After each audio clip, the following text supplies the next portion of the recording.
We'll get started here. We've had another good day and good efforts here and good ideas, some good solutions. I know a lot of times when you have different conferences and things like that, we hear all the issues, yeah, we know, but a lot of times, might be good to find solutions, ideas, brainstorm how we can all move forward, so. I want to thank our Texas chapter for being here. Thank him very much. He's kind of the color guard that's always helping here with the organization. And you got one guy there. And then maybe if we could get Albert, or maybe somebody could help with the Canadian flag. I know you're having some veterans in here too, and then different ones.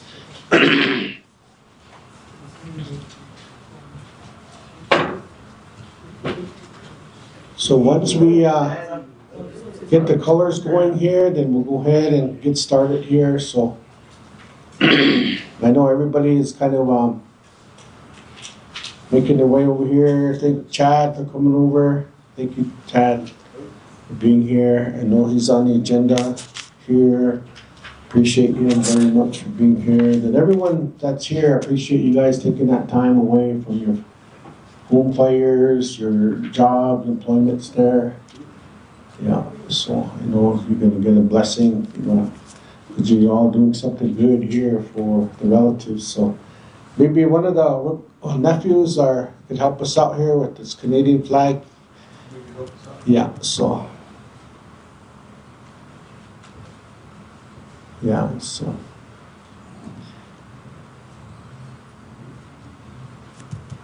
So we'll go ahead and call the symposium to order here.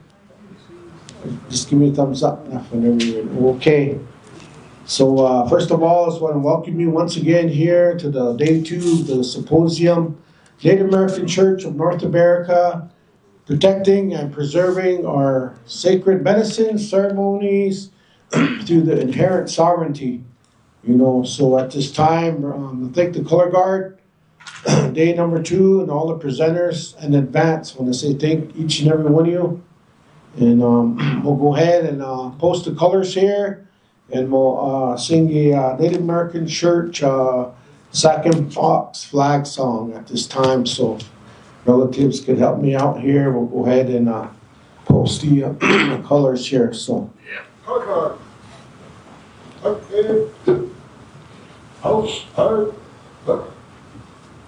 Nete na to tobana, neki ke o ho de nana, neki ke o ho de nana, hiana, ne no one. Kia ka kata mai bene kwenene na ke, yeshe mane towe, hiana, ne. Nete na to tobana, neki ke o ho de nane, eke ke o ho de nane. Eke ki a ho de nane, e a na hei ni no en. Nete na to tobana, neke ki a ho de nane, neke ki a ho de nane, he a na hei ne no en. Ki a ka kata mai bene kwenene na ke, yeshe mane towe, he a na hei ne. Nete na to tobana, leke ke o ho de nane, eke ke o ho de nane, eke ke o ho de nane, he o na, he ne o wa.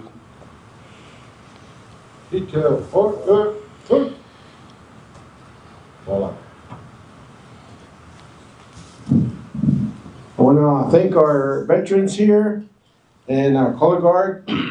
I know it's really a good thing here when our veterans are around here, so I appreciate it very much. So before we go any further here, I want to say a big thank you here to Avery, Mr. Denny, and I really appreciate our good brother here. He's always willing to help and always willing to support the cause of this good, wonderful medicine. You know, he's president of the Medicine Man Association. And then, so I just kind of wanted him to set the tone here for today. And so that way we could all have a good, productive, a good symposium. You know, so we just wanted to huddle up here in Denver and make some humble noise, you know, on behalf of our good, wonderful medicine, you know. And I want to commend all our Native American church relatives that are present and that are watching on live. Thank you for upholding to your duties and responsibilities as Native American church practitioners, members. And we all know this medicine is wonderful to all of us. The goodness, the holiness, the sacredness of it here. So we're here today, you know, to tell the good relatives, you know, we might not have 1,000 people, but through the media and through who's here. And they always say who's here is meant to be here. And it goes to show, you know, different tribes, different nations, you know, coming under one roof, one mind, one heart, one prayer, one song, you know. And then like we was saying, you know, we ain't here to be, you know, talking about anybody, or we ain't here to, you know, degrading anybody. But you know, when it comes to this good medicine, we all have teachings from our parents, our dads, our moms. You know, they always instilled in us, take care of this medicine. Don't be playing around with this medicine. You know, because, you know, we all know it's going to be play around with you. You know, this medicine is powerful. It has big ears and big eyes. It knows and sees what we want. You know, so we got to be careful. You know, and then across, like we said, across town, we have our own relatives over there that we used to sit around the fireplace with, that we used to laugh with, that we used to have drum ties. We used to go to steakhouses and all of this in a good way. 8-10 years ago, we was all okay, you know. And then until some dollar signs come around, you know, and it kind of changed the tone, you know. It kind of changed the energy, kind of shifted, you know. But we all know God is wonderful. God is good, you know. So we try our best to do the best that we can, you know. So we all know we're all going off 1918, like my brother here, like we all been saying. There was already a foundation. There was already prayer way back there, once upon a time. And here we are, 2025. We're still trying to uphold to those teachings, those duties, and the responsibilities that our elders, I would say the 18, we all know a lot of them went home already, you know, like that. So here we are today, the B squad, C team, you know, trying to do the best that we can to keep the fire going, to keep the etiquette protocols going in a good way. Because we don't want our children to be any old way down the road, Googling it, winging it, you know, taking shortcuts and these kind of things, you know. So we're trying to keep it sacred and holy and humble as possible through love, the faith, hope, charity, all the foundation of this whole church, this organization, you know. So not one organization is better than that organization, not one chapter is better than that chapter, or family, vice versa. When we come around the ceremonial, the fire, or even when we come into here, the conference, and we talk about this medicine. Yesterday, people said, man, I felt the spirit. This medicine wasn't even around. But just talking about it, the good spirit was here. Yeah. The goodness of love and compassion and all the goodness that it has, you know, it was here. Yeah. We felt that. We felt the goodness of that, you know. And then we're going with that good spirit. And what we need to say is said, what needs to be done, you know, like that. So I thank all the tribal leadership for being here, all the ceremonial practitioners for being here. So I'll turn this time over here to Mr. Denny here at this time. I will thank you very much here for being here.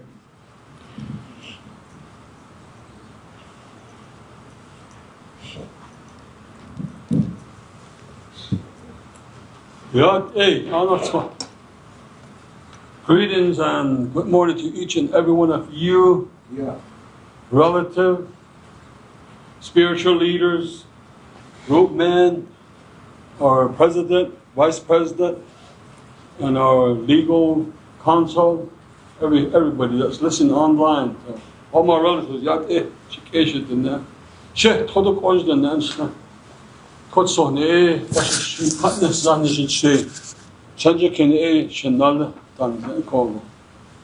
and sovereignty and intellectual property. We're trying to say, no way, stay away from it. This is ours. And when we met you at the coastline, you were sailing in from another foreign country. We were standing right there to greet you.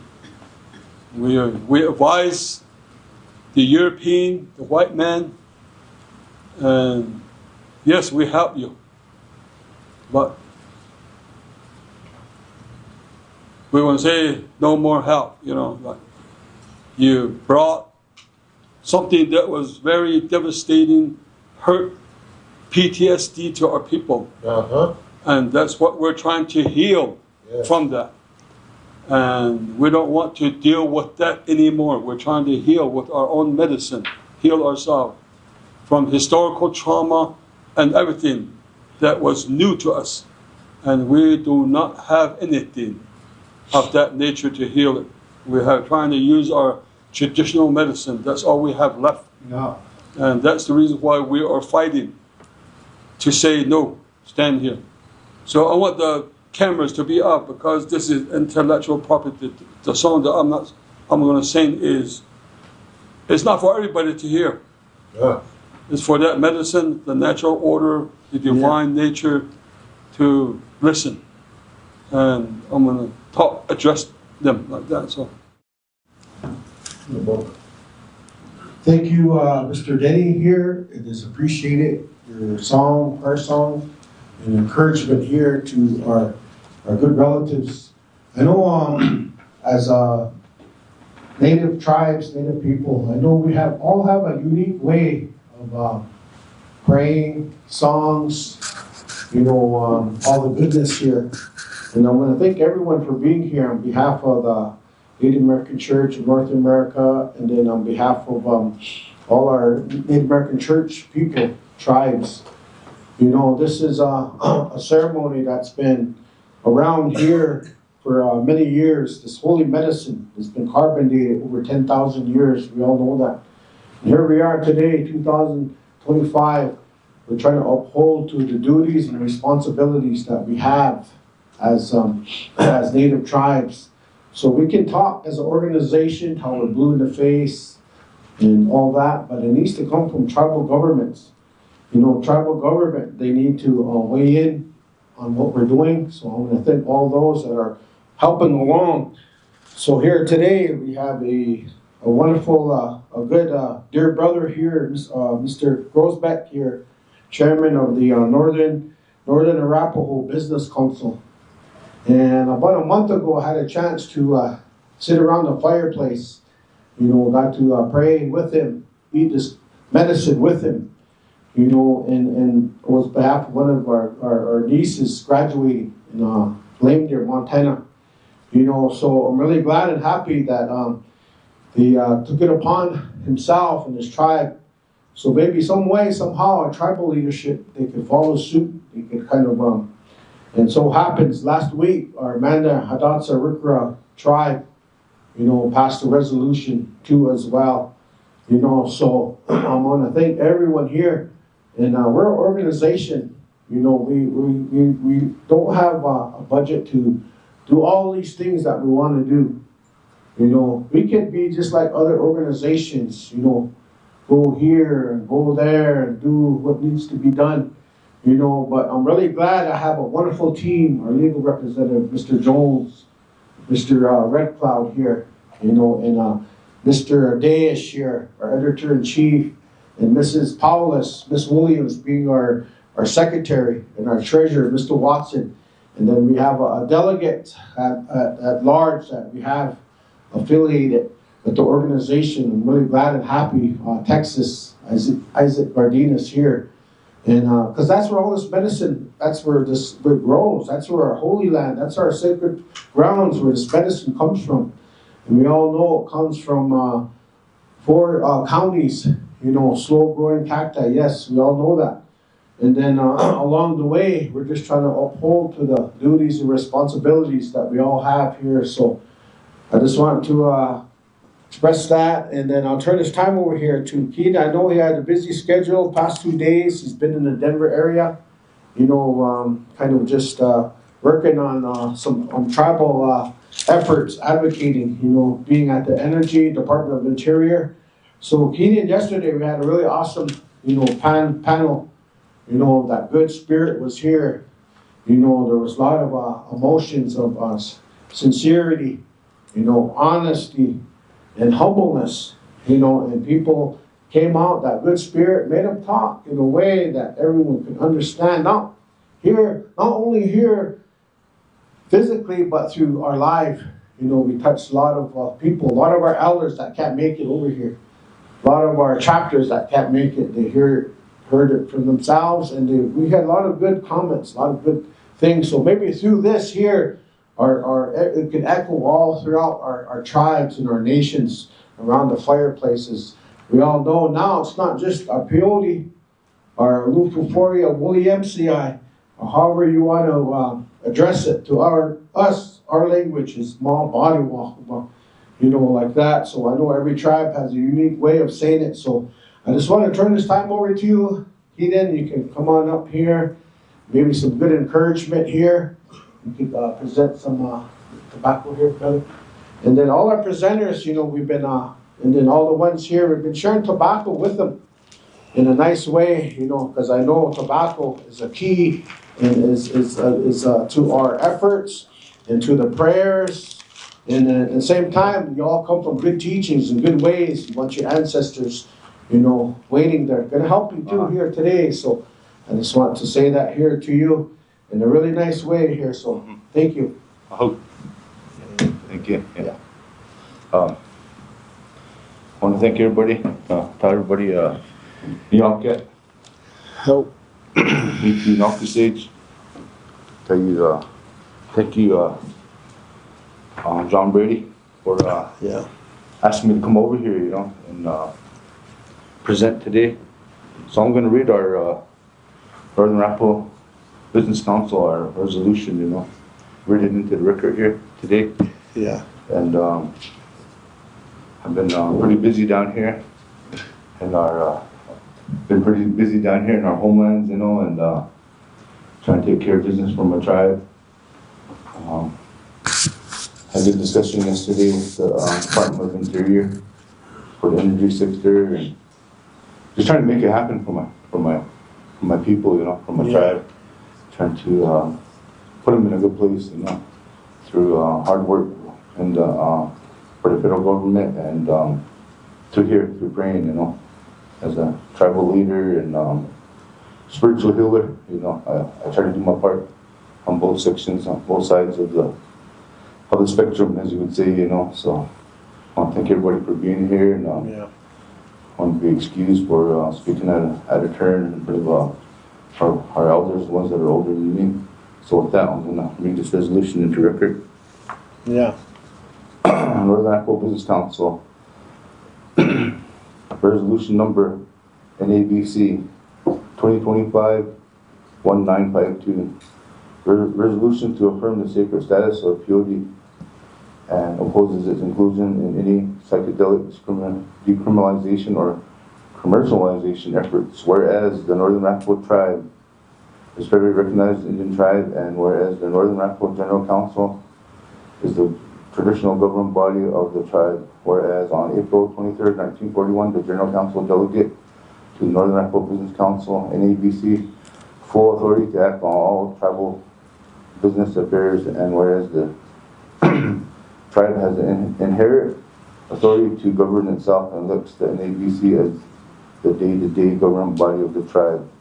whereas an NABC has the authority to set the tribe's policies, rules, laws, and procedures, and whereas the tribe is a sovereign indigenous nation with inherent right to protect its sacred traditional medicines and ceremonial practices, and whereas peyote has been used for thousands of years by indigenous peoples in sacred ceremonies for healing, prayer, and spiritual guidance, whereas the American Indian Religious Freedom Act, ARPA, and associates federal statutes recognize the legal right of Native American church members to use peyote in bona fide religious ceremonies, and whereas the increased efforts to decriminalize and commercialize psychedelic substances at the state level and Episcopalian pose an ecological, spiritual, and cultural threat to peyote and indigenous religious sovereignty, and whereas wild peyote populations are already endangered due to overharvesting, habitat destruction, and further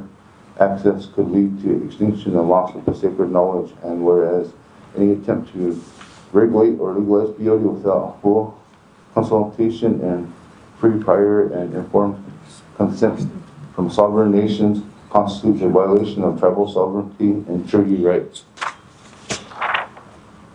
Now therefore be resolved, the Northern Arapaho Business Council, which is the official government body of the Northern Arapaho tribe, formally possesses the inclusion of peyote in any psychedelic decriminalization, legalization, or commercialization framework, and be it further resolved, the NBC demands that any further legislation or regulatory policy regarding psychedelics must explicitly exempt peyote and require tribal consultation, and be it further resolved, the NABC affirms peyote as a sacred medicine of the people, not a recreational substance, and commits its spiritual protection, ecological preservation, and intergenerational respect, and be it further resolved, the NABC is authorized to approve this resolution by video conference, telephone call, or electronic mail, and be it further resolved, the resolution supersedes all previous resolutions and other actions of the NABC to extend there is a conflict, and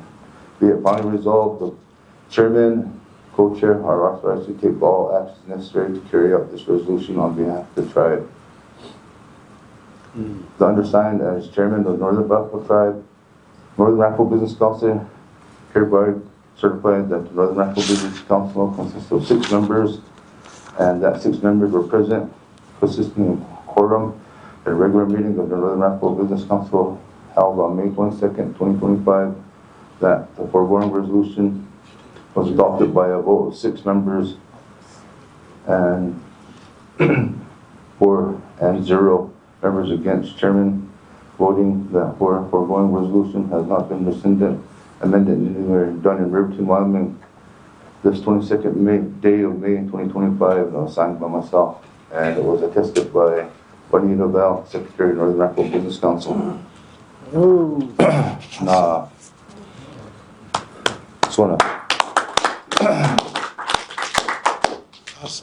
I want to talk about my experience this morning. I was trying to find this place over here, and I ended up at the Embassy Suites downtown. Yeah. And I was looking around, like, where's this place at? Looking around, just looked across that convention center, they had their psychedelic conference, I said, I think I'm at the wrong place, I said, well, maybe I should go across the street there and tell them, hey, you guys are all wrong, You guys don't know nothing about our sacred medicine, This is our homelands, Beat it, This is sacred purity, But I didn't, I was like, man, I gotta get over here. And I was like, hopefully, I said, we're running on Indian time, Yeah. And we were, so I'm glad I made it. And I'm of service to Native American Church of North America, and to my people, and to this holy medicine, And without this holy medicine, I can honestly say I don't know where I'd be at right now in my life, Yeah. It's good medicine, And so I'm here in service to help in any shape or form, trying to do my part as I heard Alfred Rickcloud say, a good, outstanding Native American church member, Yeah. So I'm going to say it like that. I hope. Yeah. Take a picture with you. Yeah. So at this time, maybe Justin, Daryl, maybe Isaac, if you can come up here real quick, we'll take a quick picture, just kind of present this resolution here. So that's what we want, my good relatives, is the tribes to follow suit, and this is a good example right here. And it makes us even stronger as organizations here and as an entity here too. So.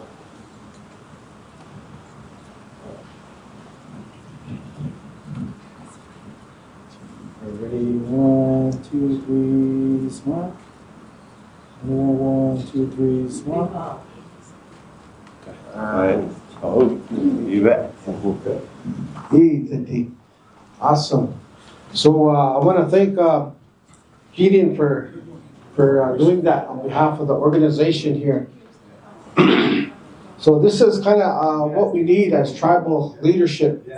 We need tribal consultation, and on DEA regulations that create religions. And we all know religion is just a term, but it's just we call it, it's our way of life, and but here we are today, 2025. We're trying to uphold to the goodness that was shared with all of us.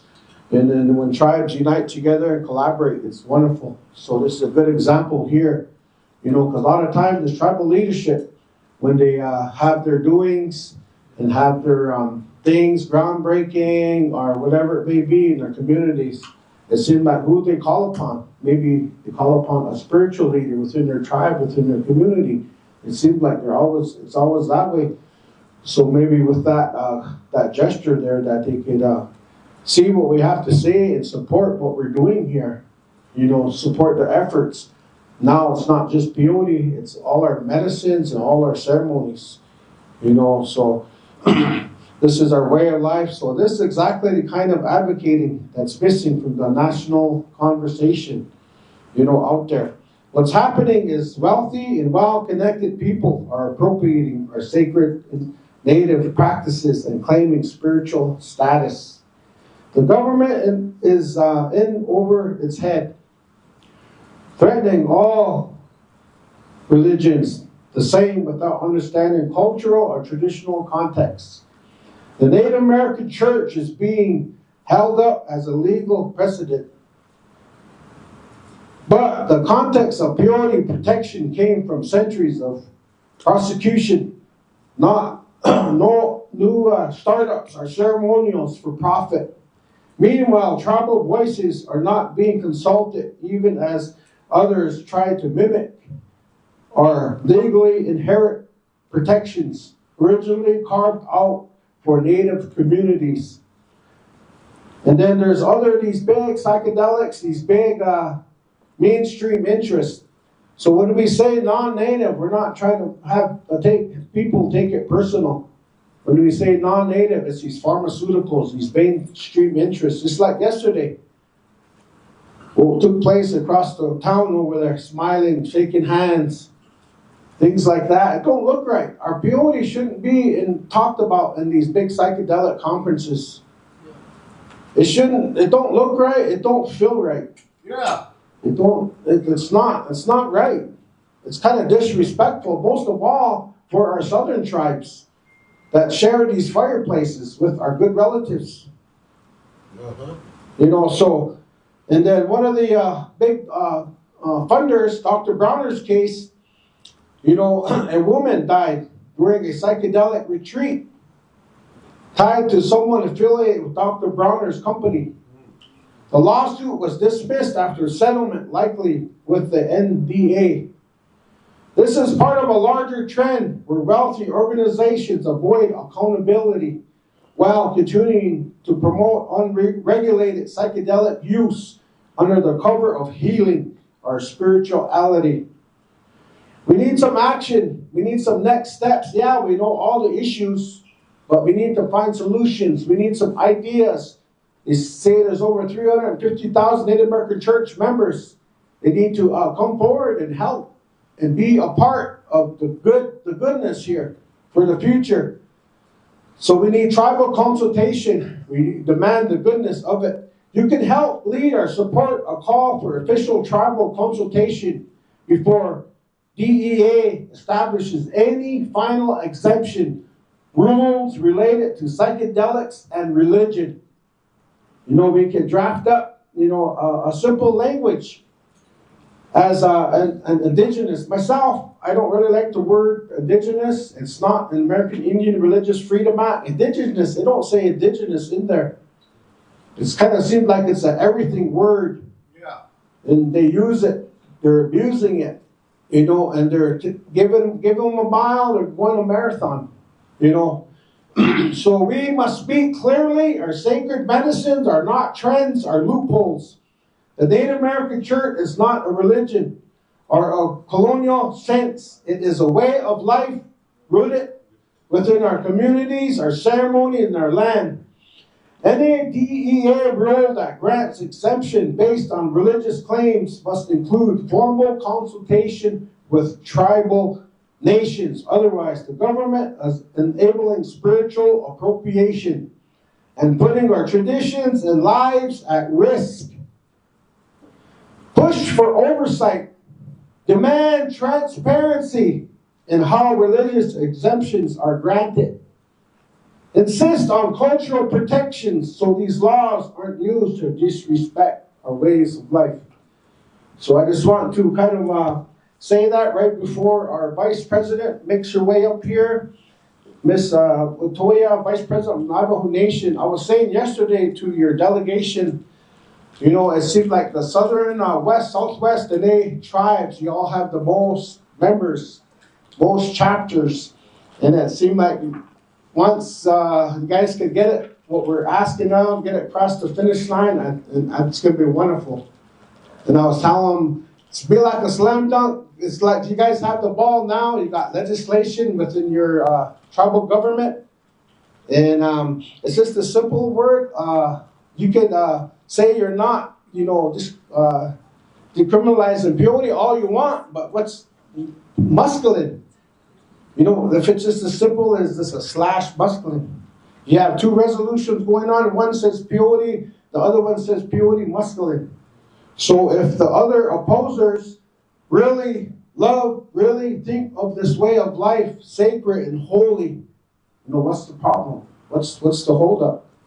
What's the confusion? You know, so I just want to say that, and I appreciate you for taking that time. So you could come on up here, and she's been helping along, you know, all this time, supporting the efforts here. So I want to thank her. Let's give her a good round of applause, hoop, and a holler. And appreciate it very much.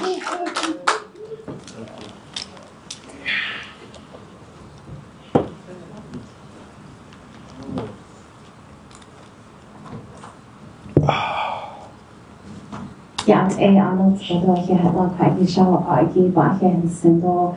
Yeah, he called you a Bashan net, though Bonsis case for a she's deep not only in the home, but the Dagi, basically, the Albayat, Kiko Aya, Con, Hitranane, Kako, not the Hada, you meet the Nigo,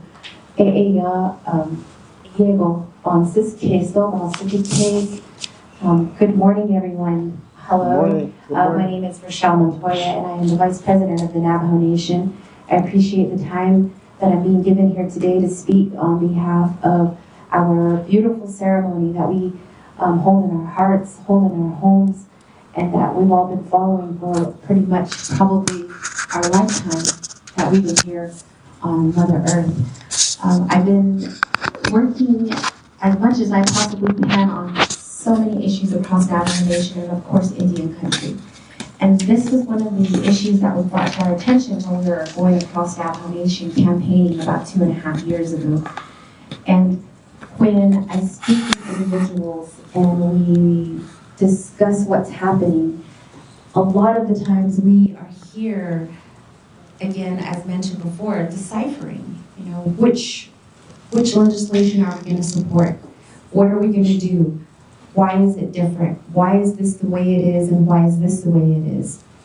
And as we proceed to go through it, a lot of the times after discussion, after listening sessions, my intentions, my heart, my everything is to protect this ceremony. Not just this ceremony, but any and all ceremonies that are conducted by Indian country. Yeah. As I grew up, one of the things that not just Mother Peyote, but the medicinal herbs that go across Navajo Nation, our healers, our medicine people, we let them know this is what's happening to me. This is my state of mind, this is my state of physical health. And then they start praying. They are asking Creator, how can I help this individual that came to me? This is what she said, this is what he said. And then Creator works with the individual and starts the process of healing. This is the plant that you need. This is the ceremony that you need. This is the song that needs to be sung. This is the prayer that needs to be said. And so then you call the patient back and you say, this is what I was told. And then you set up. And then you go forth with the ceremony. The way I understand what Western society wants to do with our medicine is to extract this part of our medicine and utilize it to whatever it is they want to do, mental health, physical health, spiritual health. But the person that's extracting it didn't sit down with the patient. They didn't sit down and find out what exactly is happening. So they don't know what song they need to sing. They don't know what prayer they need to say when they're taking this medicine and separating it. And that's the key thing here in our way of life, as mentioned. This is our way of life. This is not our church. This is not our religion. This is our way of life. This is what we do to help one another in Indian country. And that's one of the things that I continuously say. Once we unite in Indian country, we are strong. And right now, unfortunately, within our Navajo Nation, we do have 2 separate legislations going before our council.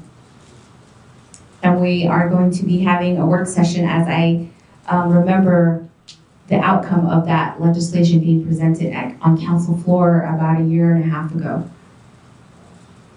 And so I don't see it happening, I don't hear it happening, and so one of the things in my position as vice president I would like to utilize is to say, hey, what's going on? We need to get this going. I will do everything in my power to protect our ceremonies, to protect the utilization of our herbal medicines, our songs and our prayers, because I have children, I have grandchildren. They need this. They need for it to be protected. And we also need to educate them so that they can continue protecting it. And I'm so glad to see some youth in here, some younger generation in here, and probably listening online. And I hope everybody in here takes the opportunity in the early morning when the ceremony is almost concluded to talk about this important subject. Because that's when our youth are sitting in there. They're listening, they're waiting, and I know they hear all your jokes, so I know they're going to hear this special important subject. I would like to thank the individuals here that set up this event for inviting me here to listen as leadership, tribal leadership. Yes.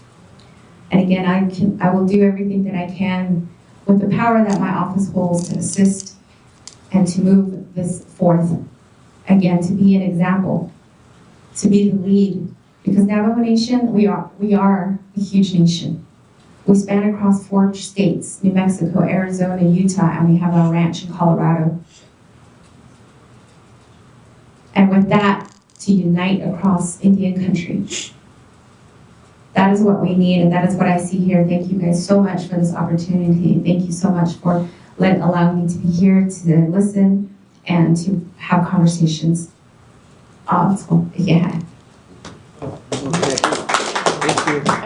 Thank you. want to thank you for your good words and encouragement here. And I appreciate the Navajo Nation, Vice President and some of the delegation for being here. And I know as we are trying our best here to advocate, the awareness, this is something we all know it's a sensitive subject. We don't want to be, making people feel some kind of way, or we don't want, that's not our way, what our way of life is about. We all know that it's about love, compassion, supporting and loving one another. Just like they used to always tell us, be good to one another. Love one another. They tell us that all the time. It's instilled in all of us. So we want that. Our children, we want our children to do good things, and our grandchildren, we got to do good things. We got to say good things. We got to do all these good work because we have our children, our grandchildren.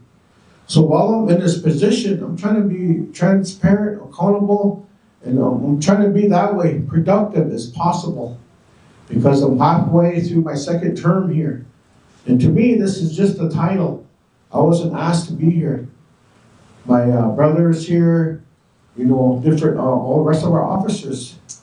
Since 76 years, this organization's been going. We have affiliated chapters, and the chapters that affiliate, they're the boss, they're the CEOs of this organization. So through the people, through the chapters, they're the ones that voted us in, like my brother was saying earlier, mandated us in to where we are here today to voice out our concerns. So we're going off statements, we're going off minutes and resolutions. There's a lot of entities, see the almighty dollar out there that are just self-appointed leaders. Get under one room and appoint each other, pat each other on the back, praise each other. That's not, it's sad to know that here we are advocating the realness, the sacredness of it, and then we have some of our own. They had every opportunity yesterday amongst thousands of people to say, we oppose pharmaceuticals, decriminalizing our peyote and our mescaline. We oppose that. It's not for sale. Leave it alone. That's what's real. Yeah. That's what's real there. They have a sign at their approach. It's real. So let's be real about it and say it how it is. Say what needs to be said. So because grandma and grandpa, when they see that, it make them happy. When our older relatives see that and hear that, that's what makes them happy. But as we're going along, as we're moving along here in this way of life, in this symposium here, sometimes we have to go without. I've been stressing that. And I have different elders. You don't need to be paid to talk for this medicine. You don't need to be paid to do this and that. Because God knows your thoughts, your feelings, your energy. There's a blessing within all of that itself. We all know that. We all know the goodness that it has.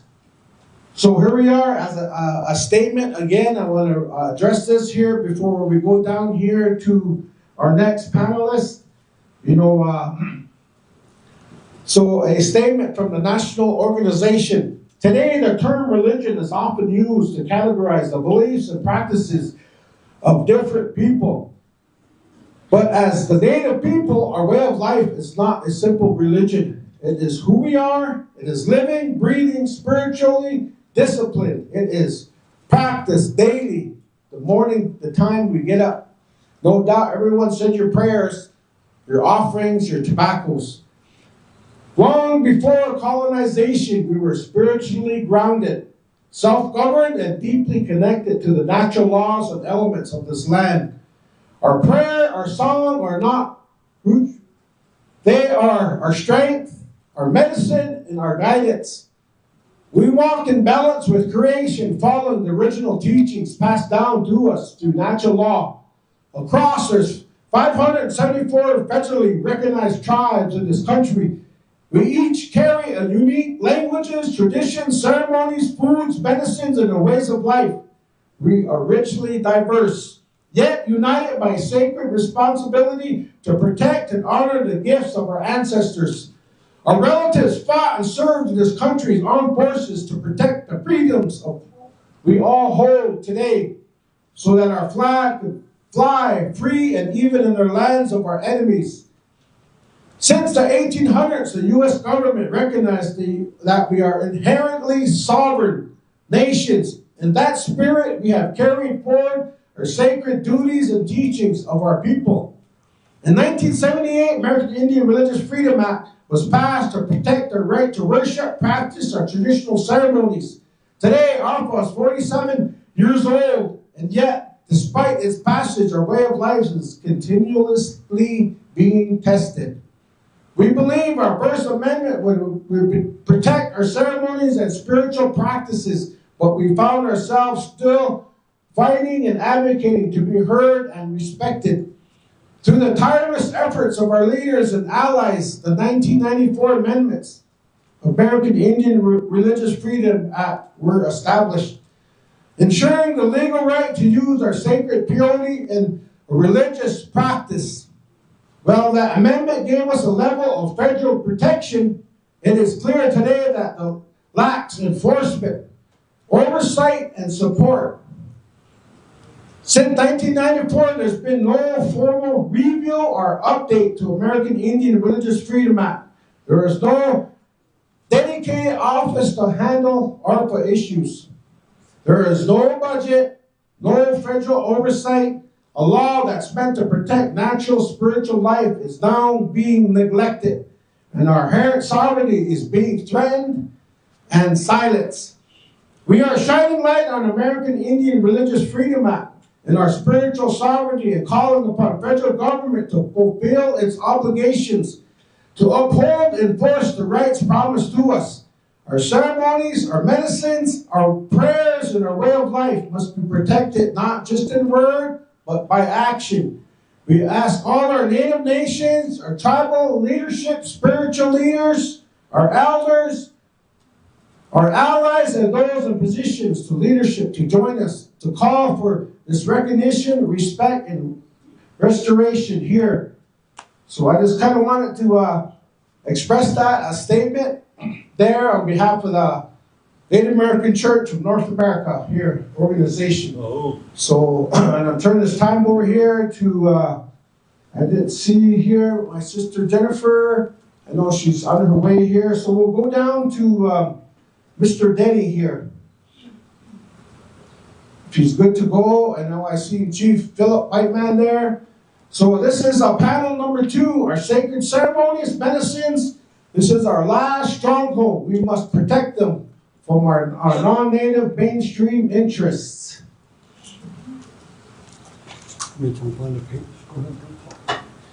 So I really appreciate here Mr. Denny. You know, he's been helping us from day one. Him and also Dr. Wilson Aranas Jr. You know, they've been this team of advocating. You know, so I want to thank him very much for being here at this time. Okay. Once again, Yate. Yo. And I'm here within our sacred mountains, the Nebuchadnezzar. And I am holding the title of the Navajo Association, a group of traditional practitioners. And we are known as Hatathis, chanters, singers. And we are ordained, certified, licensed to do ceremonies. in the traditional way. And we use native plant herbal medicine, medicinal application within the ceremony of the 5 nights ceremony and the 9 nights ceremony. And there are over maybe even thousands and thousands of songs that we use to help people, Navajo people. And they come down with all these different symptoms. And a lot of these symptoms come from the natural, maybe abuse of maybe like animals, plants, and other things that are alive. And when you step on it, or when you invade, when you intrude, nature finds a way to unleash their power to hurt, retaliate. And you have to go back and we have to fix that with a song and a medicine and prayer. So that's what we're occupied, that's what we're dealing with. And a lot of the treatment that we use too is try to use our traditional services, medicine, and all that. And we're dealing with 100 or 300, 400 years of invasion and labeled as historical trauma and human rights violation, war, and PTSD. That is a foreign type of sicknesses. And we're trying to cure that. We're trying to fight it. We're trying to eliminate that from our society, from our culture, from everywhere. It's contaminating. It's an addiction. And the white man's medicine does not do justice with this type of sickness. They tried all kinds of medicine. And it's hurting our people. Alcohol, tobacco, cancer, disease, diabetes. And we didn't ask for it. We did not want to have it. We didn't want to get it. It's all foreign. It's a white man's design for making people sick so they could make money. Pharmaceutical, they make money. In order to make money, they have to keep making people sick. That's the way to make money. There's an income. How do you make people have health issues, health problems, so they could come up with a new artificial intelligent type of a medicinal application, or to get addicted to some type of a medicine, medication, whatever is like fake out there for treatment. And lo and behold, pretty soon we'll be treating that again for our people. So that's what I'm here for, because I know I'm one of those people that are out there in the front lines every day, treating this foreign disease. Yes, we got ceremonies and we got medicine for the natural way of doing ceremony. Yes. That is our medicine. Long before invasions, long before European came to this continent. And we have ceremonies to do application, referrals, and everything with that one. That's what we have. And we have a language to do that. We have a belief, and we have to be connected to the ground and the earth and everything. And we have a spiritual intelligence with that. And we can confront within our own native language. Songs are connected to nature. And any other person that comes along I know that other native tribes, different tribes, like Oklahoma and other states, tribal, they have their own ritual, they have their own ways to make medicine. Sweat lodges, they use herbal medicine and to cure. We have a language that we use to do that. We have songs that we use to do that. And if somebody were to try to, like a white man would try to learn these songs and learn how to pray, and it will not work. Yeah. Basically, it will not work for you. It's not going to heal you. Yeah. But you'll make money telling people fake information and say this is the medicine to use. It's not going to work. It's just all fake. It's a business of making people crazy and making people sick. And that's your goal. That's what you're trying to do.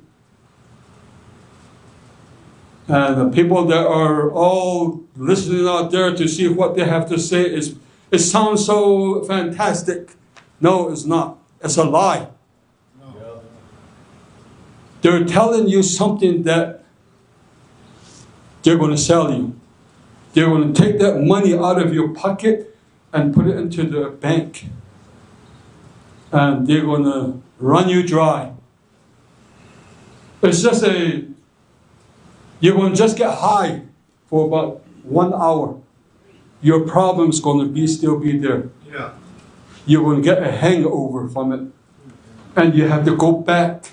You're going to be addicted to it and buy more. That's the plan. Yeah. That's what they're trying to sell you. That's what they're not telling you to do, that they're going to do that. They're going to harm you. They're going to damage your brain, your heart, and all of that.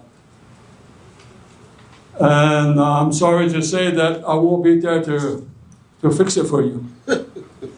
I'm sorry to say that there's no medicine to cure that, because that medicine that's taken from the natural habitat is harm. It's harm.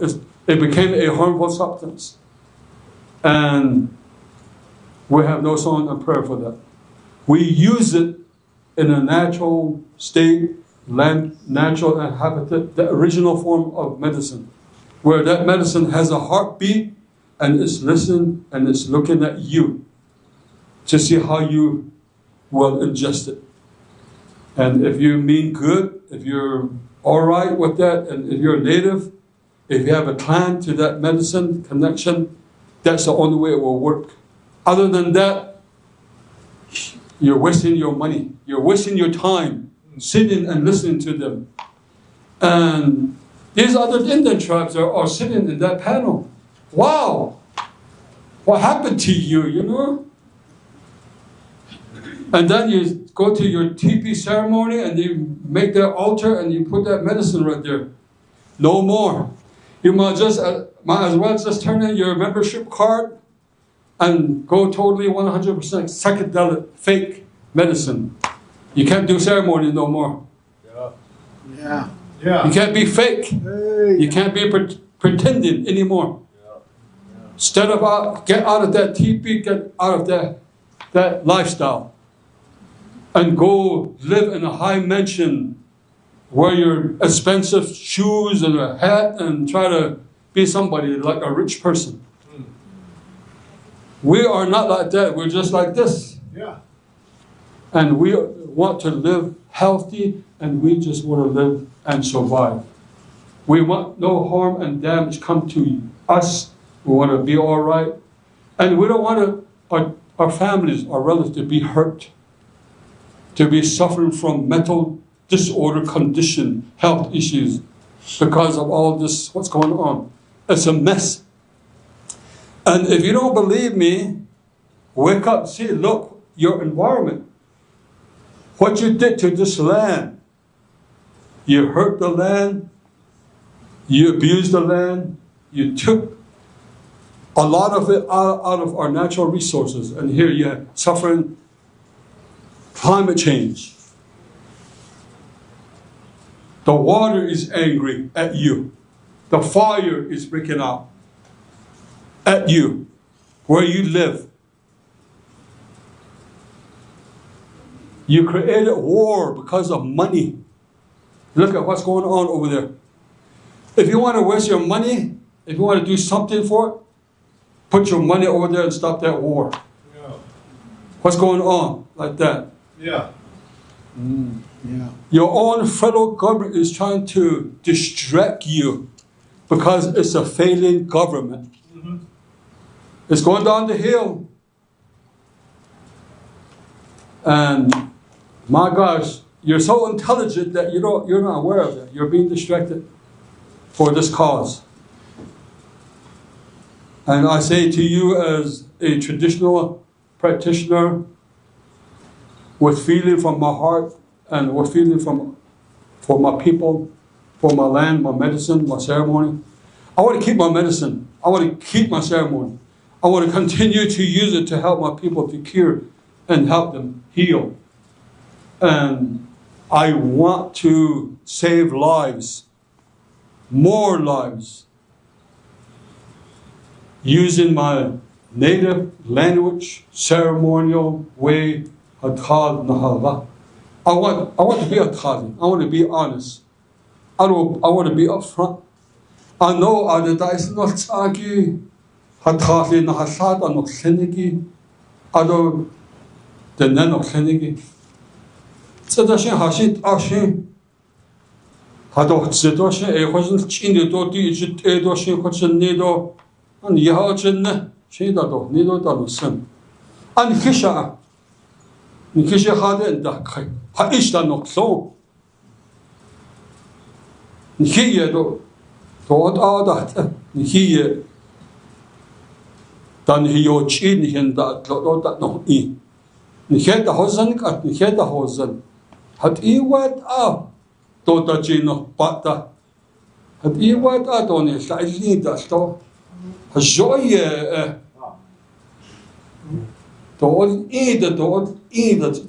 tot da sha hat nine nihma honine nihja kon hisnine ni chedo ni masana khonnine dohne da isen noch tsadan da oshajishi hada datsa anna bichijen no ya bit au ya datsa walla eshi an hiot akonde tol id hey hajoye hatnlet ad chinlid convention ilte Oh, Jod Abahata Doxi. Oh, Jokota Dohni. Did as a bahwint and the masculine. Doti is a chinil in a piece of lagi. Dot hit old nick the hay. Not so hada the deal nil. Quanat so that it's so bend the teacher. Anna kit hot dear or zego. I could also be told yet. Oh, I could all be. Nehinaha doben hasada dodes ebenina. A conihille, a talle dobe huitata dodes. A conihille, a hot a chen hit the dos cast, a chen hit it can. Egot and go. Hunso saba had this leco, so a consolo. Thank you. Thank you. I want to thank Mr. Denny here for his good expressions. Some good reminders, I know a lot of times too, we want to have our bases covered at, every, angle, whether it be our ceremonial practitioners, our medicine man association, tribal leadership, things like that, so we're just re-expressing what we all heard, around our ceremonial ways, Sundance, Sweat Lodge, however it may be, so I'm really glad and really happy that, that Avery could shine light on that. And then I don't know what he said at the end, but I know maybe it would have been a good, I don't know, but it was probably good, I'm sure. Maybe a good spiritual spanking, I'm sure. But nevertheless, I'm glad and happy, So I'm glad and happy here. We're panel 2, day number 2, June 19, 2025. Our sacred ceremonies and medicines, our last stronghold that we must protect.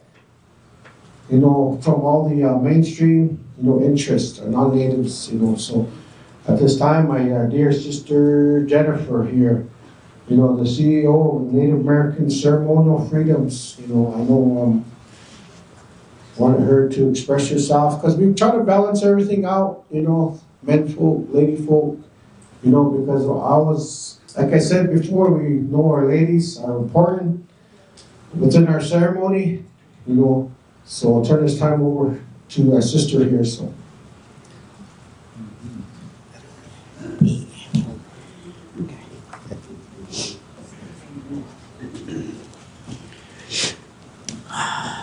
Aha, aho. Nawa Gutakha Askalisachnish. Hello, my name is Jennifer Youngbear. I'm a member of the Mandan Hidatsa Rikra Nation from the Port Berthold Reservation, and I'm from Newtown, North Dakota. How many in here have ever seen my brother Poncho dance fancy? Yeah, and you out there, how many have seen my brother Poncho dance fancy dance? Well, me and him grew up, and there's only one Poncho Brady, that's all I gotta say. And nobody can dance the way that my brother Poncho danced. And a lot of people tried to take his moves and cartwheels, and all these young boys came up. He really inspired them. Show us. You know? So, yeah, so, you know. But my brother, he grew up with his uncles. They took him down to the peyote gardens. They prayed for him. They taught him how to take care of himself. They taught him how to live his life. He grew up in it. From when he was born, my Auntie Florence, she got after him. My Auntie Grace, they got after him. Don't do it that way, son. This is how you do it. He had brothers. They protected him. They looked after him. They looked after each other. He was raised in it. And then we come from the Grass Dance Society of the Antelope Society, his dad. He grew up in it. His grandpas, his grandmas, they told him, this is how, when you go into the arena, this is how you think about it. This is how you connect with nature. This is, you dance for your relatives, you dance for the people that can't dance, those ones that are sitting out there. This is the reason why you dance. You don't dance for money. You don't dance to put yourself way up there. You dance because those little people, those young people coming up, they're gonna need something. They're gonna need something. And my brother here, he inspired him. And I want to say that much about him. There's only one Poncho Brady. There's only one Rebecca Brady. A lot of the things that you guys do, Creator made it because that is your purpose. And so when I got up this morning, I was thinking about it, and I was like, a lot of people, they try to be like my brother, try to be like somebody else. But us as Indigenous people, as Native American people, as Sahnish people, Nukbaga people, Nuata people, Awaaga Nukbaga, the people of the earth, whatever tribe we come from, our job is to take care of this land, and our job is to take care of these medicines.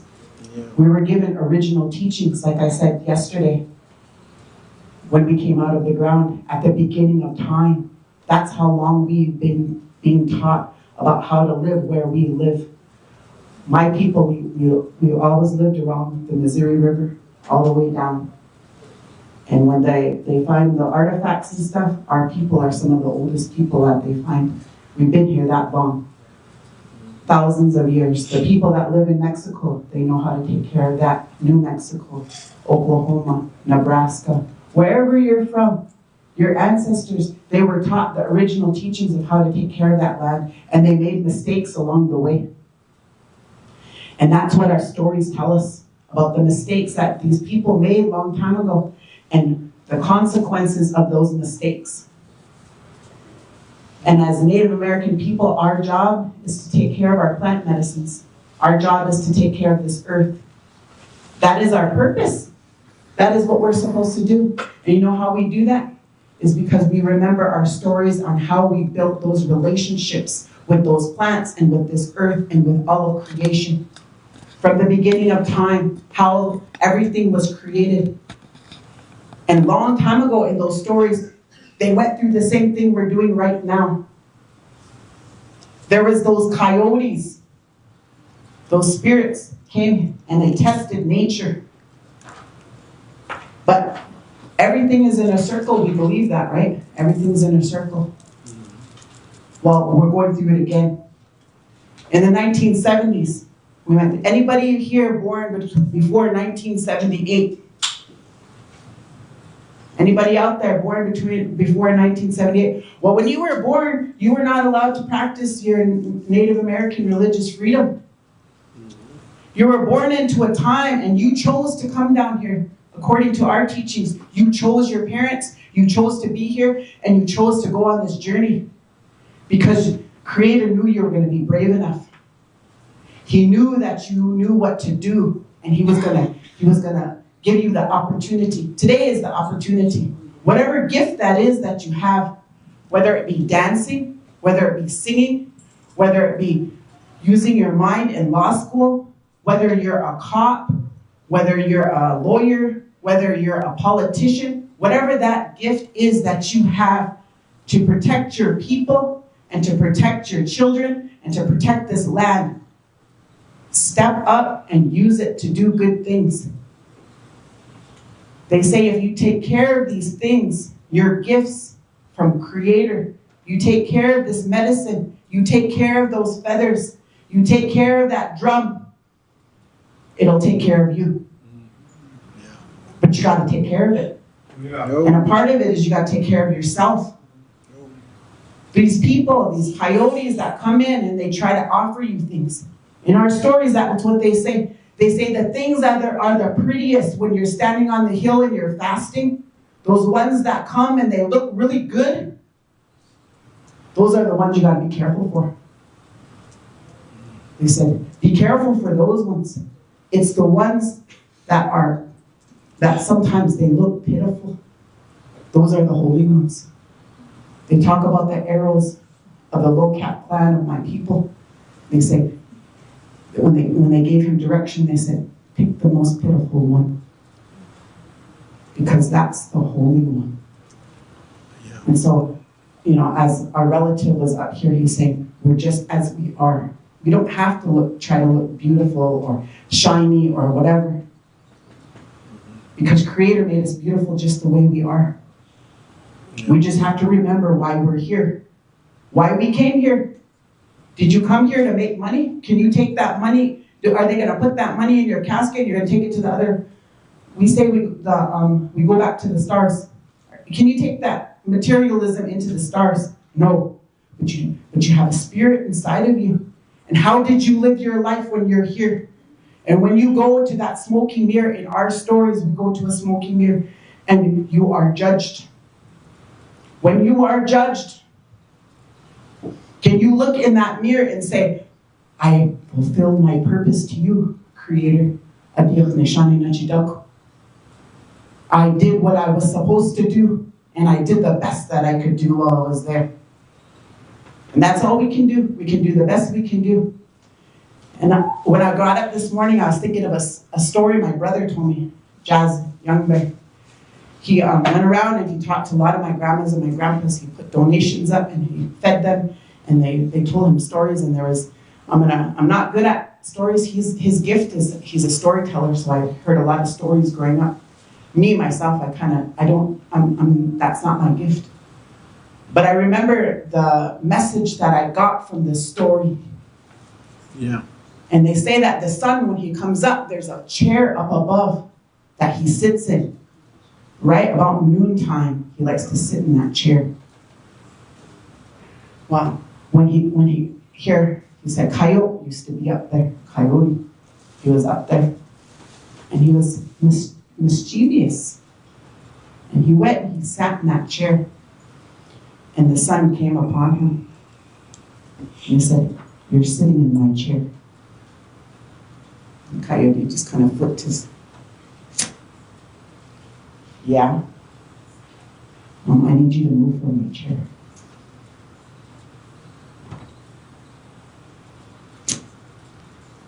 No, I'm not going to future. And the son said, okay, I'm going to send you down there and you're going to learn.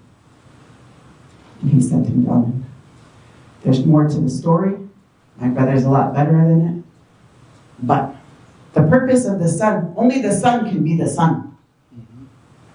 Yeah. Only Native Americans, only us. Creator gave us the responsibility to our relatives and to each other to take care of this land and these plants, these animals and nature. Yeah. No. That is our job. The sun can be the sun, and only we as Native Americans, as tribal people, we know how to take care of this land. And that is our job. That is our purpose. Yeah. And that purpose was given to us by the Creator. And there ain't no man on this earth that is above the Creator. Yeah. Yeah. Yeah. And so, again, I told a story yesterday. We must have respect for our Creator. And we must humble ourselves before the Creator. And there is no fight. There is no fight. We already won. All you people out there that think that you're in a fight with us, we won long time ago. They set those prayers down long time ago. 7 generations back, you're in this time and place. There is no time and place for Indian people. It is all one. All one, all at the same time. So you guys are only stuck right here. But we can go back and we can go to the future. And right now, we are setting down those seeds. We are planting our gardens. We are teaching our children. We are taking care of our responsibilities because we are preparing. Because those guys, when they get up there, they're going to be walking on our prayers that we set right now. But you got to do it. It takes discipline. Discipline in your mind, your heart, your body, your spirit. Yeah. And we need the help of our ancestors. You need to pray. You need to ask them. You need to put tobacco down. You need to go to your ceremonies. You need to learn from and be an apprentice. Find somebody that knows something in your tribe and learn. There's a lot of my grandmas and grandpas say, nobody cares anymore. Nobody cares. But I know our children care. They just don't know how to ask. So we got to teach them how to ask. We got to be there for our children. We got to take them along with us when we go to ceremony. We got to teach them our ways. And so I call upon all my relatives that are in this room and out there to help my brother Pancho. Creator put him in this place. My job as his sister is to support my brothers, to support my uncles, to support my dads, and to support my community. But also, my job is to correct. As a mother, I correct my children. That's my responsibility. My nieces, my nephews. We got to speak up. We got to say, hey, you know what? Those guys that are misusing our medicine, that's not right. And I'm going to tell you a story about what happened a long time ago. And this is what happened to them. And so all of these stories, learn your creation story, learn where your people come from, learn from the people that are around you. Go on the hill. If you don't know anybody, go on the hill. Ask Creator himself, Creator, help me. Help me, Creator. Help my children. Help our future. I'm doing the best I can, but I call upon you, and I ask that you help us. And all you people that showed up, you're very brave, because we are going up against a big thing.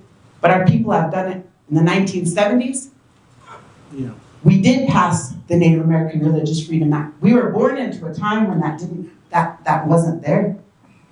But our people that were before us, AIM, the American Indian Movement, all these people that went to Congress, that all the practitioners of our ways, the Sundancers, the Native American Church, all of the different tribes they all prayed, they all worked together on behalf of the Creator put themselves aside. They say when you step in there, you put yourself to the side and you represent Creator and how things are supposed to be. And you align yourself with Creator. Because that's what we're supposed to do. We're supposed to walk on that middle path. Right. Walk on that middle path and do the best we can. So that's, I just wanted to ask everybody to support our relatives up here. Thank you for you guys being brave, every one of you, and I ask everyone out there to do their part, to do their part where they can, and I'll do my part where I am too. But God bless each and every one of you. I love you all, and I love all our beautiful ways, and I love the Creator. Oh, thank you. Wow.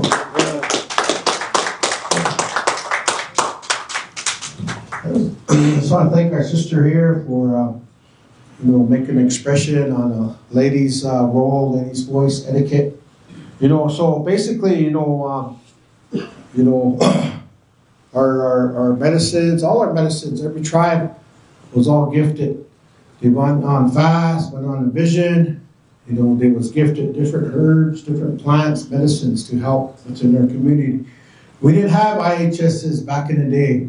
They went on a fast, a vision, for help and healing. And now today they're trying to synthesize our purity, our holy sacrament.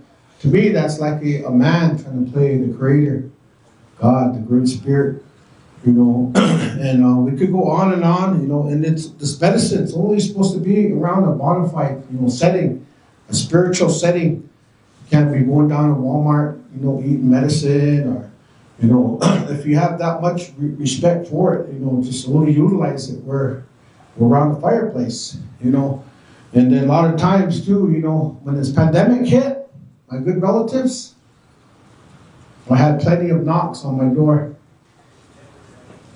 That's how desperate, and that's how humbled, and that's how the relatives that always had no clue of this medicine. But a lot of times we degrade the non-natives for dissecting this and that. But one botanist said now he's having a hard time. He lost his wife not too long ago.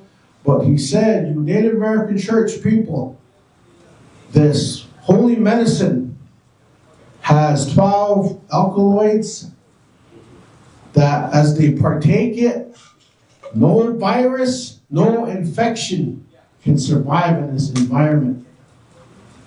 So we had relatives that never utilized this medicine, wanted to utilize it, wanted to have a tea, so here we are, today, 2000, helping. And we're not just being any way about it. Before we administer this medicine, we say a prayer, smoke it off, smudge it off. And that's another thing. We don't smoke this peyote. That's another irritating comment that I hear. No, you partake it in a good, sacred, holy manner. So we protect our sacred. We keep peyote out of decriminalization. A message from Native American Church. Peyote is a sacrament. It's not a substance. Respect our native ways and our sovereignty. What is peyote? It's a sacred cactus used for generations by Native people in our ceremonial prayer. It's not a psychedelic or a drug. It is our holy medicine, protected by federal law only for our Native tribes, federally recognized tribes. Under the American Indian Religious Freedom Act amendments of 1994, we oppose decriminalizing our peyote, our sacrament. It's sacred. Peyote is essential to our spiritual practices, including it in the drug reform disrespects its role in our culture and our way of life. It's endangered. Peyote takes over a decade to grow and only grows in limited regions. Increasing public access will destroy natural populations. It's legally protected. Peyote is currently allowed by only federally recognized tribes' use. Decriminalization confuses the law and threatens these protections. This is about sovereignty and survival. When non-native groups push to decriminalize peyote, it erases our native voices. It endangers our way of life. It continues the colonization under the name of healing. Let me say that again. It continues the colonization under the name of healing. We do not consent to the use, sale, or cultivation of peyote by non-natives. If you really want to be an ally, respect our boundaries. Peyote is not for public use. What can you do instead? Support our preservation, our religious, our native, our way of life, our freedom to pray. Educate others about our sacred nature of peyote, our holy medicine. Leave peyote out of drug reform, conservation. Promote conservation, not consumption. Live a good life and let our peyote live too. Native American Church is wonderful in so many ways. So here we are today, trying our best to fulfill our duties and responsibilities. And as we go along, as we're moving along, these other entities that are across town, 8 to 10 years ago, they said their responsibility, we're just going to do conservation. That's it. Nothing else. We're going to manage this land like the land wasn't managed by itself already. That's all we're going to do. They didn't say they was going to go around and advocate like this peyote is a mascot. We're doing legislation way in Alaska. Who eats medicine in Alaska? Does anybody know any practitioners that eats medicine in Alaska? No, I don't. So they didn't say they was going to be doing all of this. We're only going to manage this land. I want to thank them for taking care of our land for us. And there was never a need to start another organization with the same goal, with the same plan, off the same prayer. There was never a need to do that. It was already in alignment of doing. We had peyote research projects, 1 and 2. To this day, I haven't even seen them. So I was just wondering if that was just something just to run off. And everything that was said and mentioned here was Native American Church North America, confidential use for only purposes of this research project. And we commissioned it, Native American Church of North America. And this national council was never a legitimate council. It was just because of the 1994 amendments that the organizations wanted to huddle up, brainstorm what's good for our future. So now here today, 6, 7 years ago, they dusted it off. 4 organizations consisted of Native American Church of North America, Oklahoma, South Dakota, and Navajo land. Why those 4 organizations? Because they have the most chapters in their organizations and membership. It was just to huddle and collaborate, unite, brainstorm. And now, so today there's no national council. So now that today they're in a predicament where they're like their voice. Like they're speaking for all our Native American church, and all those that are across town, they don't represent me. They don't talk for me. They don't talk for my brother over here, Daryl. We have spiritual, we have elders, and all these big organizations that should be talking, that should be over there. So here we are today. Like I said, this could have been all done since 1994. I think we were too relaxed and idle. We didn't stay consistent in advocating protection for our way in our life. Now here today, just like my late uncle Malcolm Wolf, he always mentioned to us, boys, hey boys, listen.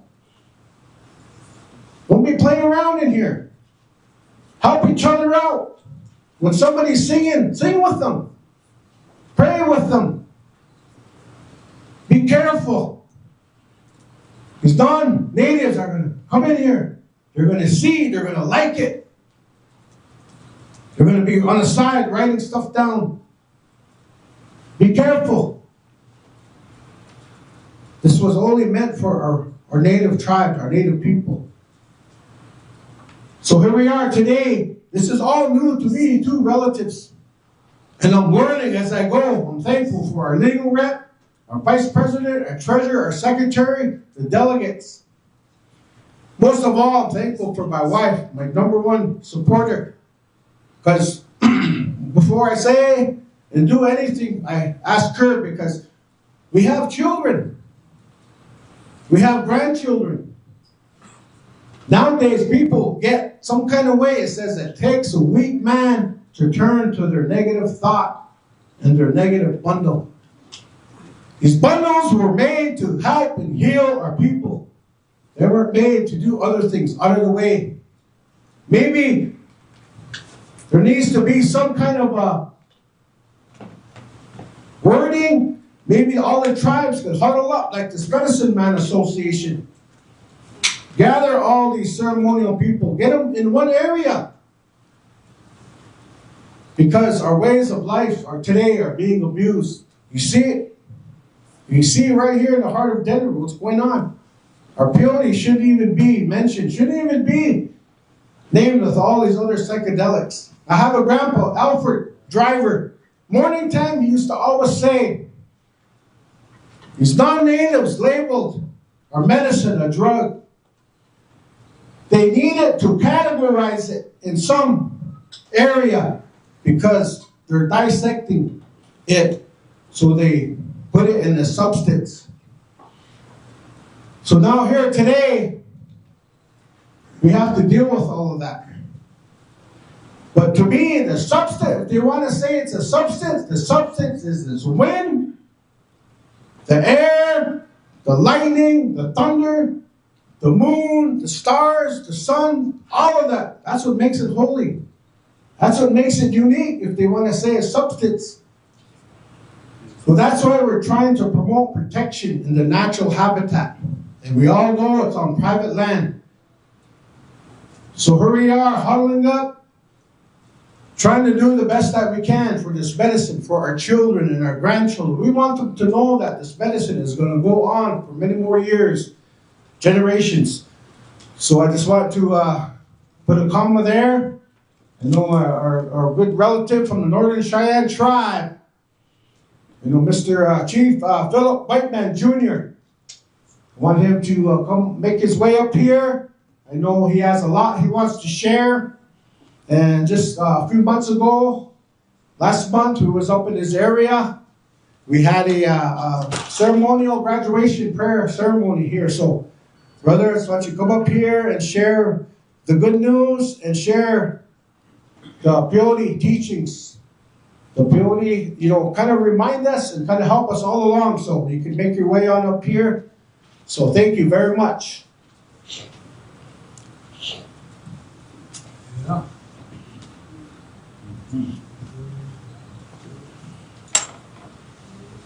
You probably have to hold, you got that mic stand. Yeah.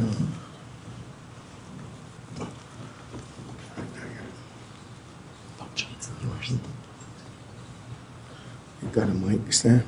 No mic stand. Oh, okay. Let's hold up. Right.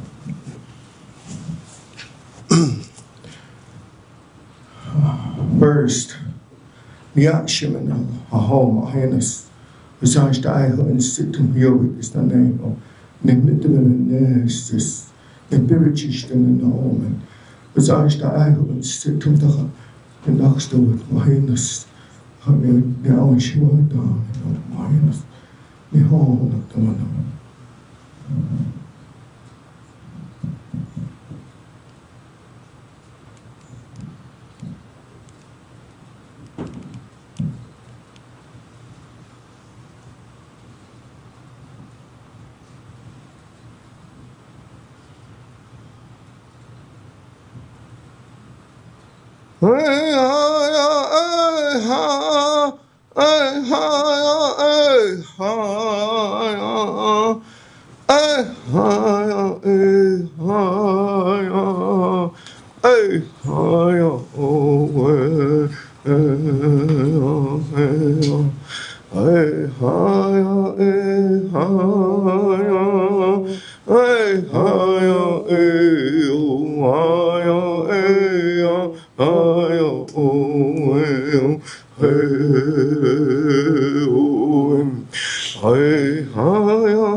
Can you call up was it third one, white man? Yeah, junior. So at this time, Mr. Darwin Whiteman Jr., Philip here is calling upon you if you make your way up this way. Appreciate you very much for being here, being one of the Ute Mountain Tribal Council representatives, being the treasurer.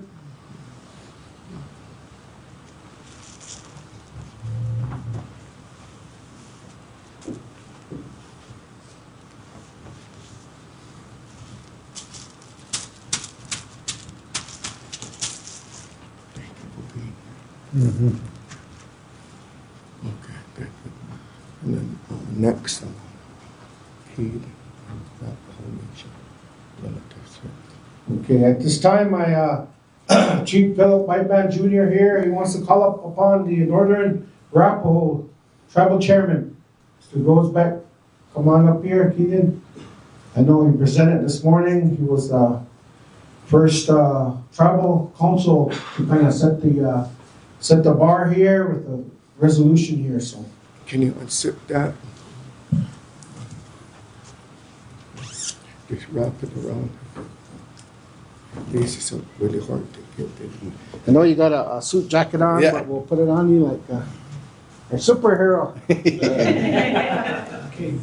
Oh, yeah, This is how we play it. yeah. Oh, yeah, yeah. Excuse me.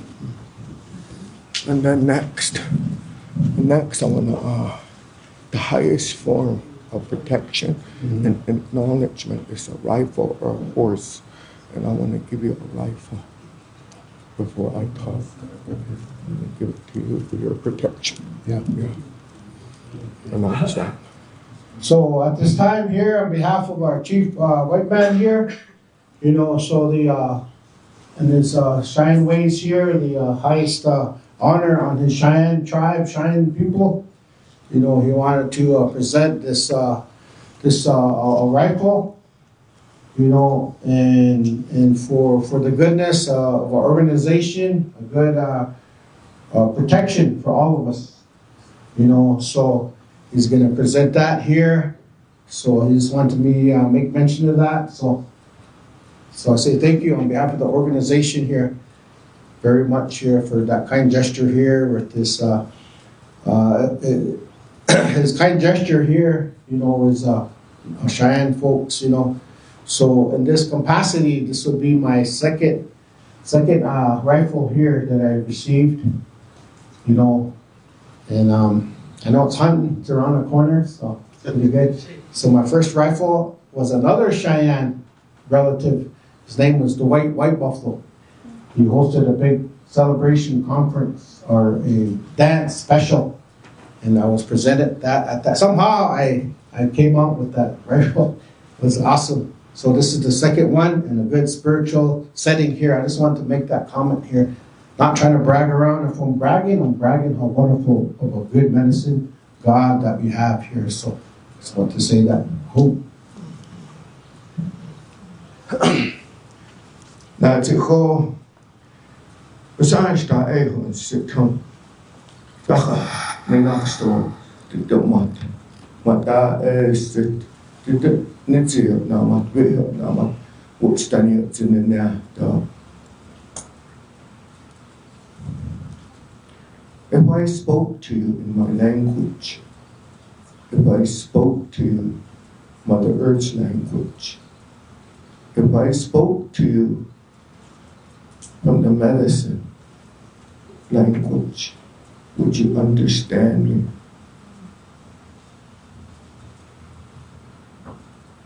Our Mother, the Creator, she shows her love for diversity in her creation. There's many languages, many plants, four-legged, wings, those that are up in the sky, in the middle, and underneath the ground, and in the water. There's 4 colors of humankind. At one time, it wasn't like that. When our Mother, the Creator, gave birth to the universe, she also created holy ones. She created spirits, Monson, Maya. She created the stars, the sun, the moon, by giving birth. But she created this very special place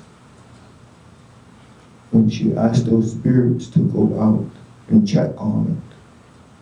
They went out each time further.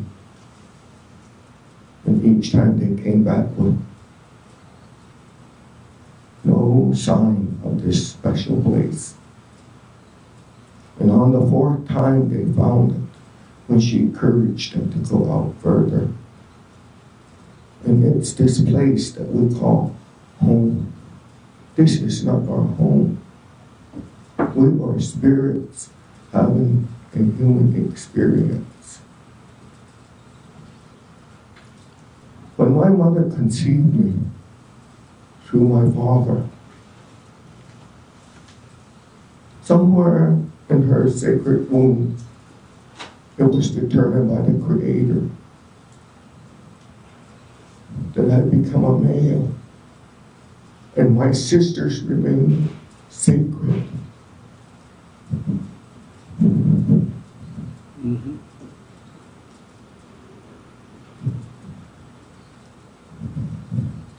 My grandfathers were chiefs at the Battle of the Little Bighorn. My grandfathers were mutilated and castrated and paraded through Denver by Christians. I have a grandfather on my father's side. He had his face ripped open. Pregnant woman, their babies cut out. For 8 hours, this went on at Sandkirk. grandfather on my Arapaho side, white antelope. Just a few weeks before that, he was sent back to Washington and given a Medal of Peace by Abraham Lincoln. He tried to go out there with a white flag in the United States flag. He tried to go out there as they instructed him where to go camp and that they were peaceful. When that militia came, he was singing his rock song, a journey song. Only the rocks will remain. That is what is said. They threw him down and they castrated him. And they took his private parts, put it on the swords, and paraded through this very town under the name of God and Christianity. All the other horrible things that was done there was documented by a young man that didn't want to take part in it. What we have is a moral deterioration of this country. We have a moral deterioration amongst our people. This country, the convoluted language, the pyramid power structure, this foreign government that it justified, manifest destiny, eminent domain, and the papal by the Pope. We are wards of the government. We are prisoners of war.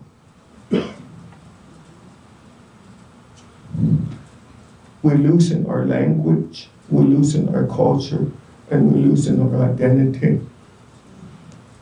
That young man was later executed by his peers in right downtown Denver here. Learn the history, how this man stood up and told the truth, and they executed him for it. We come from the stars. We don't have eminent domain or dominion. We have no concept of ownership. We were given stewardship and responsibility. Somewhere in my mother's womb, maybe around the 6th or 8th week, I became a male. And when I was born, they asked my father, but did my mother give birth to a male or female? Out of excitement, out of joy. My father wasn't supposed to have children. But through this medicine, through this way of belief, staying close to the original instructions to life, the plants, the animals, the buffalo, the horse, the dog, they still follow the original instructions to life. My father, out of excitement, said, I have a man-child. And all my uncles and my grandparents, they all laughed. But I sit here before you guys with this tough responsibility that I inherited through my grandparents, my father, my mother.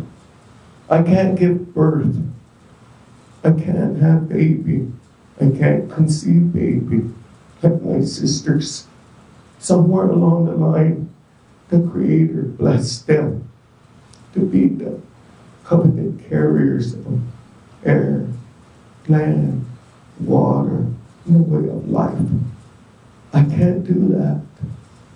I can't give birth. Somehow, some way, the Creator fixed this journey for me where I'm at now.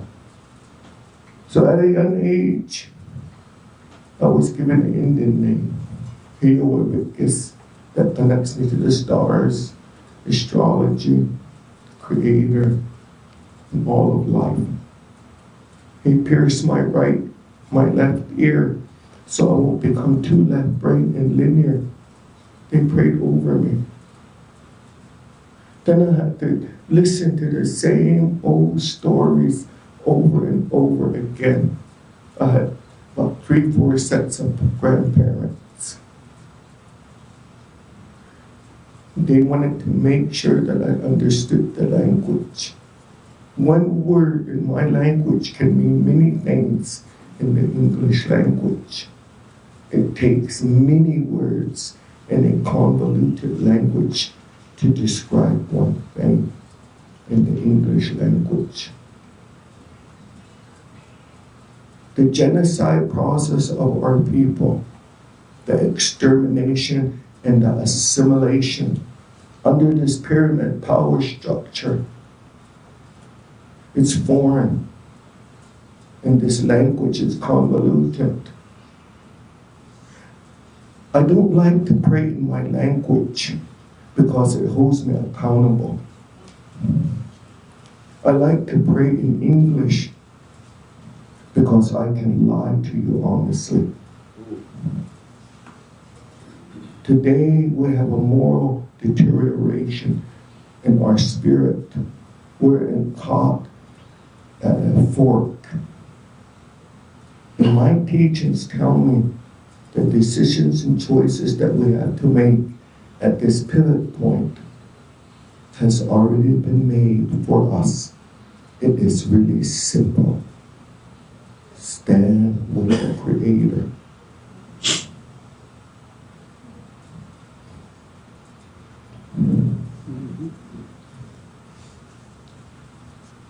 The original instructions that were given to each and every one of us before we even came here, when we picked our mother and father and choose to come here and contribute, to add to this sacred way of life, we participated in it. Our animal spirits, they brought us here to the room of our mother. They say that this is the third world, and there's a fourth world that we're moving towards. We're not supposed to change anything. We're not supposed to add to anything. Each and every one of us, through our DNA and our fingerprints, has a gift that we're supposed to add to this circle of life. Not to destroy it, not to take it away, not to change it, because it's not ours. It's just on loan to us. Our great-great-grandchildren, that decisions that we make today is going to affect them. They will have to live in the decisions and the destruction and the moral deterioration of who we are in this convoluted language. That's all we're going to leave. We're going to leave contamination of air, land, and water to them. And we're all participating in it.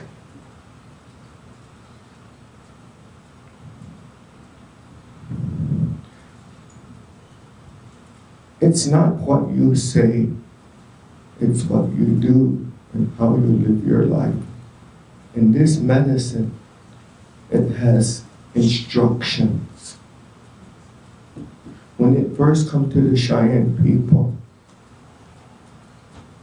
that man had 16 wives. He sat them in a horseshoe and put that medicine in the front. Our chiefs, they're following original instructions to life from Sweet Medicine and Eric Horns. They were given coveted gifts from mountains, arrows, buffalo hat. These young men were born without fathers. The blue light blessed those young virgin mothers. And there was bullies, there were soldiers that didn't want nothing to do with those two little boys. So they started manipulating. They started lies. Because if these young men grew up with their insight, with their internal knowing, they would no longer follow those soldiers. Instead, they will follow these young men. And each young man were exiled. They were pushed away by their own community, their own people. One went into a mountain. One was sent to the north to bring back a buffalo hat. And the animals followed him. And the other one brought back out the arrows. Each one of them come with 22 chiefs, the total of 44 chiefs. And each one of those chiefs, they have to go through the ceremonies, the sundance, the different ceremonies to remind them that we are one. We are a co-creator. Those are Mother Earth ways. Those are female ways. That's why I wrap this beautiful blanket around my waist to represent the beautiful dresses, the ribbon dresses, the beautiful dresses that I see here. It represents a co-creator, a female. Because the Creator blessed woman with the gift of life. But somewhere I was deprived of that. So I have to go through these ceremonies.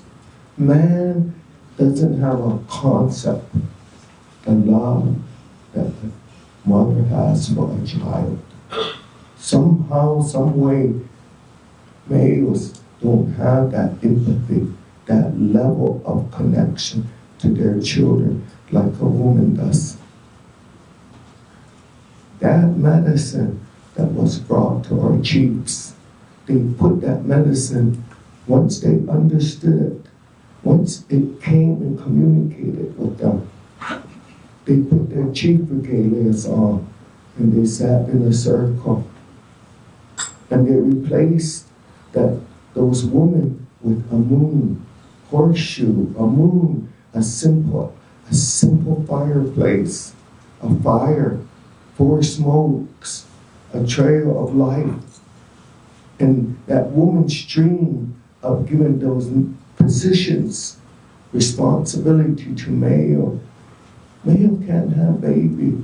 That's why they take care of the fire, the cedar, the drum, and watch over that chief oat. That's why the Cheyennes call it building up. It's a simple healer. You don't bring the American flag in there. You don't bring other ways in there. You have to try to keep it really simple. You got to be careful what you ask for. That medicine has ears and it has eyes. A chief's responsibility, you have to listen to be heard. You have to understand to be understood. You have to follow all of life. Everything is alive, even rock. You have to learn to follow, to become a leader. And then the 5th one, it's better to be kind than right.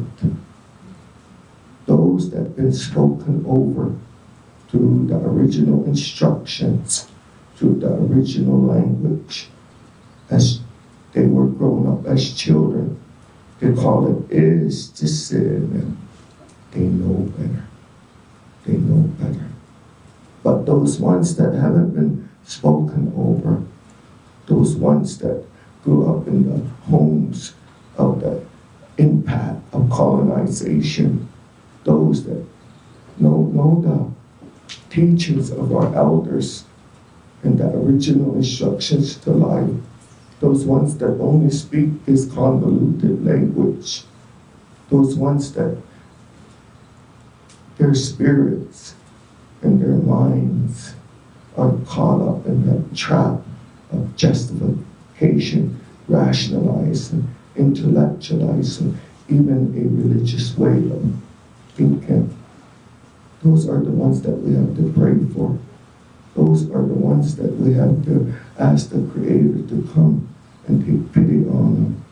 Because this moral deterioration of what's happening here on Turtle Island, it's not only happening here, now it's happening around the world. Our Mother, the Creator, gave her love for diversity in the different languages, in different ways. And if we don't stay close to those ways, we're going to be consumed with this moral deterioration, this genocide. And then we're going to intellectualize, and we're going to think we're right, and we're going to fight for our right. But it's a cancer. It's a mind virus. We have to learn to fight, not to fight. It's not good to be right all the time. It's better to be kind. Yes. We have to learn to stand for the original instructions that were given to the medicine, that was given to the buffalo, to the horse, and to the dog. Where I come from, it's called Reservation Cheyenne. It's a prison colony. It's a cesspool. 80% unemployment, 100% affected by drugs and alcohol. The statistics are really high. And the Bureau of Indian Affairs that sit over and watch the IRA government that are administrating and perpetuating the extermination process. It will just take one stroke of a pen to exterminate who we are. Without your language, without your culture, without a spiritual connection to the land, you are not who you say you are. They take our dogs and call them strays and use that as a justification to take him up one of those draws and shoot him. Piles of dogs, giant dogs. Horses, they call them feral horses. And they round them up and send them to slaughter. And they use a lottery system to hunt our buffalo. How a nation takes care of their relatives is a reflection back on who they are and how far assimilated they are now. And those that want to use this medicine and strip the original instructions and the stewardship to our grandfathers is in alignment with America. It's alignment. It's in alignment with world domination, the New World Order. It's a moral deterioration. It's a mind virus. It's a cancer. So we're at a 50% mark. We can role model the original instructions. Now is the time when our grandfathers would pray. That song that I sang is the original staff song of our people. It's not a flag song. It's a staff song. It represents the diversity of all of life. There's no Utes, no Rapos, no Hidatsas, no Crows, and no Cheyennes, and no Sioux. If you believe that, you have already drank the Kool-Aid of this extermination. The trickster, Vidho, the earth dweller that's here to destroy the air, land, and water, and the order that was already here, put together creator. Follow the plants, follow the seasons, follow the original instructions that was given to them. That's why we have ceremonies. We don't need ceremony. Only time we need ceremony is when we're forgetting that we are a spirit having a human experience. That's the time when we need ceremony. Because we are a co-creator. We are sacred. We are holy. I don't even like using those words, but since we are at the 50% mark, we have the ability right now to reclaim who we are and take on those roles and responsibilities. What's happening to our people right now, it was designed. It's designed to do what it's doing. Hahomahaya, Miyakshimino, Shiwadamino. I would like to mention my uncle. He passed on the original fireplace to me that was passed on to him. And it links back to that time when that Quanah Parker first come to the Cheyenne Chiefs. The ones that they brought to the youths, the ones that they brought to the Navajo, the ones that they gave, shared with the Sioux, all nations. Now there's all kinds of fireplaces, but I bet if the Navajos would do research, there's 4 original Cheyenne fireplaces that were given to them. Not anybody and not everybody's supposed to be a road cat. You have to be careful what you're asking for. You have to walk it, not talk it. Thank you.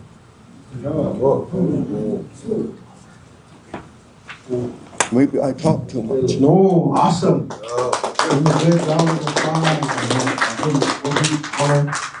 So thank you very much here. So I know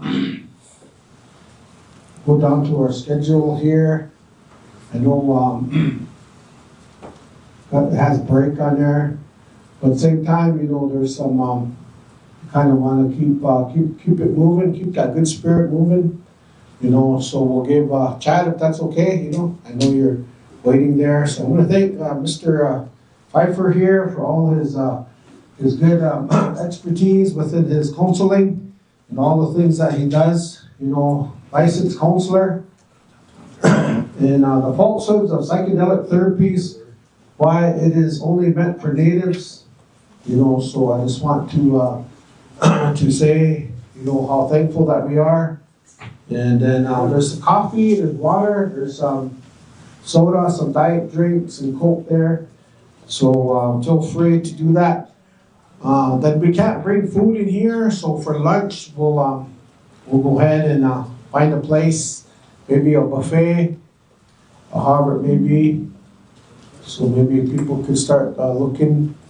And then just as we're speaking, I had a little Cash App donation to help out. So I think that would be nice, you know, to maybe feed everyone here, because I know it takes a lot for hotel, travel, things like that. So at least we can do as an organization, and you know, just at least we could feed someone here.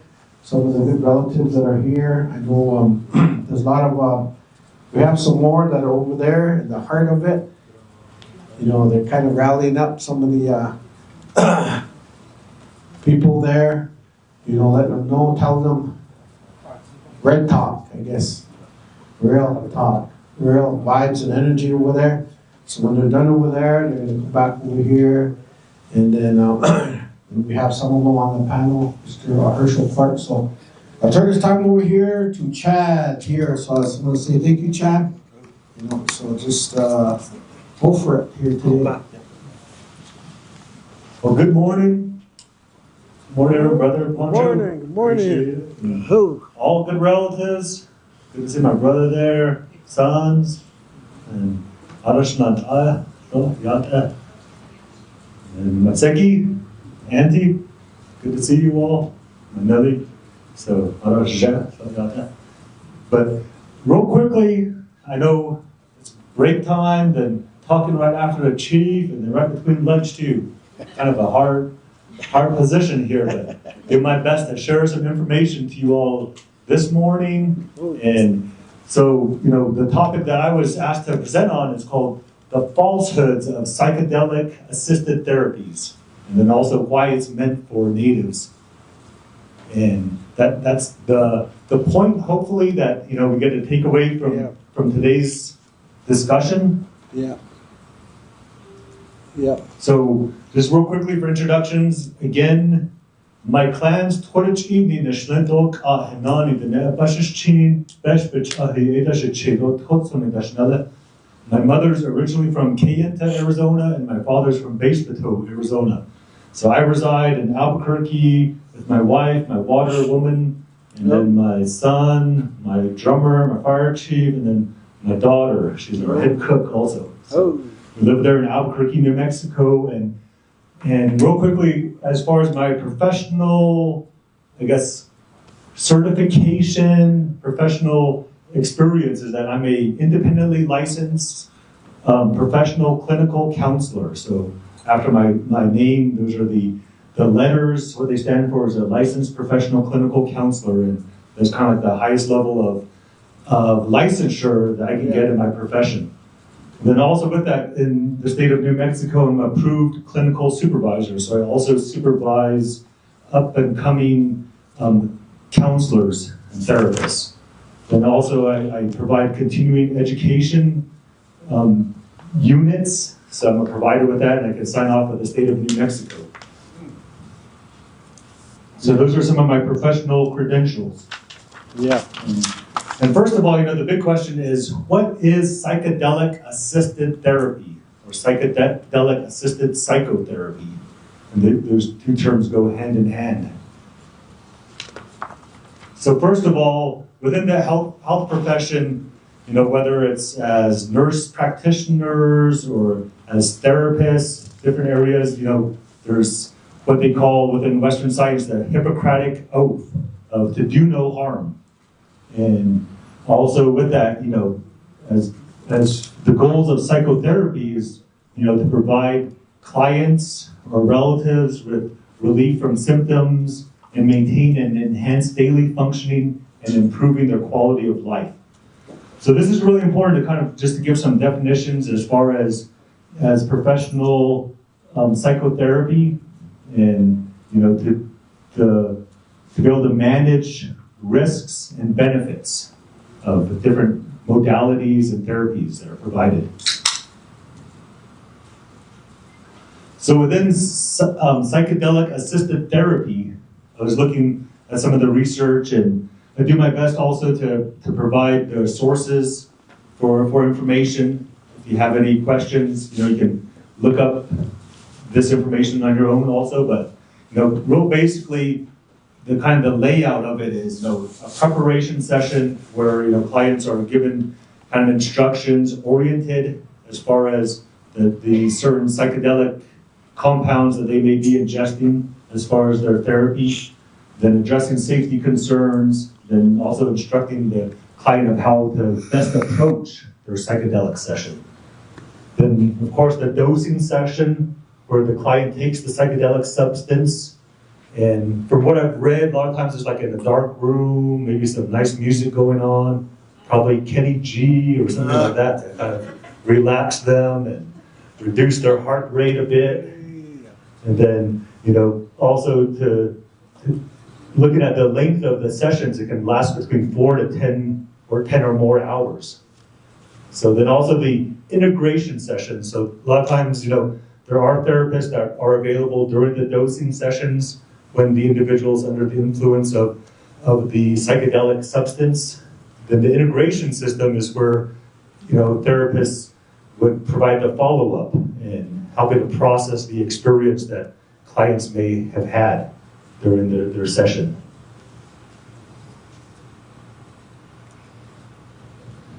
So this is a quick breakdown of psychedelics. So there's two different categories. The first one is tryptamines, which includes LSD, psilocybin, ayahuasca, and then also the phenethylamines, which includes peyote, MDMA, ecstasy. And these are some of the studies as far as the psychoactive component, the effects, the brain chemicals affected, and their use in treatment, and also the scientifically their chemical structure.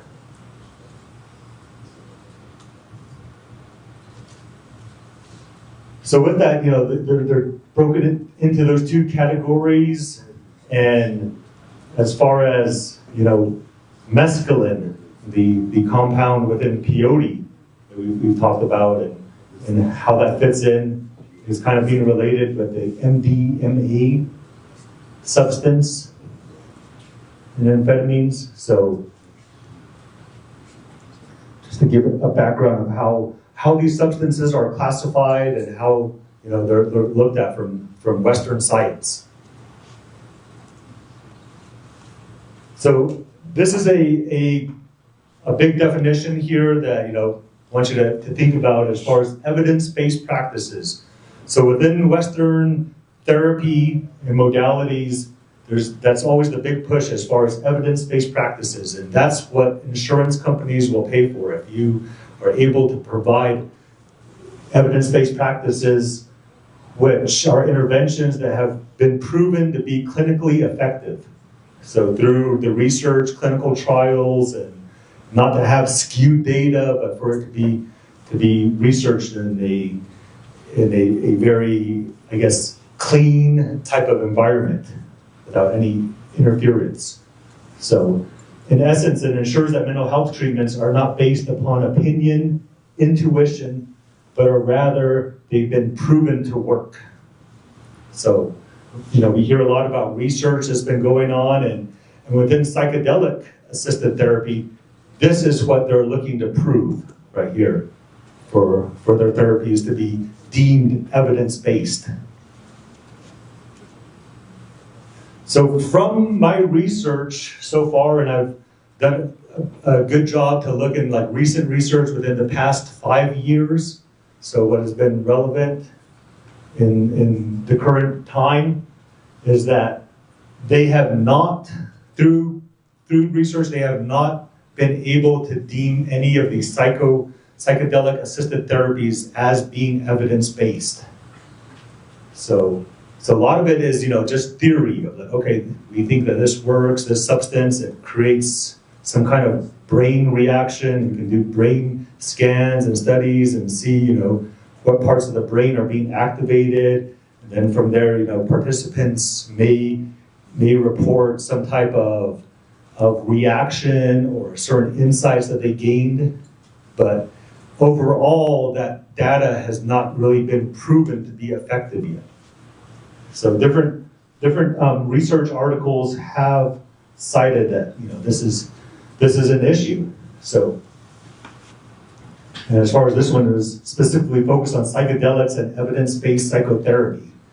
And despite increasing interest in the clinical application of psychedelic compounds for psychiatric disorders, there is no consensus on how to best integrate the psychedelic experience with evidence-based psychotherapeutic treatment. And excuse me, relatives, I know, some of the jargon, the wording might seem a bit kind of weird in a way, but, just wanted to present from this perspective. Yes, sir. Isaac Cardenas, from Yanawana, Tapila Native American Church. I wanted to know what the MBA means. So a lot of times that's one of the substances, and it's been synthesized. It's been a synthesized substance, and then always think back that these are originally plant medicines. All of these come from plants. They come from nature, but through Western science and synthesization, they've been able to kind of just extract the psychoactive properties And, some of these are related to like ayahuasca or the psilocybin, the mushrooms, which were, and are still a medicine for some tribes. Question. On the diagram there, on the peyote and mescaline. So, a lot of times, one of the big controversies that we have here today is the fact that once mescaline is extracted from peyote, then peyote just becomes a shell-like or kind of like a vegetable type of substance or plant or whatever you want to call it. But in our belief system is that even though you extract mescaline, peyote is still a sacred plant.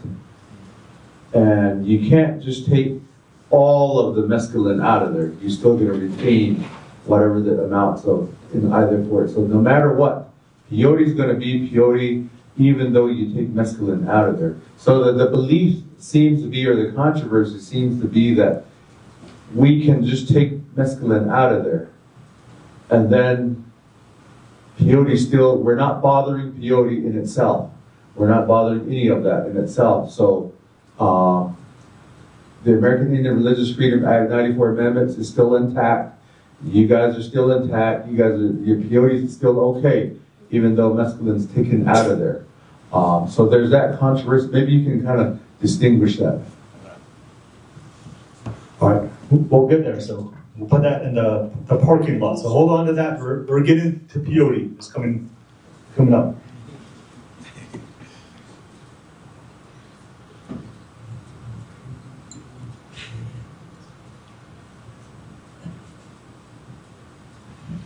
All right, so looking at, the different aspects of psychedelic assisted psychotherapy, like I said, it's almost like it's being made up as they go, the researchers. That's what I'm hearing. And, people have been able to catch on to that. And I've highlighted some of the relevant statements in some of these articles here. So as far as, it's like we're meddling in different types of therapies. So a lot of times, clients, they seek therapy for trauma. That's a big thing, trauma in our lives. And, just think about us as Native Americans. We all have experienced that in one degree or another.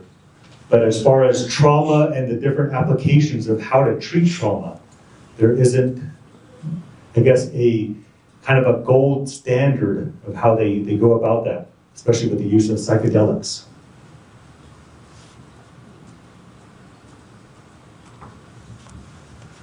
So also, kind of looking at, I guess, the theory of things and, what works, why does it work? That's the big question that a lot of researchers, and I guess you could say the big pharmaceutical companies, that's what they're focusing their money on. Like, okay, how do we prove that psychedelics and therapy work, that they help people? And, it's just a big kind of a mixed bag of things, of results. It depends, and I know there's been an issue with some of the research that was done with psilocybin, especially with the Johns Hopkins trials and with cancer patients, and how, pharmaceutical companies tainted that data in a way and skewed it to get their favorable results from it. So this is the big part of, okay, the dangers and harms of psychedelic therapy. So real quickly, as a therapist, and I've been in private practice for the past 5 years, and then prior to that, working in different agencies and both in the urban setting, then rural communities. And I've had clients from all walks of life. You could say from young children to elderlies. I even had a client who was a Holocaust survivor, and from all different backgrounds. And through that, I've had a number of clients that have come in that have been affected by the use of psychedelics, and one in particular had attended a ayahuasca type of retreat or gathering, and they were dosed with ayahuasca, and they were fine, you could say, before that. It was just more like curiosity, like, okay, I want to go check this out and see what this is about. And then they received the dosing of ayahuasca. Then from that, they experienced a lot of adverse health effects, mental health effects, such as increased anxiety, panic attacks, depression, even to the point of having suicidal thoughts and feelings. So, and then from that, they experienced, it was long lasting. It wasn't just a few days, but months into years that they experienced that. So, that's some of my own personal experience, and, others that have kind of meddled in the use of psychedelics, and it kind of distorted their reality in a lot of ways.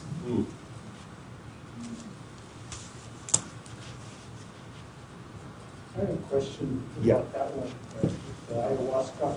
Mm-hmm. Was that used in the clinical setting, like in a therapeutic, psychological, or was it used to just referring to how they use it Yeah. traditionally? It was, I wouldn't say it was traditionally, because it wasn't in South America in the rainforest.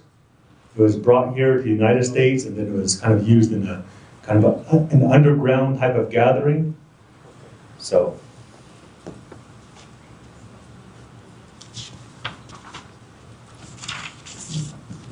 So hopefully this video works. This is from Johns Hopkins.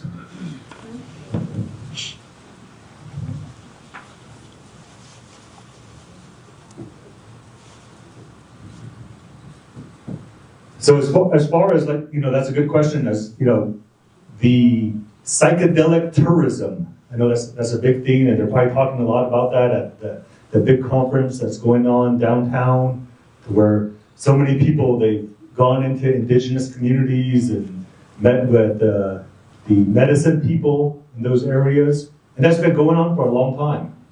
I think one of the first documented incidents happened in Mexico, where a non-native went down to a Mexican tribe, and there was a medicine lady there that had the mushrooms, psilocybin mushrooms, and then she shared it with him. And then he later on wrote about it, published it. I believe it was in Life magazine. Yeah. Then from there, it just spread like wildfire. But then her people, the tribe, they didn't appreciate what she had done. They kind of, she was shunned, and because ultimately she lost her life due to that. They had to take justice into their own hands. Basically did the same thing that they're doing with peyote. Mm-hmm. You know what I mean? Imagine this, a mild to moderate. I thought that was you.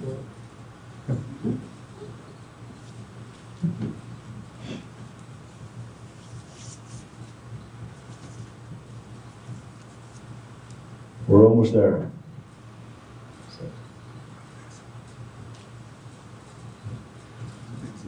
But yeah, as far as that extraction of indigenous knowledge, medicines, has been going on for a long time. And it's kind of crazy to think, we're still dealing with that in 2025 here.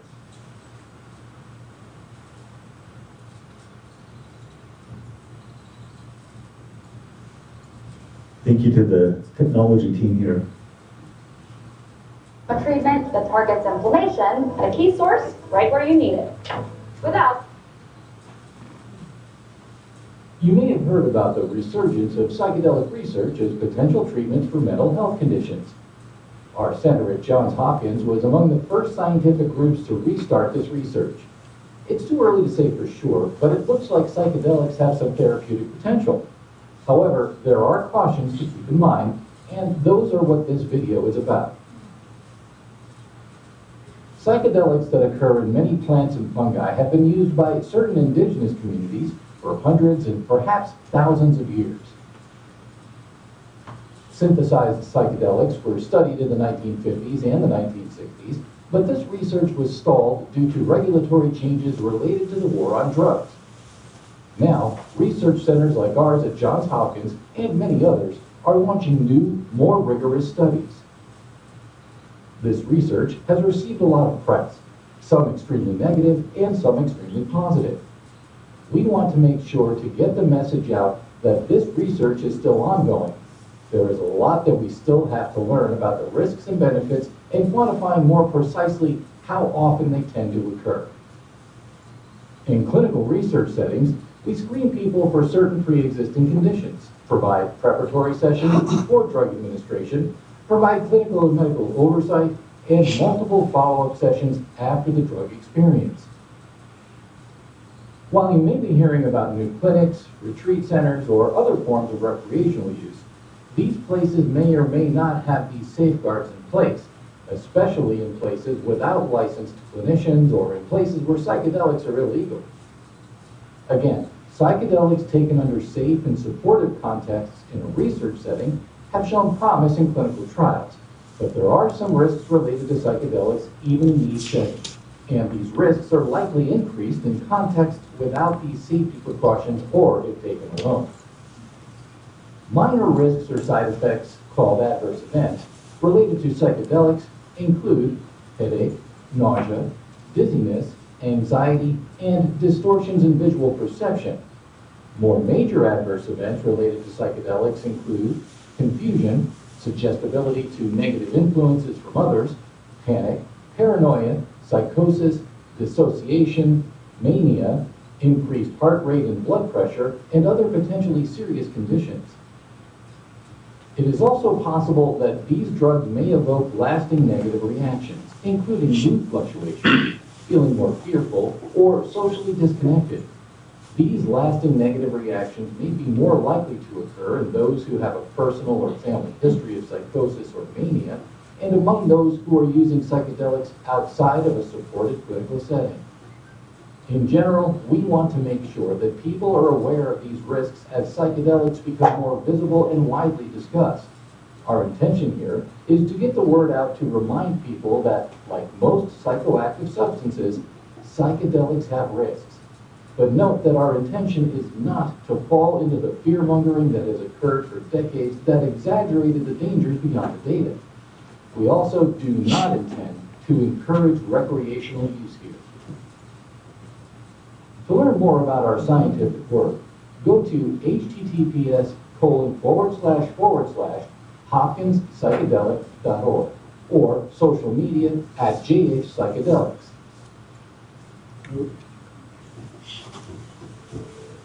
When your kid is learning.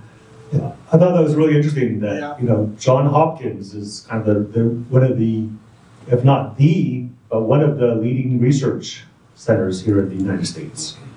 And, as far as how they are looking at psychedelics and the potential risks associated with them, and I always think of, okay, what is the other side effects? They left that part. So we'll get there as far as, some of the concerns, and like I said, as from my clinical experience, I had seen somebody, for lack of a better word, whacked out due to the use of psychedelics. Can I say something? Can I say something? Yeah.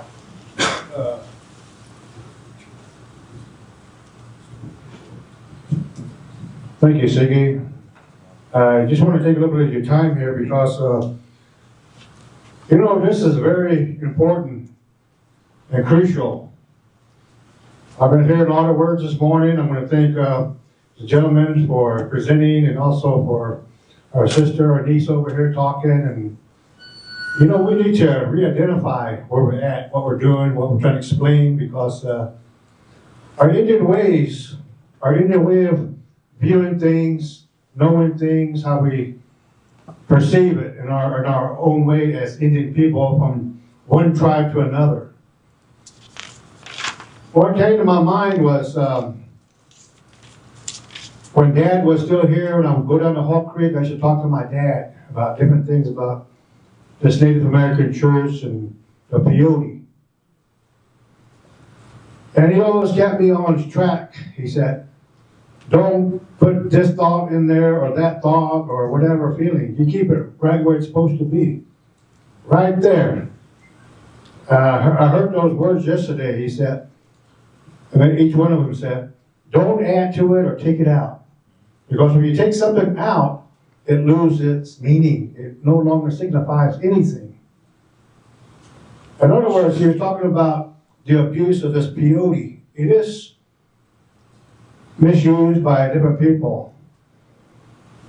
And some people used to ask me, when I used to work for the Denver Indian Center, we had a youth program, and that was funded to the IHS, and then I used to get kind of, you know, I felt funny because I wasn't comfortable talking about peyote with the drug and alcohol program, because people are going to scrutinize and going to say something to you to make you feel like you're less human than they are. That's what I was talking about yesterday when they said they stomp us out. They don't listen. They don't hear us. And people used to ask me, when you Indians go in that teepee, partake of that substance. And I say, well, substance, well, whatever you think. But to us, it's a sacrament. It's a medicine. But I will tell you this, how we talk in that term in mainstream society, or what? How much medication you take? Well, that's what the white man, Western science, you know, medication. Well, the Indian, it's different. It's different. We know how to use this medicine, this sacrament here. And the way my dad and my relatives back home told me, he said, when you partake of the sacrament, you take just enough. Just enough. Don't take too much. And then I revert back to that over and over and over. I say, you know, our elders, when they tell us something, we need to listen. Sit still. Listen. Behave. That's what that means in Kiowa. Behave. Sit still. Listen. Learn. How could you teach something if you didn't learn it yourself? So that just come back to me when I start hearing all different professionals talk about peyote, Native American church. My dad just say this, the Kiowa people, this peyote, nobody made it but God. And I think that's where we got to re-identify, put that back into our religious and ceremonial and spiritual perspective. He always said you put God first. Because after all, he made it. And another thing that Dad used to say, God is no respecter to man or to persons. Doesn't matter if you're man or woman, God does not respect you. So a lot of things we've got to go and revert and go back and re-identify our thoughts and feelings as human, who we really are. And they used to say, don't pretend to be something that you're not. Because we hear about that a lot. People want to go to meetings and want to sing like somebody else, or make feathers like somebody else, or beat like somebody else, and they just go in just to drum and sing. Well, where's God? Where is God? This peyote. You're going in there for your own entertainment and recreational purposes, just to listen to drumming and singing. Where's your connection and relationship with God himself? Don't play with this medicine. Don't play with the sacrament. That's what the elders used to tell me. My grandpa, my late grandpa, Jasper Segido, used to say that. You come in here just as you are, in a respectful manner, when you partake of this sacrament, or any tribal ceremony, you got to have that sense of respect and some dignity. Don't go on your own account just because you're after something you want. You don't experiment with these traditional ways. That's a no-no. You got to go to somebody who you can trust, who are spiritual people. Roadman, that's what I talked about that a little bit yesterday. Every tribe, we have our own way of interpreting what this medicine is about, the sacrament. God made it for a purpose. And Dad used to say that Indian people that use it in the Native American church, we're the only one knows how to use it. We don't have to go down to the IHS clinic or Oklahoma City or somewhere to get to get well. He said, I go in that teepee, I partake of this medicine, sacrament, pray to God my own way, the way he gave me my tongue. The other medicine I go to is right next door here in my sweat lodge. And other ceremonies. All these things we have, they have procedures. Procedures. Procedures. You gotta follow those teachings. If you don't, that's gonna be your weakness. But God's gotta come first. Let's don't forget about that as Indian people, that God is there. If we believe that God made this peyote, let's keep it that way. Yeah. And that's what he said that one morning when I was sitting there with him. He said that peyote on top of that sage, I don't want nobody to bother it. Leave it alone. Leave it alone because you don't know how to use it. Where's your songs? Where's your prayers? Where's your composition of some of these procedural songs that is ritual? Starting song, or other songs, and at midnight, morning, like that. We're the only one as Indian people that know how to use this peyote, so I just wanted to convey that. Thank you for listening. I hope. Oh. I appreciate your words, Lucky. Just how you expressed it, elders or dad, Cone, you know, how they have laid it down. And you know, that's, I guess, we all know that, we heard that, it's embedded in us, that's how we go in, that's how we approach it. And sharing, you know, some of this information, you know, these are the non-natives. Now we see the effects that, because they don't know what they're doing, bottom line, they don't know what they're doing. And they don't know the power of these medicines, not just peyote, but some of these other medicines also. And, you know, the effects of that, they get themselves in a bind, and they don't know how to get out of that. So with that too, you know, some of the negative difficulties, they can last months, years. They have it documented here. And I almost imagine like all these people, they're looking for something to help them in their lives. Non-natives, their first one is that, you know, it's almost like they don't have an identity. They don't know who they are, where they come from. They're searching for something to give some type of meaning in their lives. Yeah. There's so many of them, they're coming and they're trying to grab onto this and make it their own, utilize it. I guess you could say, in a way, they all need help too. But the approach, the way they're going about it, we don't agree with that. That's not in line with, you know, what was expressed earlier, is that we're the caretakers. We're the caretakers. And it's like we're born into it. We're born into it, and you know, through our bloodlines as native people.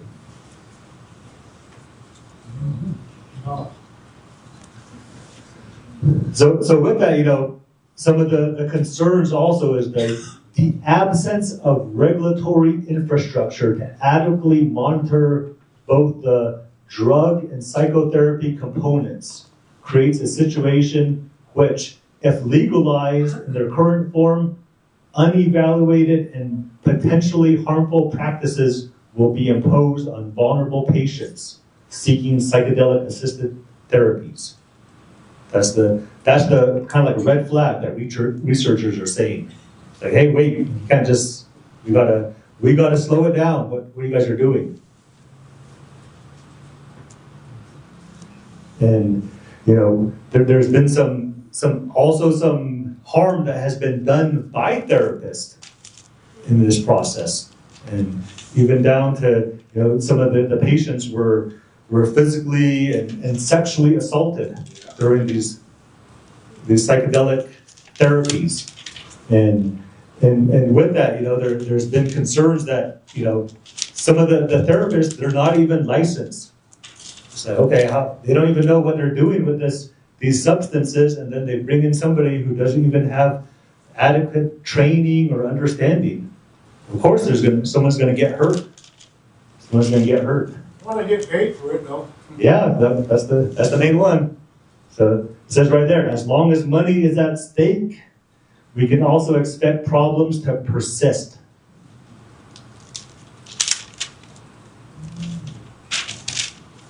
So again, you know, just talking about like the destabilization for people when they utilize these substances, their whole worldview understanding of life that totally is changed, and then, they don't have any guidance, understanding of like, okay, how to make sense of things again. That can, lead to pretty much a loss of meaning about things. A sense of like, okay, what's the purpose of being alive? It goes back to that suicidal thinking.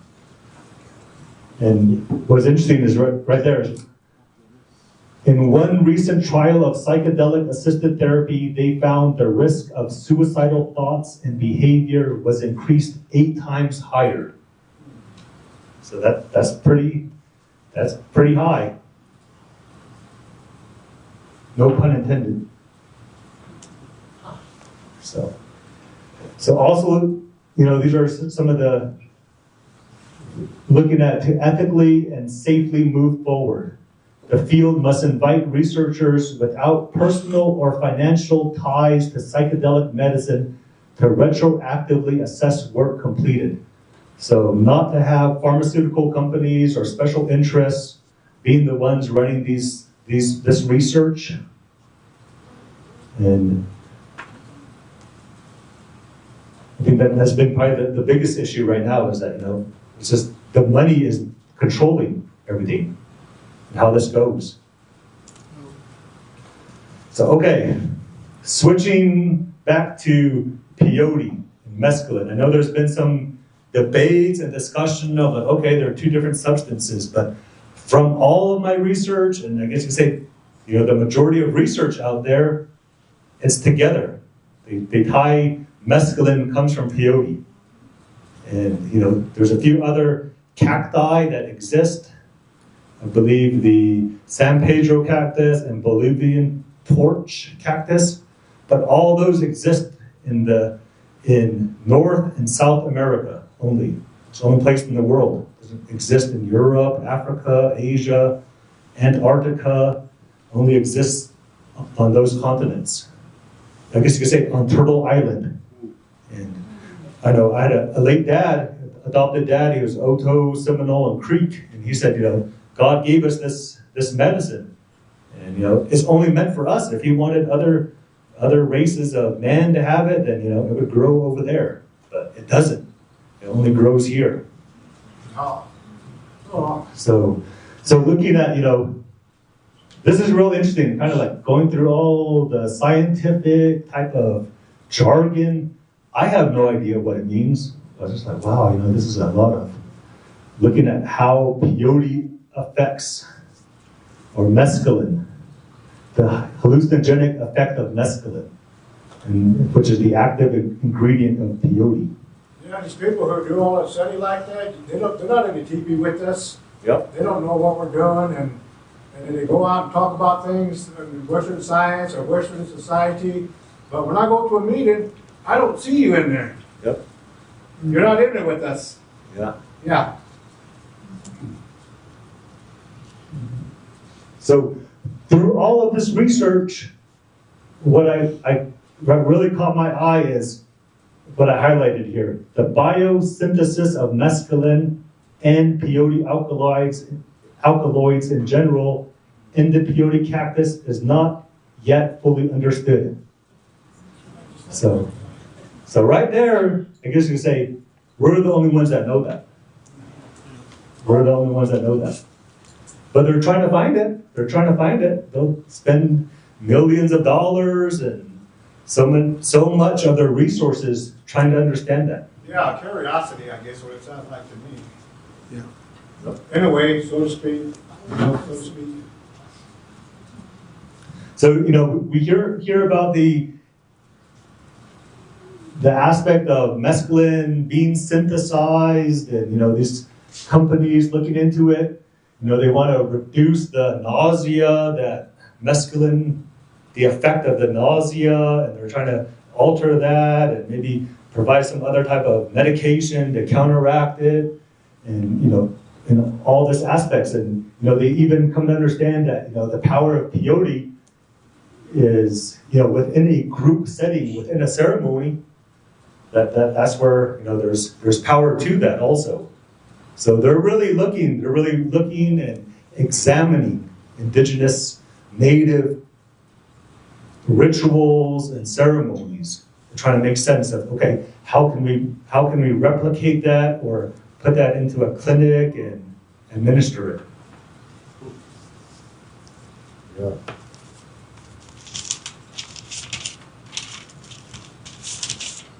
So this is just kind of, this is a statement that I made thinking about, peyote and kind of what I've shared, as far as, the Creator blessed Native American people with this medicine. Nowhere else in the world does it grow naturally. And as in Native people of this land, we are the caretakers of this medicine, and we're responsible for who we share it with also.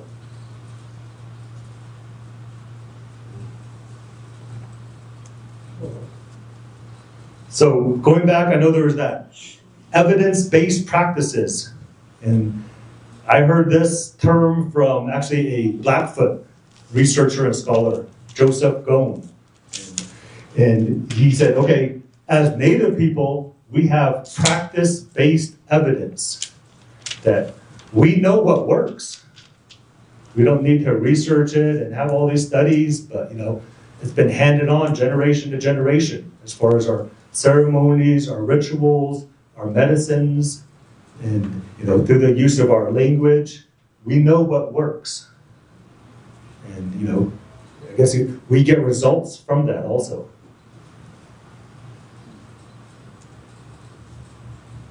So as Native people, and this was actually from a study that was in South America, I believe. And they were looking at how their traditional medicines have been extracted and exploited, and for the unauthorized research and drug development. So what I see is really important is that traditional medicines and practices are fundamental for the transmission of cultural identity and survival. That, kind of going back to what the points that are made is that, this is the last bit of sovereignty that we have, that we hold on to. And, the sacredness of that. It shouldn't be talked about or shared elsewhere or put in, broadcasted in different areas for non-natives or for people who are wanting to profit off of it. And I had a late uncle also, and he was probably one of the pioneer psychologists for our people. He went to school, master's degree, and one thing that he shared was that our healing and our process is that we're trying to reintegrate, blend in with nature. That's the whole emphasis of it, is that we're blending back into nature, and through that identification with nature, that's where we get the holistic healing. So this article reminded me of some of those statements that I had heard, and I like this, what was expressed: human lives are interdependent with and contingent on living in ethical relations with other people, with our ancestors, with plants and animals, and with the natural world overall. Indigenous systems of relationality are the heartbeat of indigenous existence.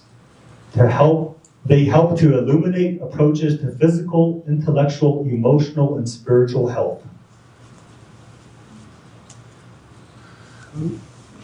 So I just want to thank you all, and if anyone else has any questions or any other remarks they would like to express, I know I'll try to run through this quick because it's lunchtime. 12:15. Thank you. Thank all our Creator here before I speak. And my name is Tomas Lopez. I'm from Denver here. I see some of my relatives here that we know each other, and I have a relationship with this medicine myself. I've kind of been somewhat involved in watching after it was voted upon by the people of Colorado when it became law that they decriminalized all of these medicines here. And then I had some nieces that were involved with Native groups that they're opposed to this. They are opposed to that. If, Uncle, you eat this medicine, you should come and see what there's going on. Felt like we're asleep at the wheel because we didn't activate before they put it on the ballot. But anyway, I went to the State House in Colorado, and I was listening. I didn't really know, I was just listening. And they said they had Native people that had authorized or had given them the go-ahead to put this on the ballot. So I went to go see who these Native people are myself. But we may differ, you and I. I'm not a federally recognized Native American. Well, my ancestors, they come from here, Otomi, Urupeches, you know. We have a relationship too with this medicine. But I want to see what's going on, so I went over there. I didn't see a lot of Native. I thought I would have went in there and see what I see here in this room, you know. I didn't see it. And I started talking to attorneys that were working to promote this, to pass this. They had already passed it. They were in the regulatory process of it, how we're going to regulate it now. So when I talked to the woman that was the representative of the state of Colorado, elected official, that is the one that these psychedelic people got to propose the bill to the legislature, she said, well, it's too late. It's already been passed. It's law.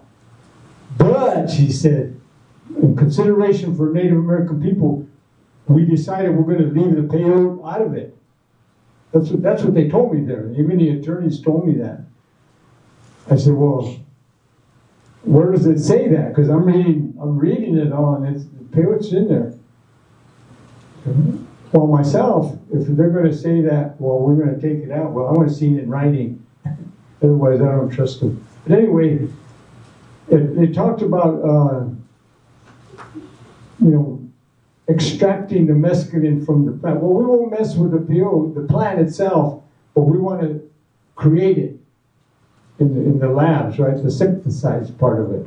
Or we want to take it from other cacti, like you said, the San Pedro and those other. They want to use it, but we'll leave the peyote alone, is what they said. The plant itself, on behalf of the Native American church people, the peyote people of the Turtle Island here. So that's what I wanted to say about that, is that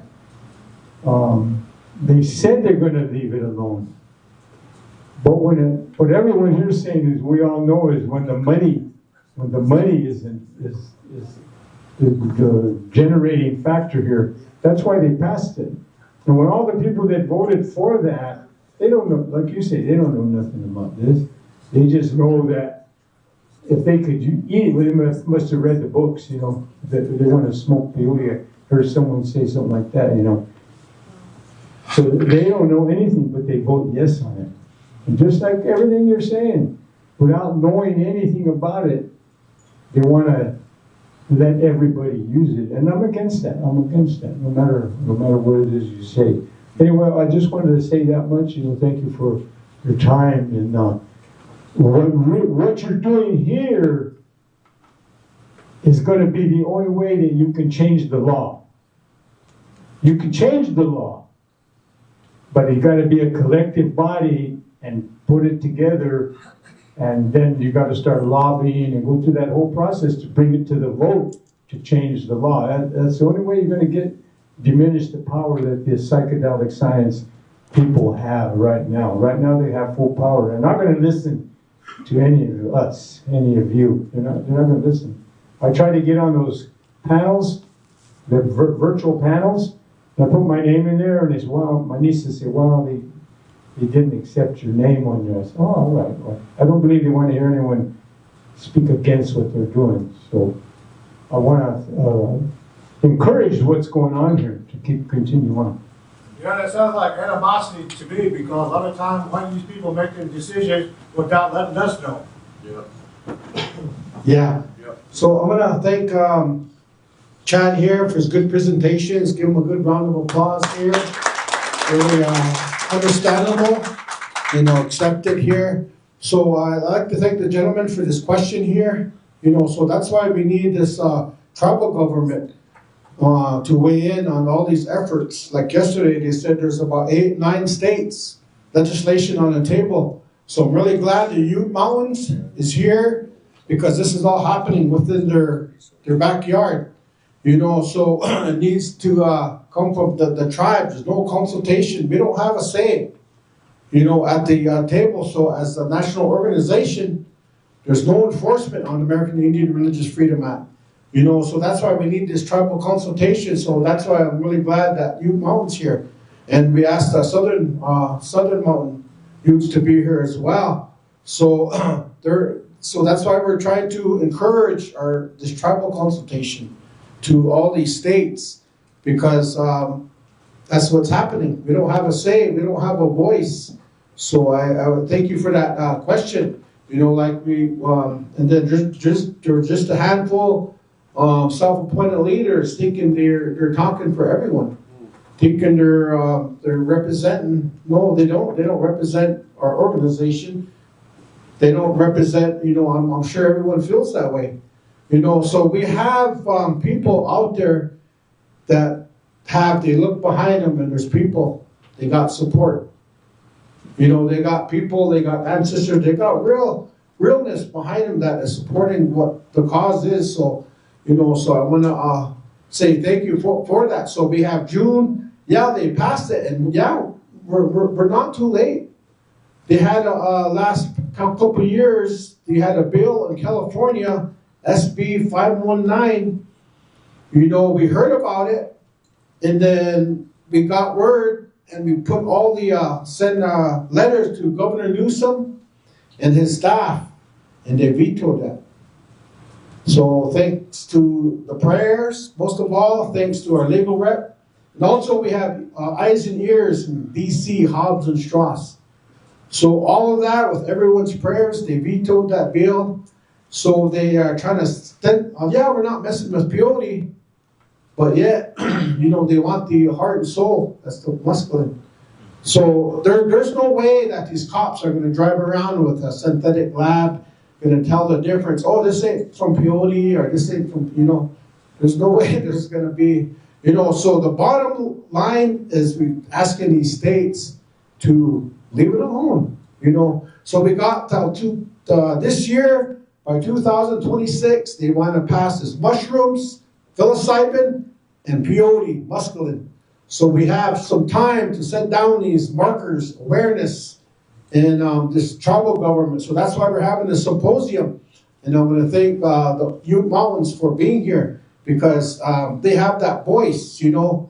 And then we have some senators that are come later, you know. So I guess we're helping them to stay out of something unspoken down the road for the state, for their tribe, or for their communities, or for their people. You know, so we're just kind of setting the tone here on the legislative, you know, mindset, you know, just to leave it alone. So that's why we're having these ceremonial practitioners, these different tribal leaders, because we need them. We have tribal resolutions for support, because that's the first thing they ask. Does your tribe support it? Yes, we do. Yes, they do, and I'm going to show them all this here. So I just want to say that.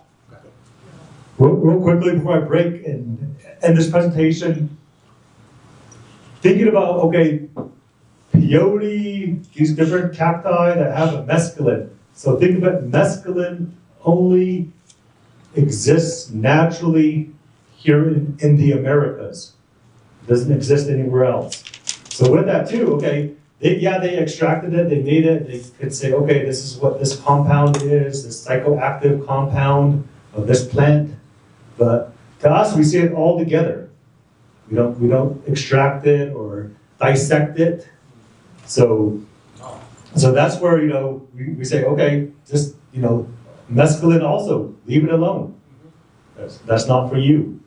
And I just had this thought. I know the question of like, okay, if we extract the mescaline from these plants, and then it's just going to be a vegetable, a cacti. It's almost like, you know, our coffee.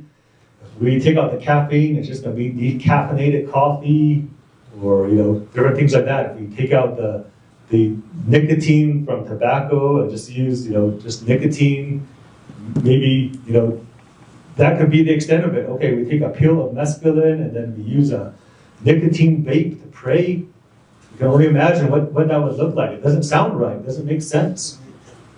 But that's the way that, I guess, that Western aspect of things looks at it. It's just the chemical aspects of things, how it interacts with the brain and the body. So I just want to make mention of that. Thank you all for your kind attention and appreciate all of your support and willingness and everybody on the metaverse also. I hope. Okay, thank you. Just want to put a little flavor here to it on the legal lens, and then we'll go for lunch break. So Cracker Barrel, 6 minutes away. So kind of call your Ubers in about 5.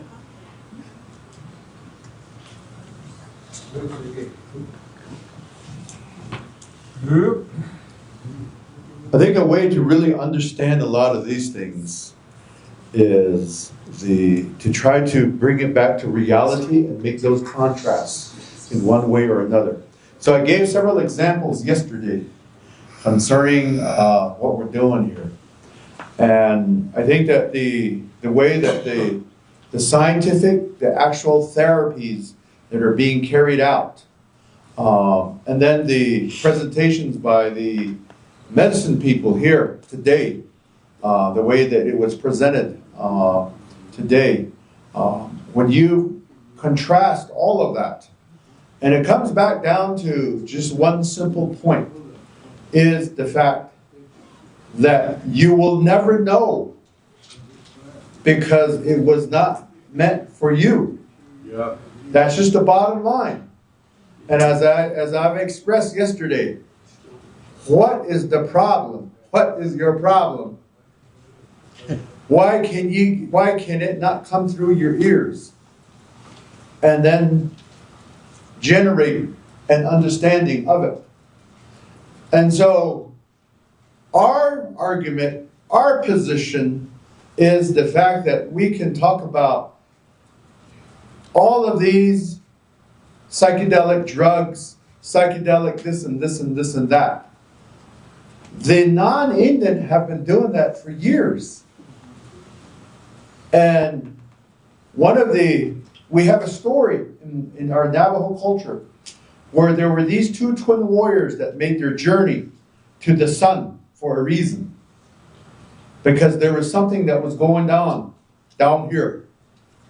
So that they could gather and they could get the means to annihilate this evil and diseases that were there. So there's a story that goes like that. And so I have a grandfather. He got a chance to lecture before the National Aeronautical Space Administration Research Center in Cleveland, Ohio at one time. All of these engineers and scientists were there in the auditorium, and he presented to them. And this is what he said. All of you non-Indians, you go through years of studies trying to figure out how you get to the sun, how you get to the other planets. You have all these rockets that you're designing that the furthest you went is the moon. But me, I come from a tribe, I come from a people where we actually went to the sun before. And nobody knew what he was talking about. But through our belief system, through our stories, the journey of these two twin warriors that went to the sun, and he made that contrast. That's the level of thought that we're talking about. That's the level of understanding that we're talking about. Like, for example, the presentations that were done today, it's a form of a language that we're using. As I've said yesterday, my biggest frustration here is the fact that I'm using this English language to try to talk about something and describe it. It does not give it justice. I wish I could talk my own language. I could talk Cheyenne. I could talk Kiowa. All of these tribes that are represented here in every way in our own tongue, in our own language. Because there's spirit in this language. There's spirit in these songs when we put our own language words in there. There's spirit. It rekindles it. it motivates, it stimulates that Holy Spirit. Yeah. And so that's what we're talking about here today. And that's exactly the code, the secret that's trying to be uncoded here by the non-natives. That's the secret that's trying to be uncoded here. But our argument today is that all you natives, some of you are our relatives, why do you sit outside the fort and try to sell these secrets to them? Have you lost your mind? That's what my son here, Avery Denny, said in Navajo to our Navajo relatives earlier. Have you lost your minds? Have you not been listening at those lectures and at those ceremonies when your grandmas and your grandpas are saying, do not do this? You're causing all of this. All for what? To get several Ben Franklins. Yeah. That's what we're talking about here today. And so we are advocating, we're standing strong to say we're not going to allow that. And if you are in fact, those of you that have military backgrounds, we go through a security clearance. And if we breach that security clearance, there are consequences for that. The same way, we still have those unwritten security clearances that we have. We have an unwritten code that we still have. That's the secret. And we're not going to allow that to be sold or revealed. We're going to protect that. We're going to protect that, no matter what it takes. And yeah, we might be up against millions and millions of dollars. And I really like what our sister said here today. We're not even in the fight. We've done won this a long time ago. It's you that are trying to figure this out, and you will never figure it out. From the day that you came across the water, you haven't figured it out yet. And you will not figure it out. Because it was never meant for you. Even though you came across in all sorts of hardships and everything else, through the grace of our good-heartedness, we gave you water, we gave you food. We let you come to our homes over here, and we healed your sick, took care of them. But you came around, and what did you do? You polluted the water. You polluted everything else. Look at this. Look at this place. Some people may think this is a beautiful place. Architecture, concrete jungle, technology. If you look at it through your native lenses, it's a real sad place. It's a trashy place. It smells. And it's sad. That's what you did over here. But this particular medicine, this particular ceremonies, you're not going to do that. You're not going to do that.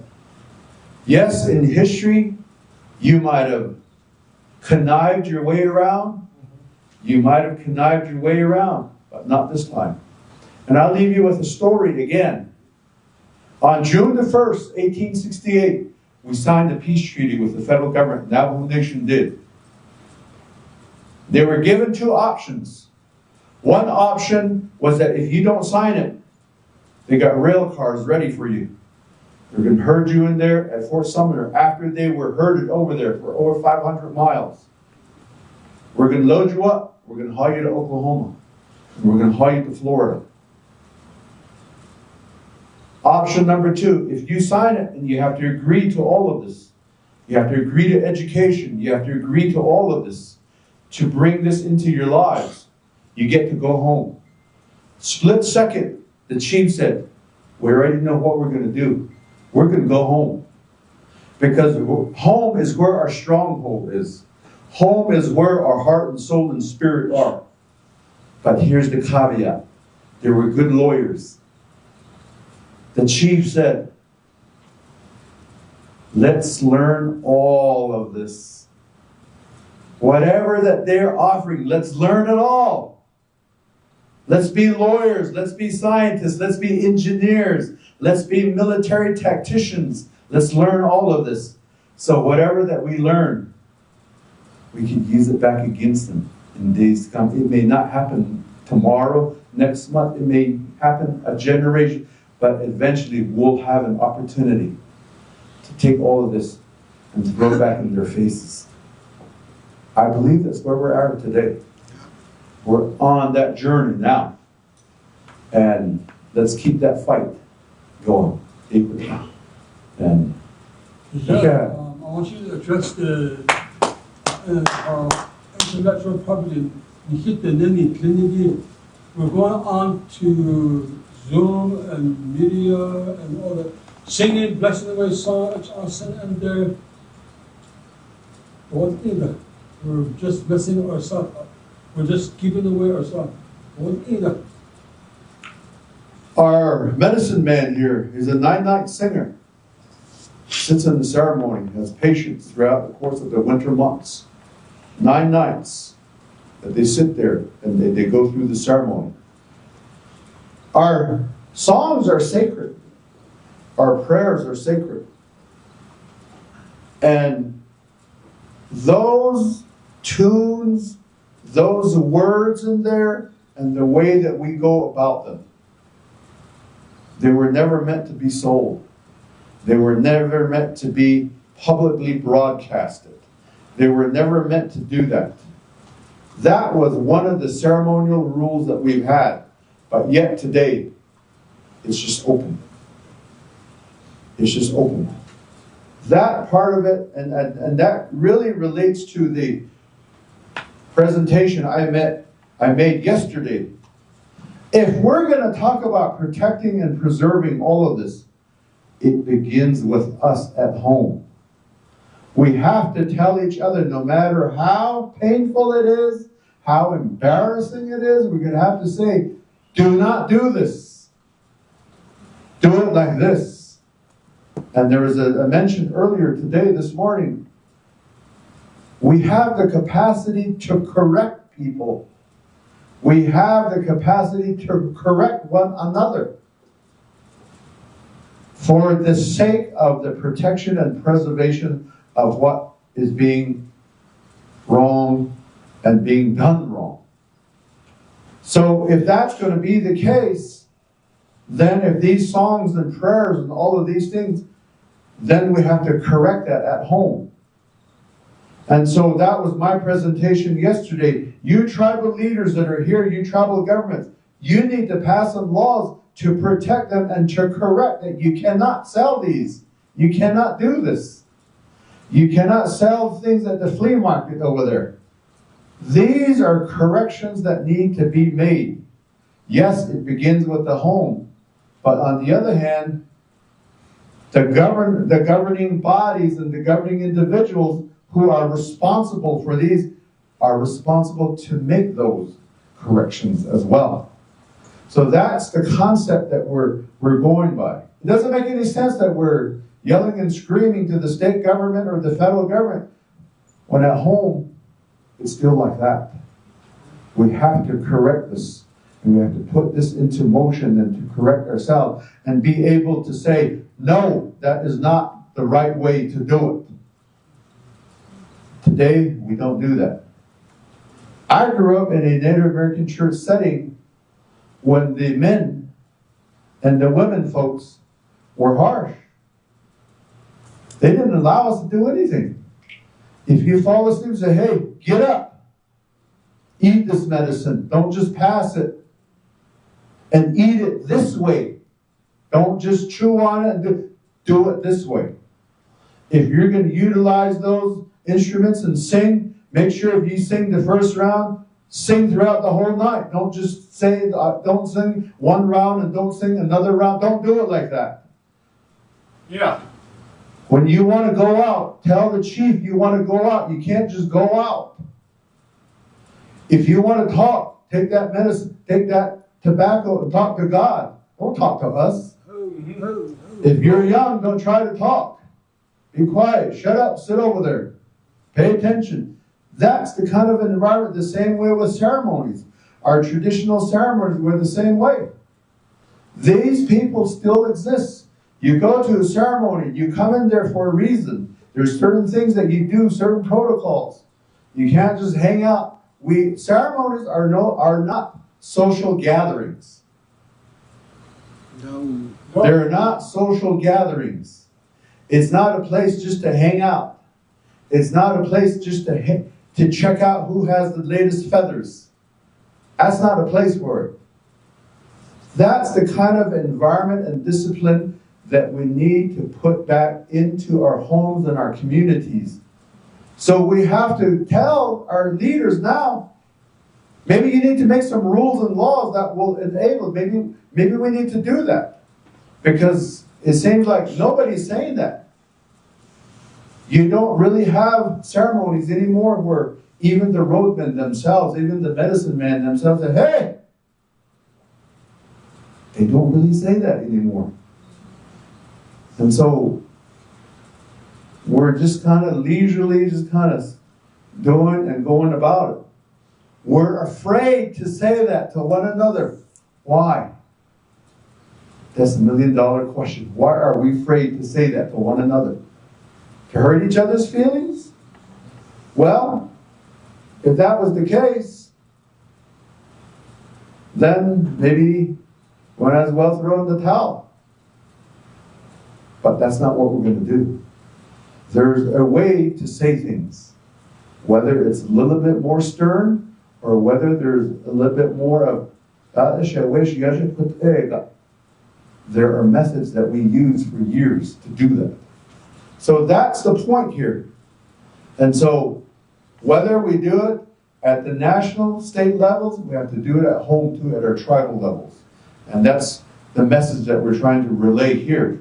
And we need to call out the Fort Indians that are out there. We need to call them out. And say, same way, you can't do this. Yeah, you're going to argue. You're probably going to go on Facebook and trash me. I'll get all your supporters and all your relatives to trash me too. So be it. Go ahead. But your problem is that you do not have the audacity. You do not have the courage to come to me and face me and say that to me in my face. Then I'll mark it for you if you do that. Why hide around behind the hills? Why have your conversation over coffee? Why do that over there if that's your problem? Come to me and tell me in my face. I'll probably say, you feel better? Oh, okay, well then burn some cedar for you. I want you to feel better. Those of us that know, I think my brother over here knows, and some of you here in this audience.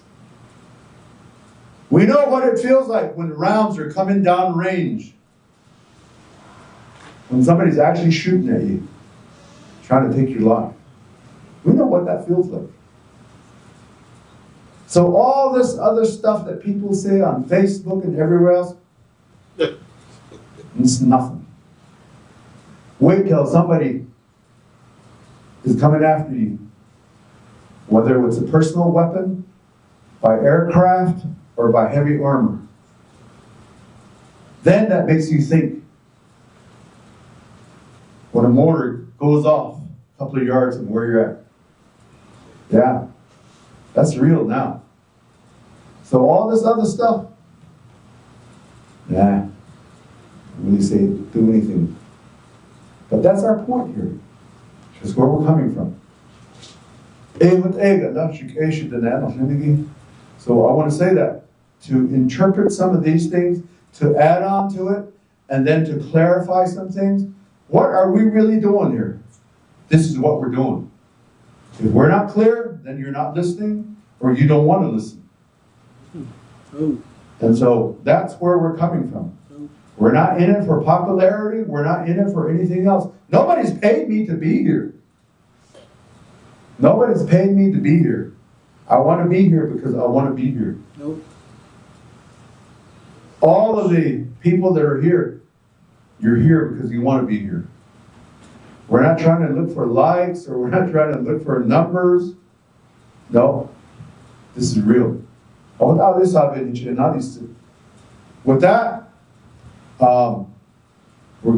we made a prayer this morning, and I think that prayer is going to carry us into the lunchtime, noon hour here, and that prayer is going to cover our food here today, this afternoon. And then we're going to proceed with our program for the rest of the day. Turn this back over to you, brother. Okay, so thank everyone for the good words, the vibes, the good energies. It was well received and well awesome. So we'll take a 1 hour break. So I know we try our best to stay on the agenda. So when we come back here, we'll continue on with Nicole. So I thank her for her patience. So we'll all make our way to Cracker Barrel. So it is on, it's just 6 minutes away. So it's on 9111 East 40th Avenue. So maybe if you could, kind relatives could huddle up, get a 6-passenger maybe, or however, we'll all meet over there. What kind of lunch break did you take, Mr. President? What's that? It was like a 2-hour lunch. I went back up and just watched some Mavericks. Well, with the baby, with my dog. I'm good with this. I talked to them. 15 minutes and 15 minutes. And then I'm also going to acknowledge the medicine. Okay, I'm just going to reconvene here the symposium. I want to thank you all for your patience here. I know the restaurant we went to, it was pretty packed there. Same time, wanted to feed our relatives here that took time out from their jobs, from their employment, with all their duties and responsibilities. You know, at least we can do is share some food with them. So I hope you all like the lunch there. So Mr. Clark, good day to you. And we asked Nicole here, you guys probably already talked about it, but we could switch the times. I know you guys got to leave. So we'll ask Mr. Slater too, if he's here. And then Kevin there, he was unable to make it, so we'll kind of bump you up to if you want to go before Carl or after. We'll leave that up to you. So,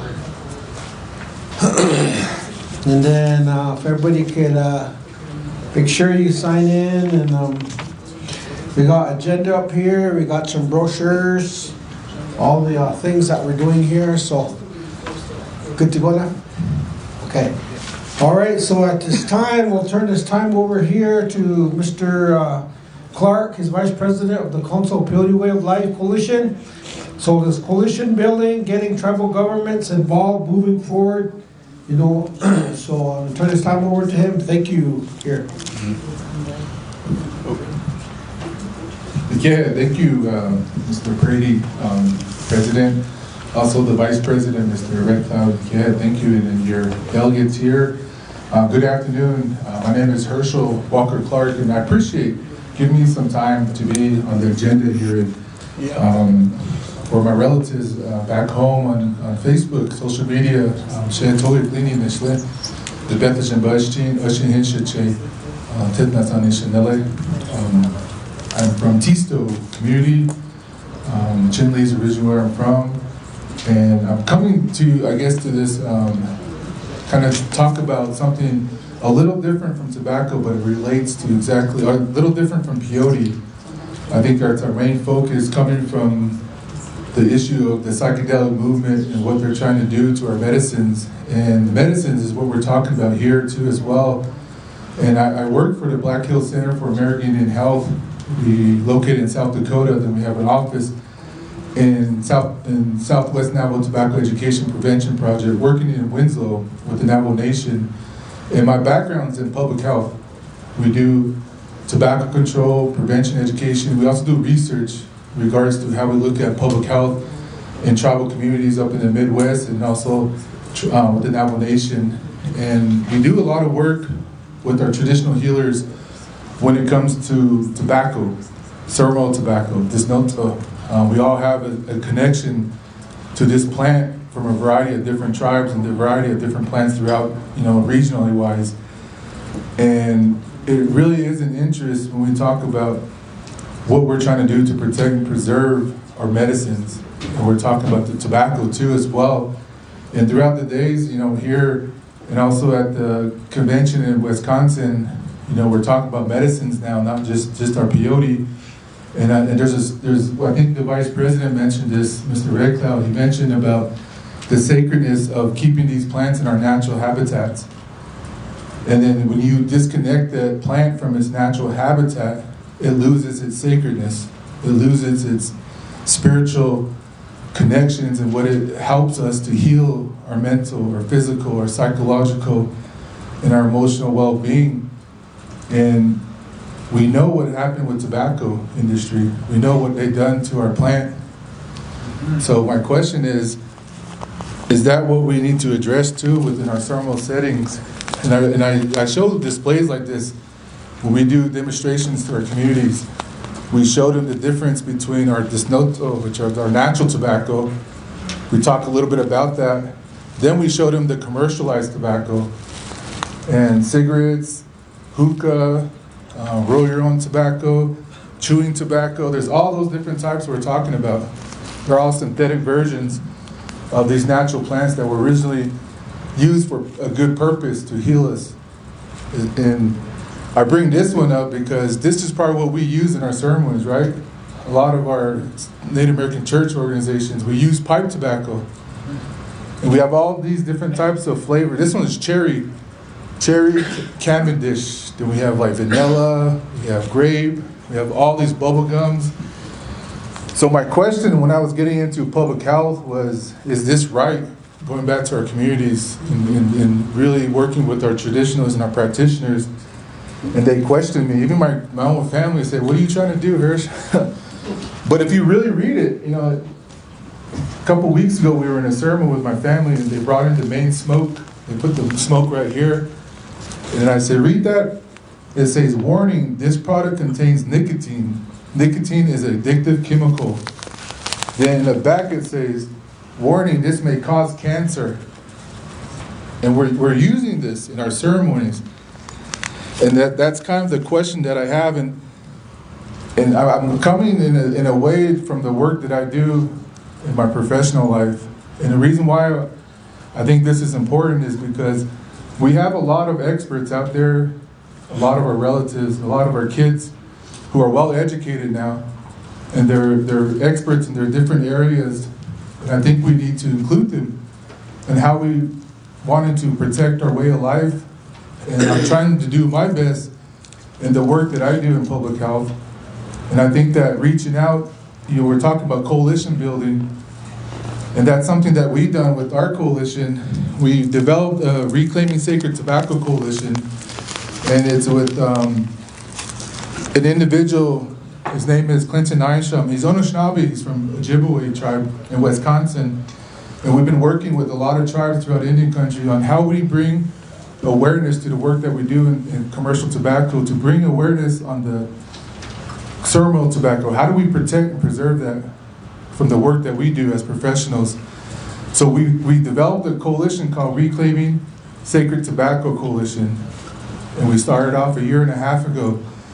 We just did it out of the work that we did because we meet a lot of people throughout Indian country doing really good work in tobacco control. And we were able to partner with them. And we just started off doing webinars with people. Then pretty soon we built it up to 150 people that attend every bi-monthly. Then pretty soon there was funding that came involved. There was the NIH, National Institute of Health, CDC. Then Robert Wood Johnson Foundation came to us. And they said, we would like to invest into what you guys are doing because it sounds like you guys are passionate and you guys are just doing this out of the work that you guys do. But do you guys need funding to help with your assistance? We're like, yeah, sure. So they funded us, and we've been at this for almost 6 months now. And right now we're just laying out the groundwork, getting our mission statement, visions, then we're doing capacity building. We're reaching out to Indian country. And we'll be up in Crow Nation in a couple of weeks. We've been different parts of the Indian country we'll be planning to go to. But I just wanted to share the work that we do in Reclaim Sacred Tobacco.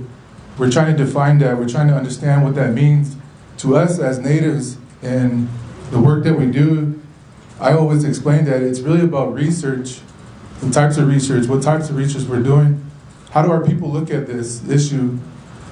Then we're also doing medicines, and I think that would be really interesting. So I'm reaching out, it's a little different, but this is the work that I do in public health.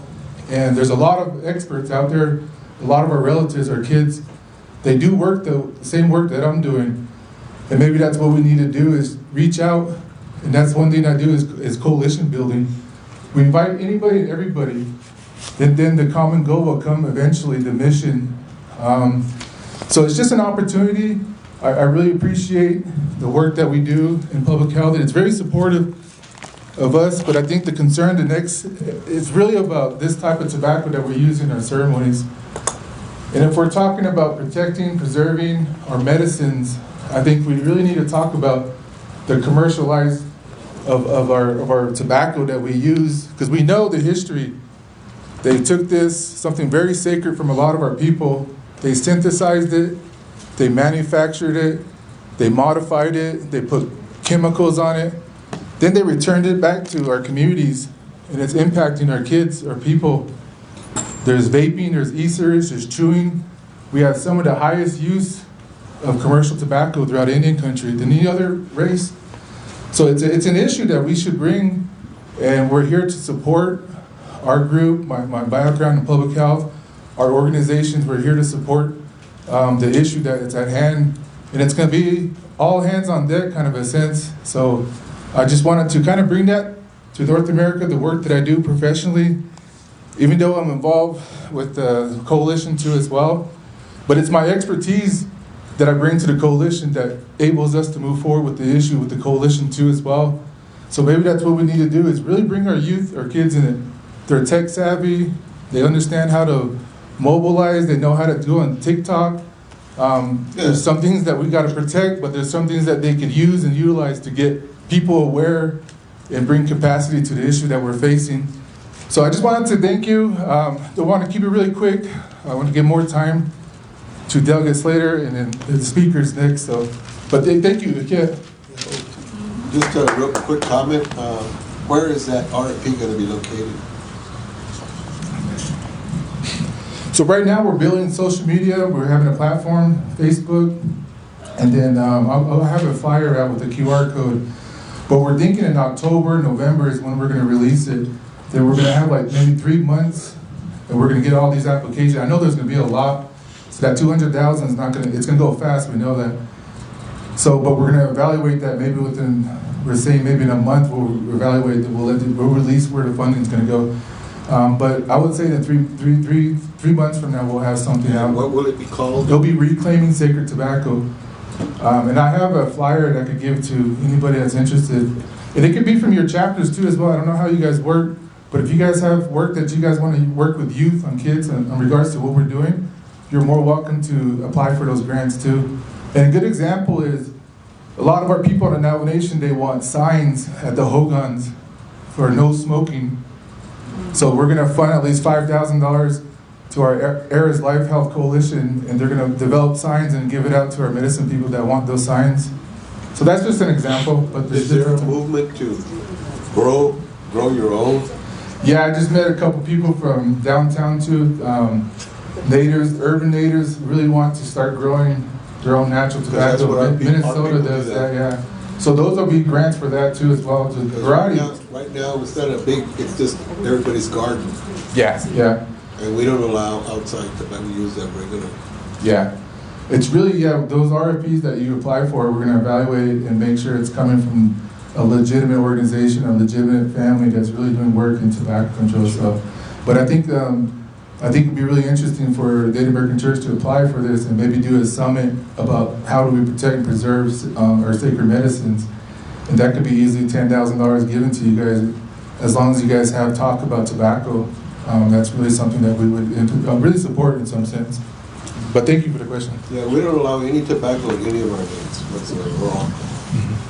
So to thank Herschel, give him a good round of applause. Root for the color, the Tobacco Coalition, and all what he's doing. So I appreciate the update and all the future endeavors that the Tobacco Coalition that he's in charge of. You know, so I know Mr. Slater. I want to thank him very much here. I know these two gentlemen have been very productive and helpful within their tribe and their community here, so I have a good kind of tension here. So I know he's going to shine light on some of the things that are taking place, you know, right before all of us and our tribes. So protecting our native intellectual property, traditional knowledge, testimony before the World Intellectual Property Organization.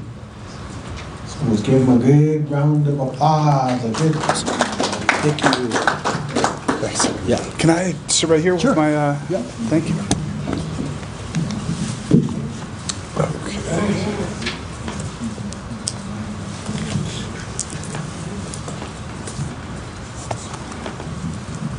Can you all hear me?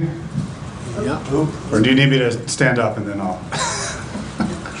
I just have some written comments prepared to help me remember all the things I need to say, and it's on my tablet, of course. So, instead of squirming holding that, I'll sit down. But good afternoon.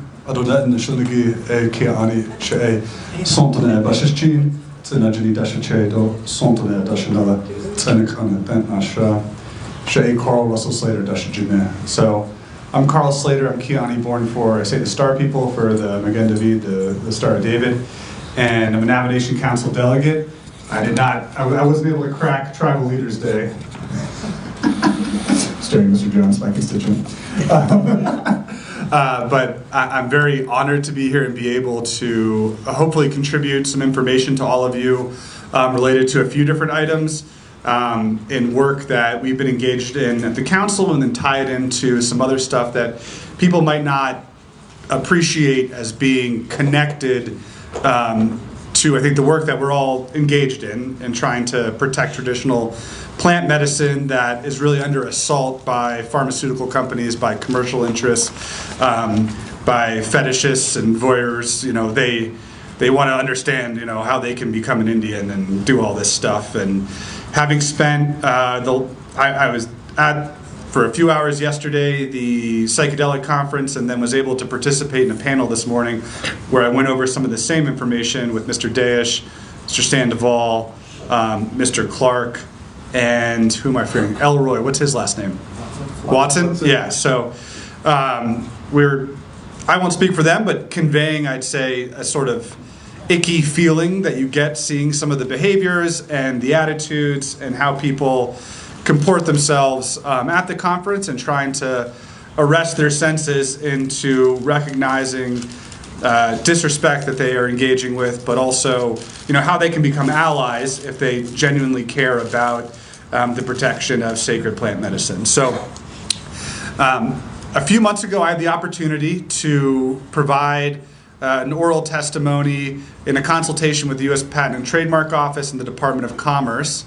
And they had initiated a consultation with tribal leadership, right? So federally recognized tribes, to discuss the GRATK, Nicole? No. the genetic resources and associated traditional knowledge treaty, which is under the World Intellectual Property Organization. And our law professor over here will be able to, I'm sure, explain much better than I am, and Mr. Jones, I'm sure, could do it much better. But I think they're based in Geneva, associated with intellectual property all across the world, right? So patents, trademarks, that's what we're talking about when we're talking about this. You know, interoperability and recognition, you know, between different nations. And if you think about it on the world stage, we've always been disadvantaged by not, say, having a seat at the UN. There's UNDRIP, and I'm not exactly an expert in that, but you know, we do have Navajo people who are credentialed there and are able to participate.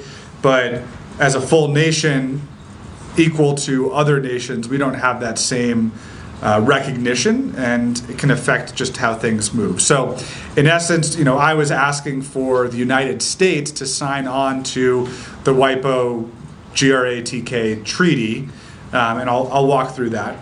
Parallel to that, for the past few years, we've been working on a genetic policy on the Navajo Nation.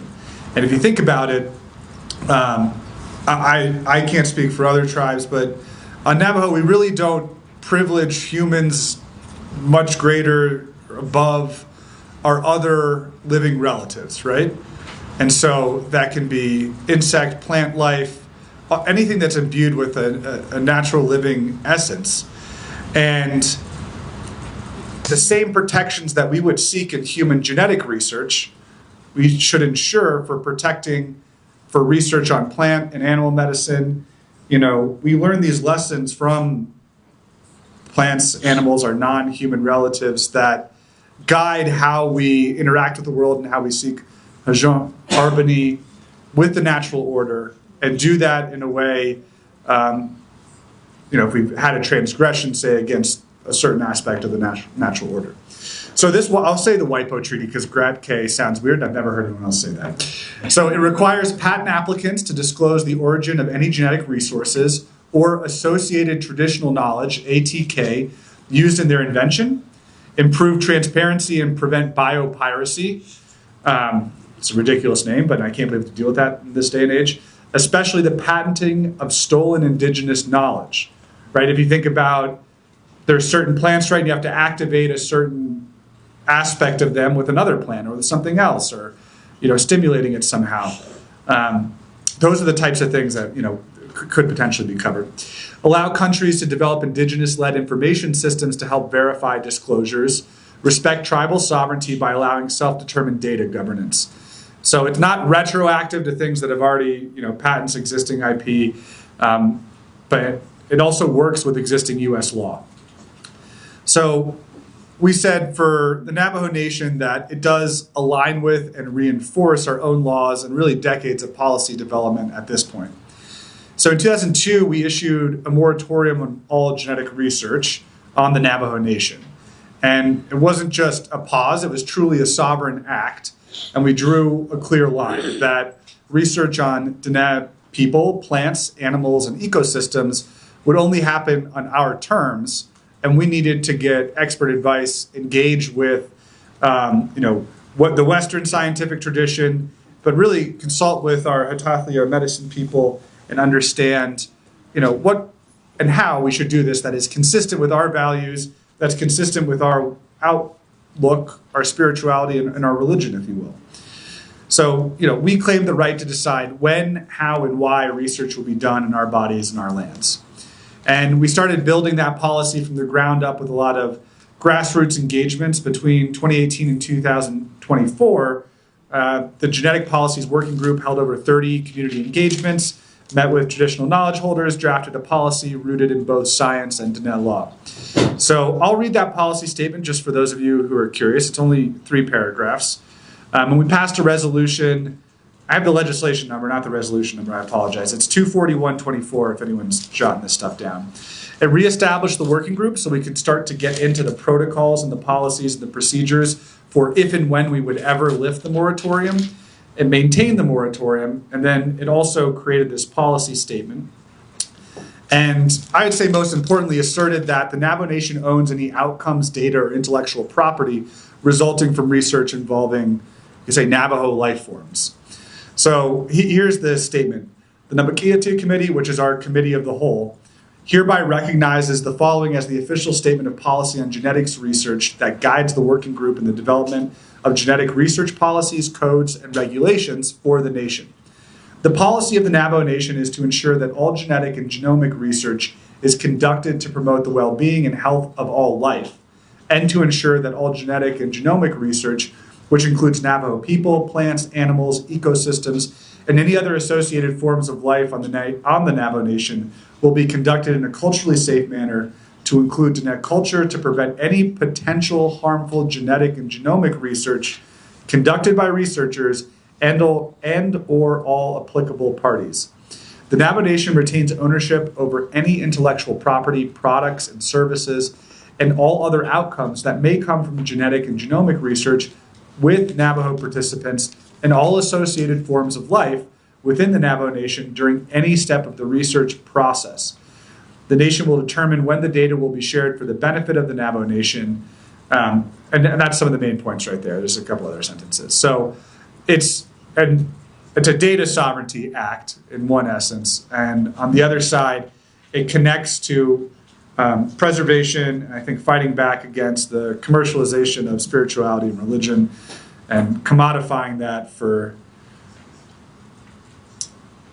I don't know. There are a lot of people over in that building, and I was very frank with them. I said, this is a very weird space, but I was trying to be respectful. You know, they want to pop a pill. They want to basically take the Western medicine and then pull some little essence from what they view as indigenous or whatever, and then continue that sort of commodification of how healthcare is delivered. I think there are a lot of people there who recognize the psychophysical aspects, or however you say that. You know, we believe, right, in healing the mind and the body, and those two things are interrelated and interconnected. And we have these different planes of our spirituality, our existence, our mentality, the physical aspects, and getting those things into alignment with one another. It's not about, oh, I hurt my leg, I need to take a medicine just for that, and it has no other impact on you as a person, right? I think anyone who's had ongoing serious medical issues can recognize very immediately what the psychological aspect and impact of all of that is. So the treaty echoes what we've already declared. And, you know, I read that statement about all the genetic research being done in a culturally safe manner, that we retain ownership. A lot of those things are, you know, core values of the treaty. And, you know, we want the U.S. to sign it.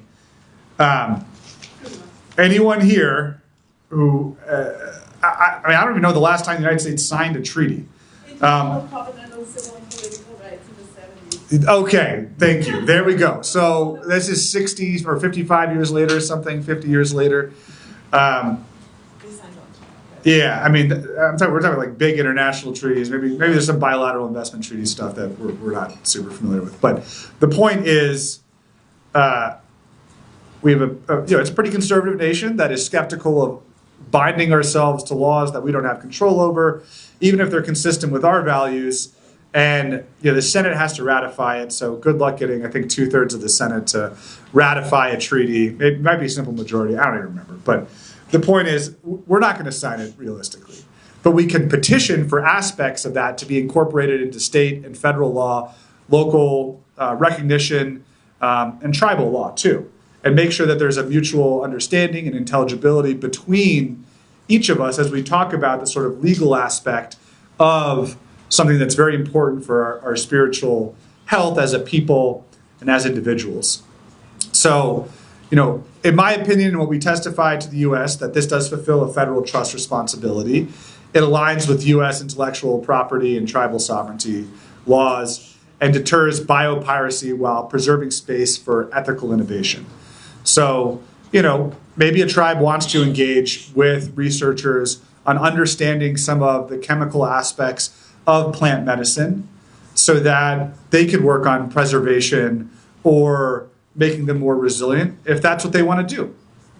But in the absence of that sort of consent, right, free, prior, and informed consent, we should not have people coming onto our lands, harvesting things, and then doing whatever the hell they want with them.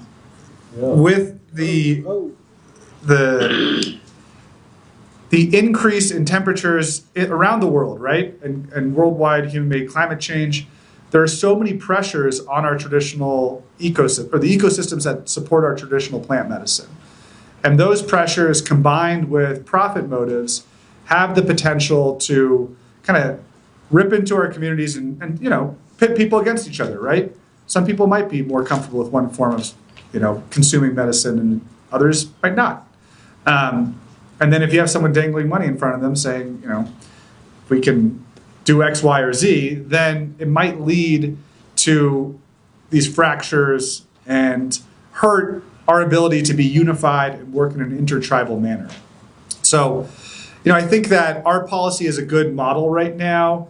We've spoken with some other groups about, how could we do a sort of genetic, have maybe either a consortium of tribes or by ourselves, have like a repository for genetic samples, right? So it's standard practice that you would incinerate human genetic material and even plant genetic material after its usage in whatever research you're doing. And Navajo way, we don't do cremation. It's incredibly offensive to how we organize ourselves at the end of life. And we would not want human genetic samples or plant medicine genetic samples to be incinerated, right? We don't take mountain tobacco and just throw it in the middle of the room and kind of just set it on fire, right? There's a set of process, protocol, songs, things, all of that we follow when we are consuming, when we are realigning ourselves. So those are things that we have to consider when it comes to policies and procedures if we ever get to that point. And really, no sample should ever leave the lab or leave the repository without tribal consent. So I'll move forward. We need indigenous-led information systems, and they must be tribally governed. So there needs to be involvement from federally and consent from federally recognized tribes. That's not what makes you Navajo or makes you an Indian, right? It's not the federal government tell you that, but we essentially have to use these tools to draw these lines in the sand to protect us, because there's so many different leakage points where you can essentially overwhelm the number of people who want to use and consume and potentially gain access to our traditional plant medicine, through different recognitions, maybe at the state level, through inconsistency between, the Drug Control Policy Act and the regulations associated with that versus the American Indian Religious Freedom Act. There's different ways that people can manipulate our systems in order to gain access, and I think overwhelm the priority that we should have in accessing our plant medicines. But there needs to be some enforceability in order to actually make this a sovereign act. So something that I've tried to posit within the Genetic Policy Working Group is that we can tie anyone who's doing any type of research on Navajo, even if it's not associated with genetic research, but if they're associated with an institution, federal funders, et cetera, say, you as an institution commit to these sets of things. And they would be, binding MOUs or MOAs. And it means that, you couldn't take diabetes research and then all of a sudden, start doing something on the land bridge or whatever the hell people do with these things to make up stuff. So it required that genetic policy compliance is a grant condition and a condition of you working on the reservation and with Navajo people. And we've been trying to figure out how we would create a schedule of penalties for people who violate that and what the referral process would be. So I think, we really need a tribal IRB alliance that's focused on this aspect. The repositories or biobanks, be governed by individual tribal laws or a consortia of tribes working together to develop those laws and provide that sort of consent and unified protocols. And that's where you can get into really detailed things, right? You can't have a one-size-fits-all approach for how we all practice our individual spirituality and religious practices. And finding the commonality, you can be an Eastern agency on Navajo and Western agency or Heart of the Nation, Round Rock, and have completely different understandings of particular stories or what the protocol is or how you do a ceremony. So these are the sort of tough things that we have to investigate if we want to actually have the biobanks and things like that, the tribal database. So I want to talk about a couple of limitations though, right? This thing isn't, it's not going to save the world. So it helps prevent the patenting of sacred plants like peyote or ceremonial knowledge surrounding their use. But it doesn't regulate harvesting, sale, or trafficking, nor does it protect them from commercial overuse or spiritual appropriation. And the patent system is not the battlefield where really all the threats are, right? Those are happening, I think, in conservation, drug policy, and then again, the retail markets. That's, to me, the patent system is kind of like this superstructure on top of all of these other drivers that have their individual logics and motives, et cetera. Legalization of mescaline or commercial wellness psychedelics increases pressures, as we know, on where wild peyote stands, where the cultivation takes place, the harvesting, the natural habitats. And you all are much more experts than I am in how long it takes for the plant, the medicine, to grow. And if you have an increasingly hot climate, increasingly more scarce water resources, there's going to be serious adverse impacts that we're already starting to see. It takes about 100 years for it to get this big. And sometimes they're harvested. Yes.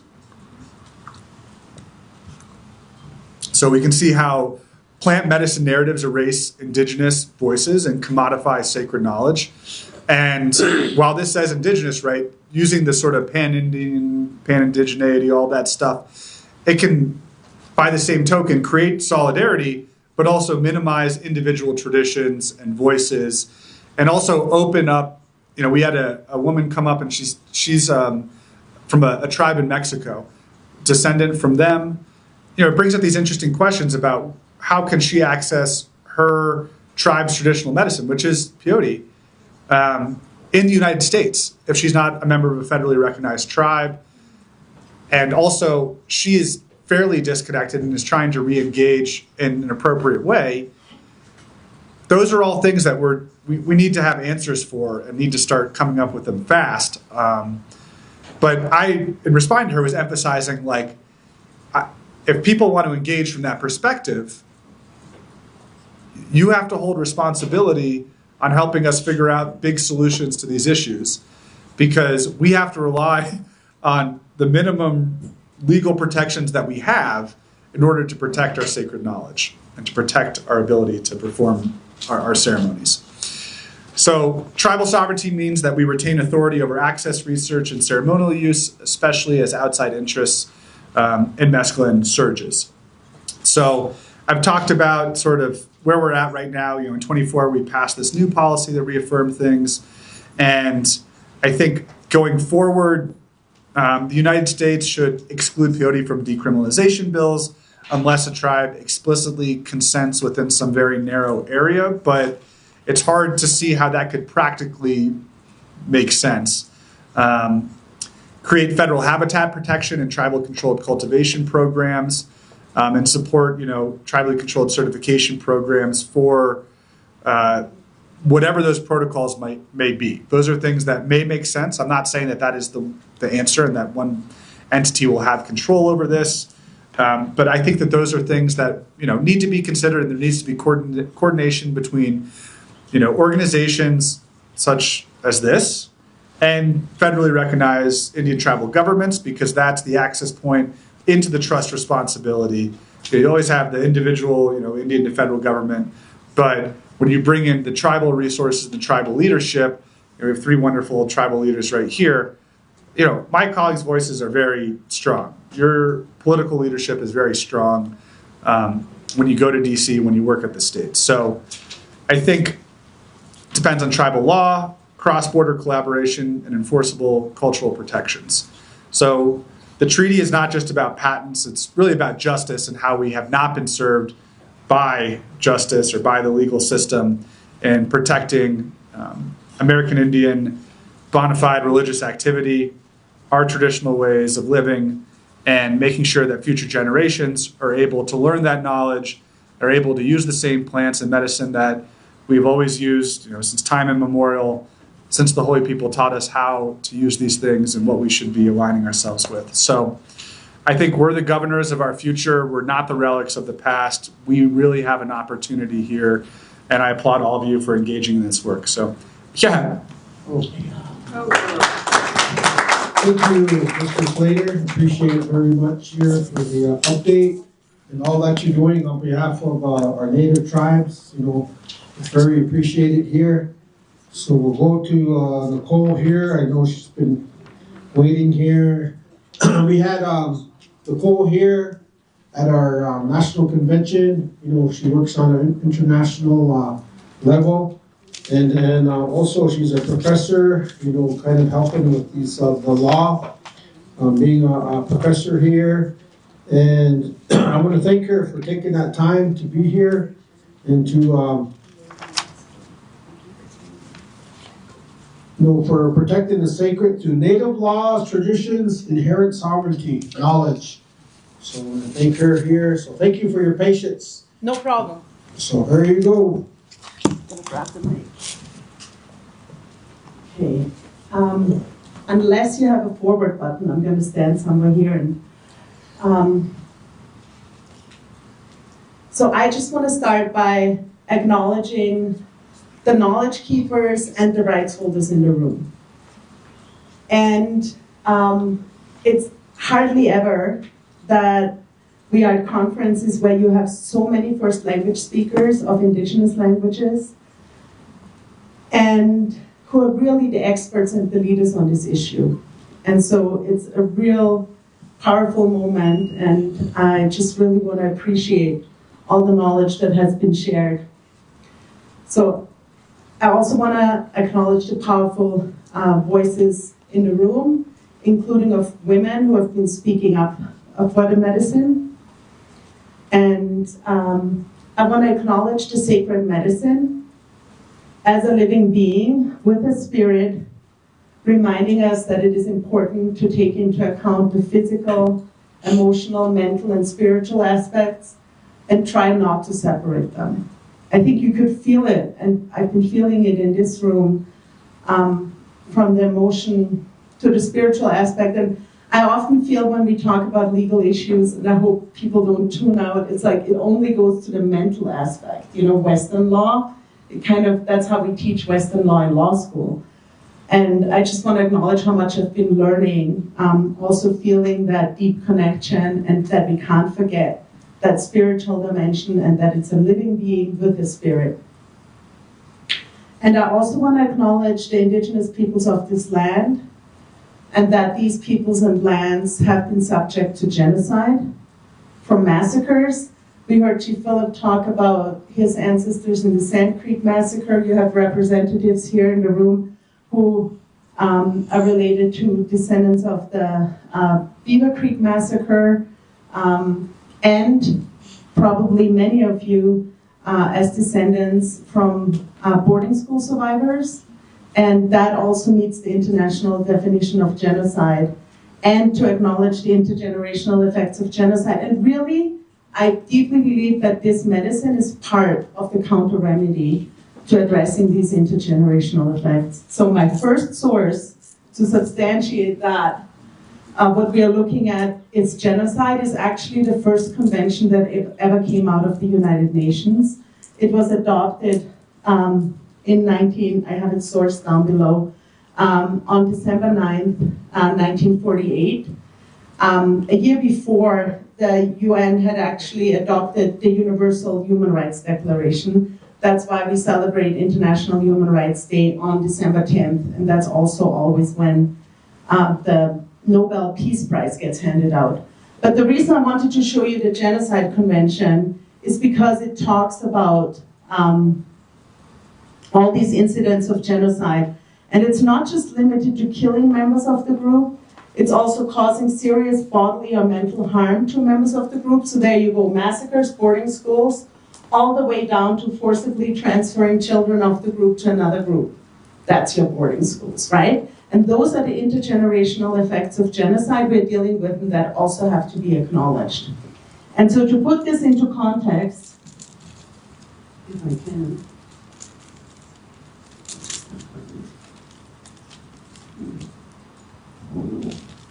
Okay, well, we'll just go on. So here's what I want to recognize. I want to recognize that the starting point in all of this, so I'm going to talk about international law, has to be indigenous law. So you always have to connect it from the ground and from indigenous legal traditions and governance. So that's your indigenous governance systems. And these rights, indigenous rights and governance, they are collectively held. And the proper title and rights holder is determined by the respective indigenous laws. So again, I'm looking at the experts in the room. It's the indigenous peoples who are the knowledge keepers, who are the keepers of these laws, who will actually tell you how this works. And so you are the experts in the room in regard to that, and also in regard to how to deal with issues of access, or for that matter, no access. That's a governance issue. It's a governance issue when it comes to the rights of indigenous peoples who should or shouldn't have access to the medicine. So really, that point again, that in many ways this is looked after by traditional leadership, usually in the language based on oral traditions and on indigenous ways of life and legal traditions.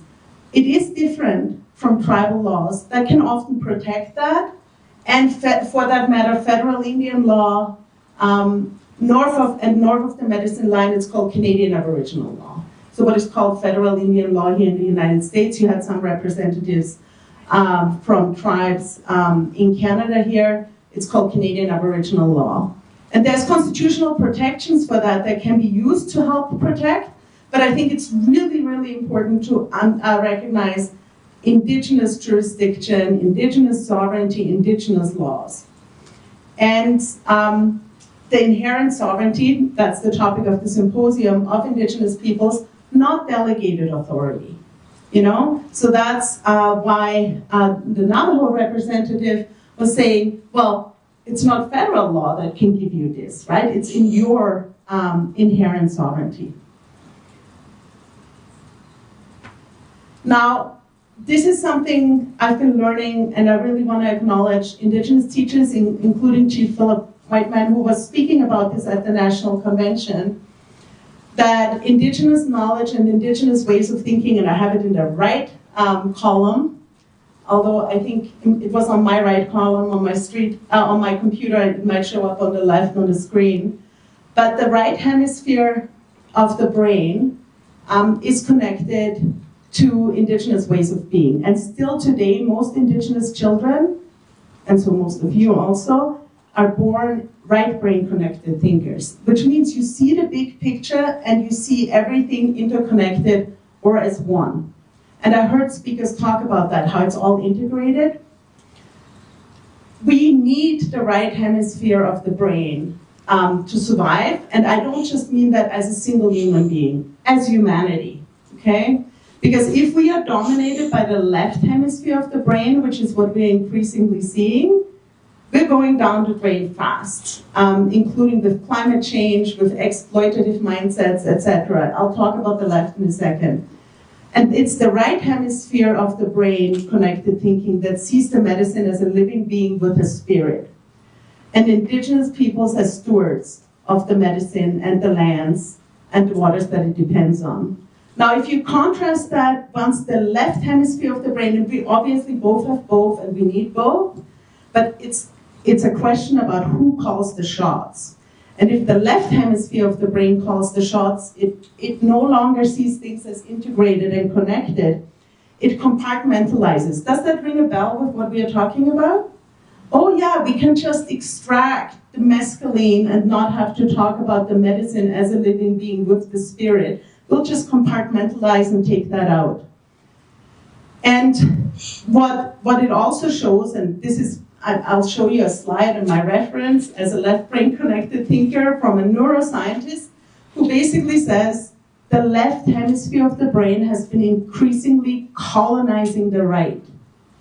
Does that sound familiar?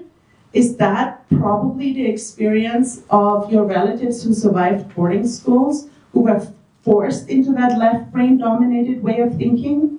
And so now what you're looking at is really a process of colonization, including inside your brain, and inside all of our brains, like probably most of all Europeans.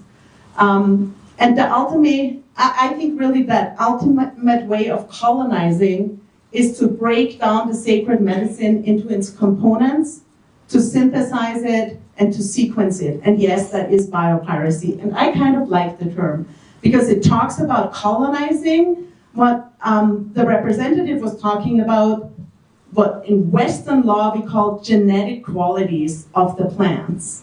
Even that is already as far left as you can go, right?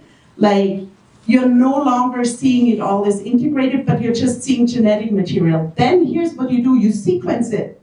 You sequence the DNA, the DNA, you get it patented, World Intellectual Property Organization, which was for a long time part of that process. That's why they had to do a treaty to kind of catch up with that point about biopiracy. I'll take you to the Convention on Biological Diversity. I'm grateful that WIPO was already spoken to. I'll take you to the Convention on Biological Diversity, which for many indigenous peoples has been the body they've been going to internationally, because it recognizes the standing of indigenous peoples differently.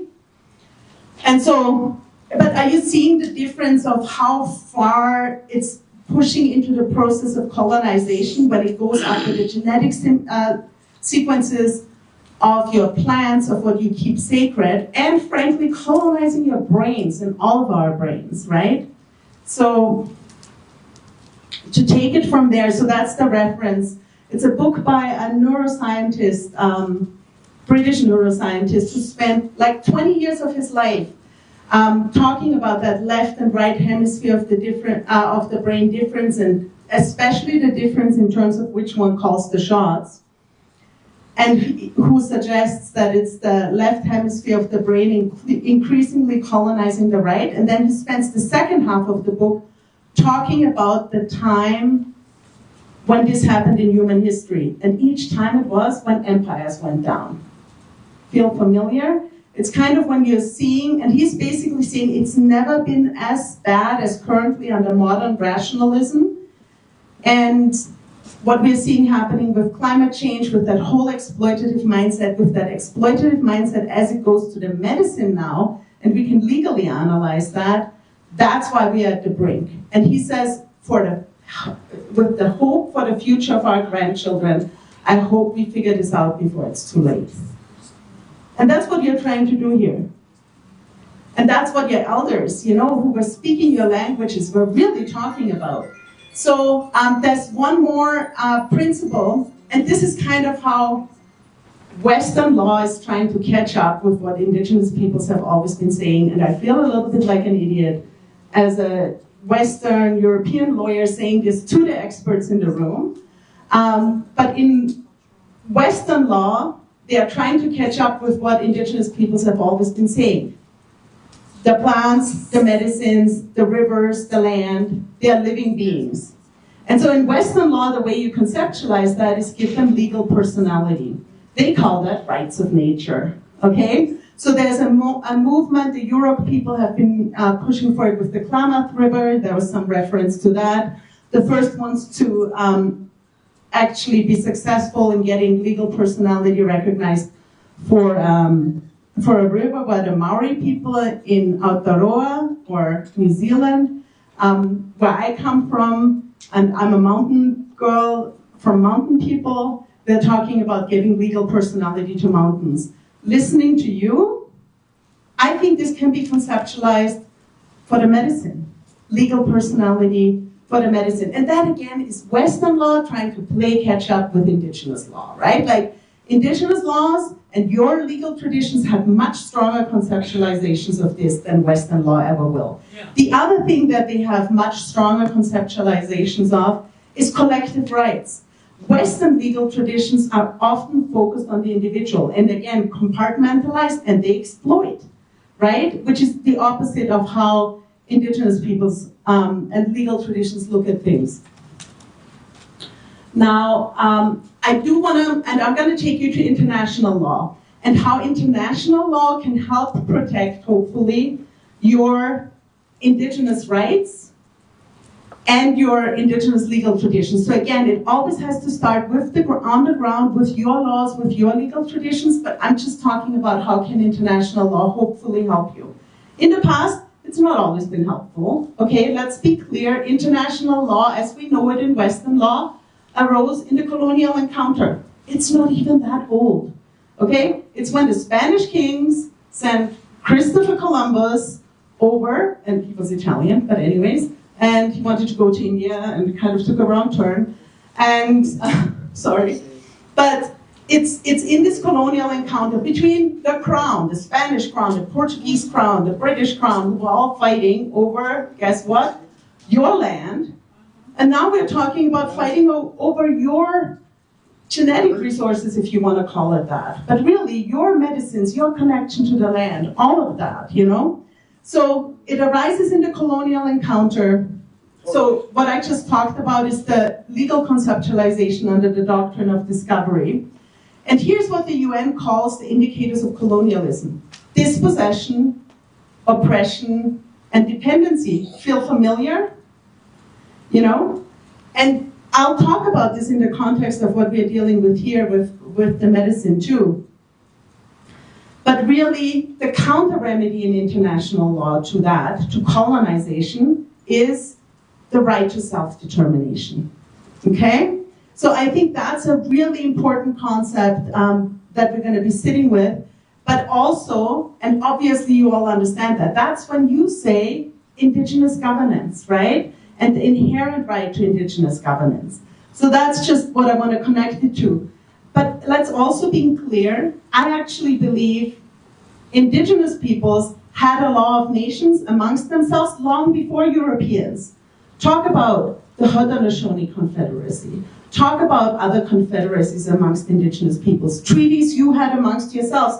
Consent protocols. You cannot enter my territory unless you do this and that. Those are collective expressions of consent that indigenous peoples and indigenous laws have a much clearer conceptualization of than Western law has ever had, and for that matter, ever will have.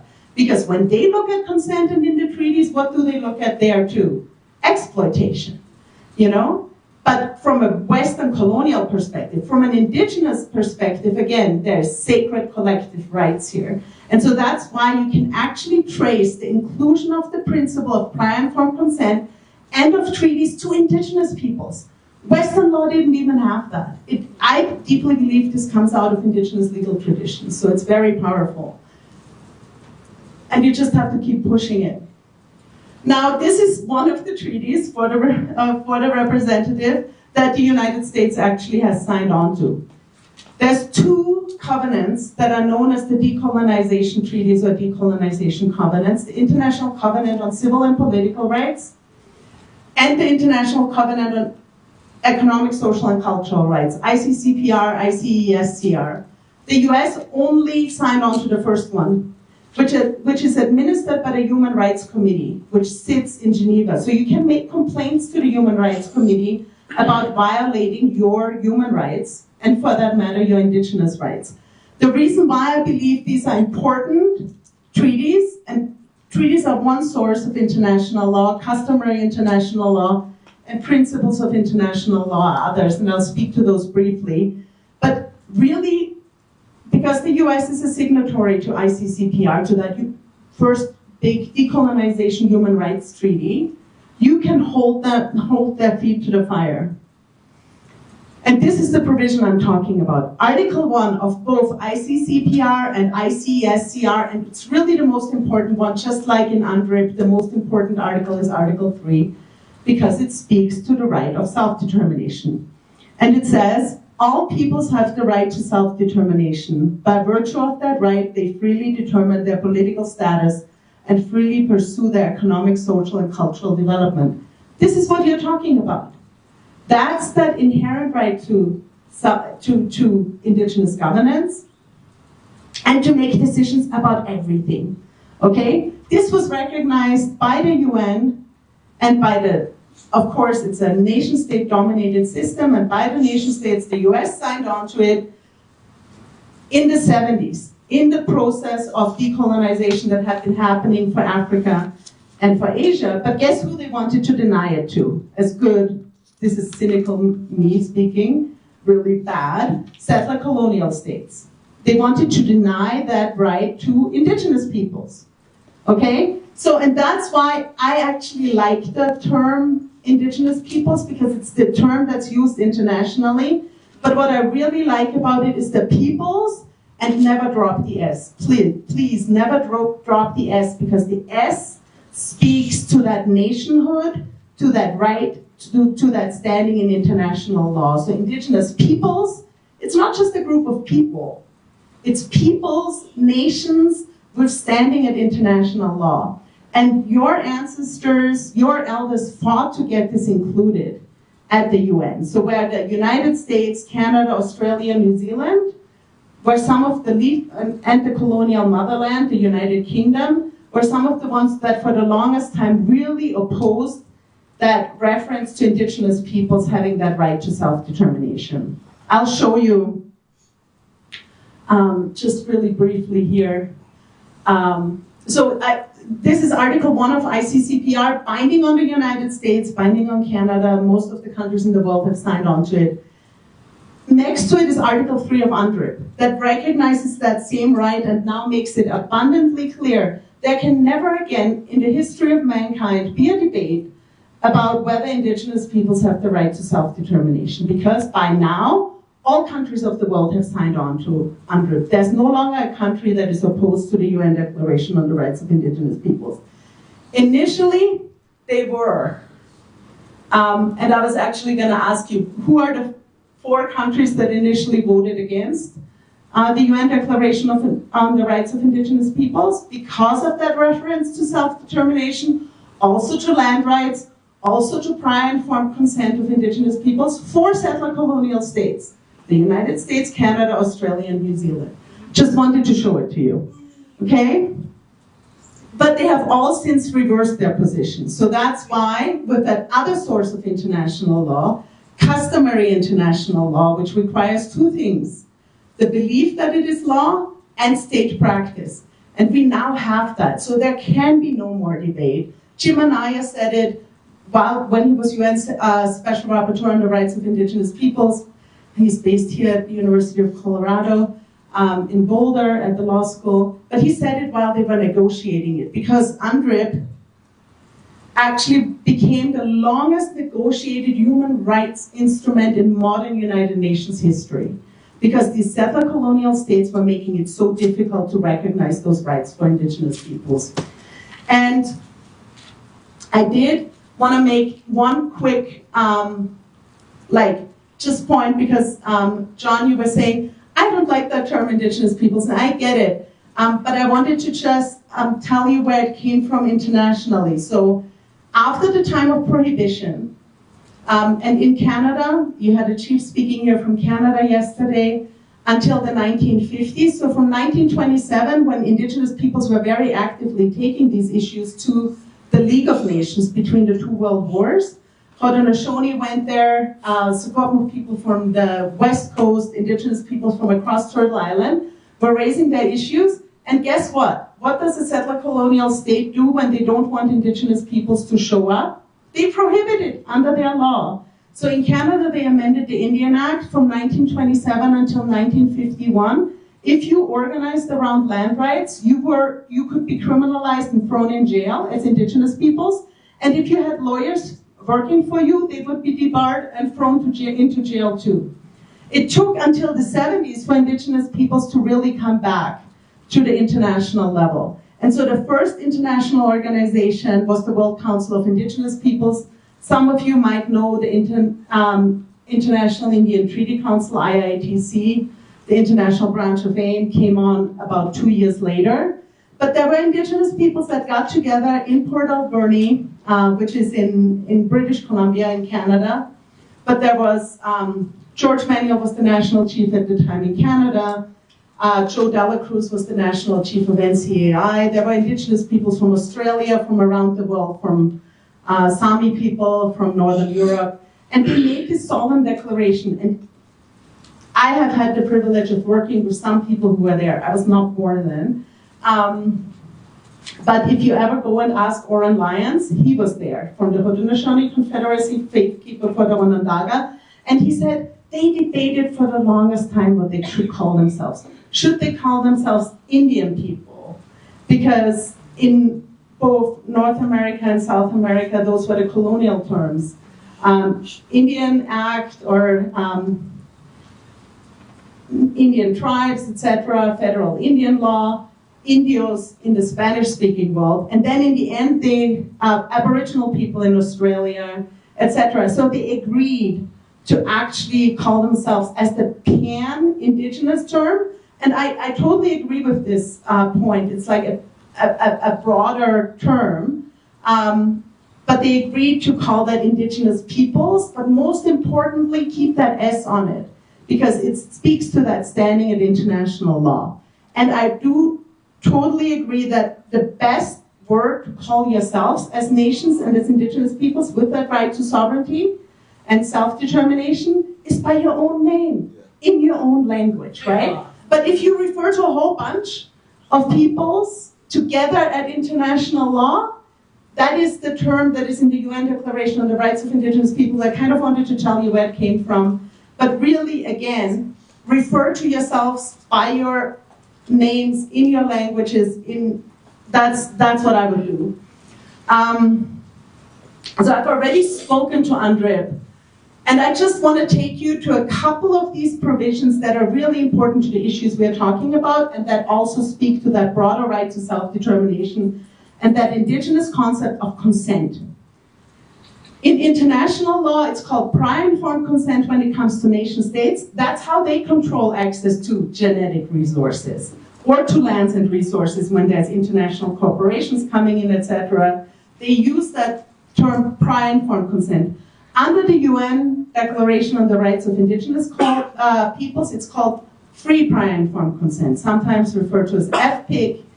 I think it's a bit of an pleonasm because legally, if consent is not provided freely, it's vitiated. It's not valid, right? So they just added it on because in so many cases, indigenous peoples got pressured and it was really not freely given and hence free prior informed consent. And so I took you to the article about developments of lands and resources in UNDRIP, which was a very controversial one, which was why some of those settler colonial states didn't want to endorse it. But there's also two other ones that I wanted to take you to. Those are UN articles that refer specifically to the sacred, to practice and revitalize cultural traditions and customs. And it also speaks to religious and spiritual property, intellectual property in Article 11 and Article 12 of UNDRIP, and again makes reference to that principle of prior informed consent or free prior informed consent.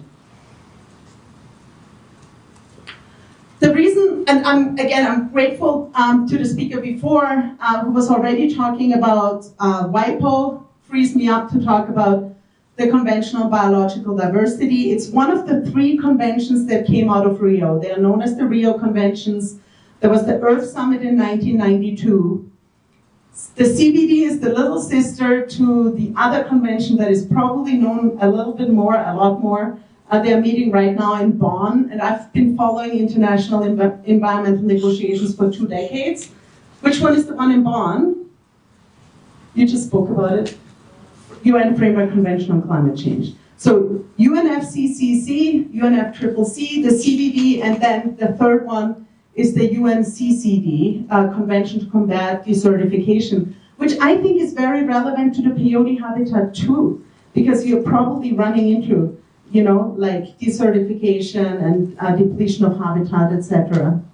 So the CBD has very interesting provisions, and that's why, and also processes that have been very open to indigenous peoples. That's why a lot of the indigenous peoples who have been taking the issues internationally have preferred to go to the CBD rather than to WIPO. Because WIPO, in its history, and I just talked about the dark side of the history of international law, when it comes to WIPO, this is my joke, IPRs, which for me means indigenous peoples' rights, to them means intellectual property rights, So they conceptualize everything in a Western way around intellectual property rights, including patents, including how do we allow corporations to patent potentially your knowledge. That's why the issue of biopiracy came in. That making, what your tribes are talking about, rather than public law, pharmaceutical companies reaching in and claiming control. And you really just have to think about who are the knowledge keepers, because you're the experts on this. Tell me, under your respective laws, who are the decision makers? Where do the exemptions sit? How should this be handled? And again, in international law, we call that prior informed consent. your decision-making power, and the bigger right is the right to self-determination. And so I hope that's helpful. I really just want you all to see and recognize you as the knowledge keepers and the leaders on this. Thank you. Right, thank you. Everyone was taking notes and recording. So I appreciate each and every one of you for taking that time out here to listen. And I appreciate it, Nicole, very much. I know, I know as far as the organization, our agenda here, we have one more item, Mr. Red Cloud here. But before that, I just want to shine light here on, I know Kevin, he couldn't be here. He was the Scottsdale Research Institute. He always wanted to be here and tell his story, share his story, you know, because all what's kind of taking place, all what's kind of going on, you know. So, so basically, you know, as Native American Church of North America, you know, we have we want to stand out to our tribal council and to the indigenous, you know, legal advocates and all the cultural practitioners. You know, recently here, we all know there's regulatory actions such as the Colorado's, you know, that Proposition 122, you know, the finalized framework, you know, so by this month, June 2026, we all know they want to, you know, kind of run this through the system and pass it and things like that. So with that being said, it kind of hindered some of our people here within the higher ups, you know, whether the government or senators or whatever it may be. It kind of put them in a tough situation. But we all know God is everywhere, the creator, this good spirit that's going to help us, you know, bring things to light some more in a nice way. So we're signaling on rising a movement here toward the decriminalization, commercialization of all these ethnogenic substances. Well, these actions reflect public support for alternative mental health treatments. You know, they pose serious legal and cultural threats to our indigenous sovereignty, particularly concerning our sacred medicine, Leucophobia williamsii. You know, so we must be excluded from all our current future decriminalization laws. You know, the peyote mescaline is, we all know it's one. Inside, around it, above it, below it, you know, it's one. You know, this Western education is trying to confuse and trying to kind of be like my sister was saying, that coyote, you know, so, but nevertheless, you know, there's threats and all to the our indigenous, you know, sovereignty and concerning our sacred medicines, you know. So along the way, on the legal background, we all know ARFA, 94 amendments. It's federally protected, so we know all these states that was mentioned yesterday, they're violating these pharmaceutical mainstream interests. It's being violated every day. It's being violated every day, this 1994. Because it protects our Native American use of this peyote, this mescaline, in a bona fide religious ceremony. We all know that. And so here we are today that exempts members from federally recognized tribes, you know, even prosecution for peyote mescaline use. So in our organization, when you say Native American Church of North America, that covers from Mexico up into our First Nations, you know, relatives like that. So, and then sometimes too, we have members that within the family, you know, that been longtime members, that might be not, you know, or non-native or whatever, how it may be. You know, we're not trying to say we're opening the door, but this is a really sensitive subject, you know, because we never know our in-laws, our grandkids, or, you know, however it may be, you know, daughter-in-laws, son-in-laws might be a different nationality.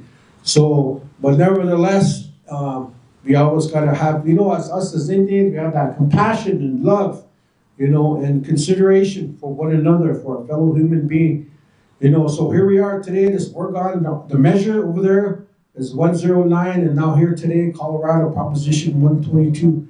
Both states excluded peyote mescaline from this decriminalization in acknowledging tribal concerns. So our issues and legal concerns is the wild peyote population in Texas and northern Mexico. You know, and our critically over-harvested, expanded access or recreational use could lead to extinction.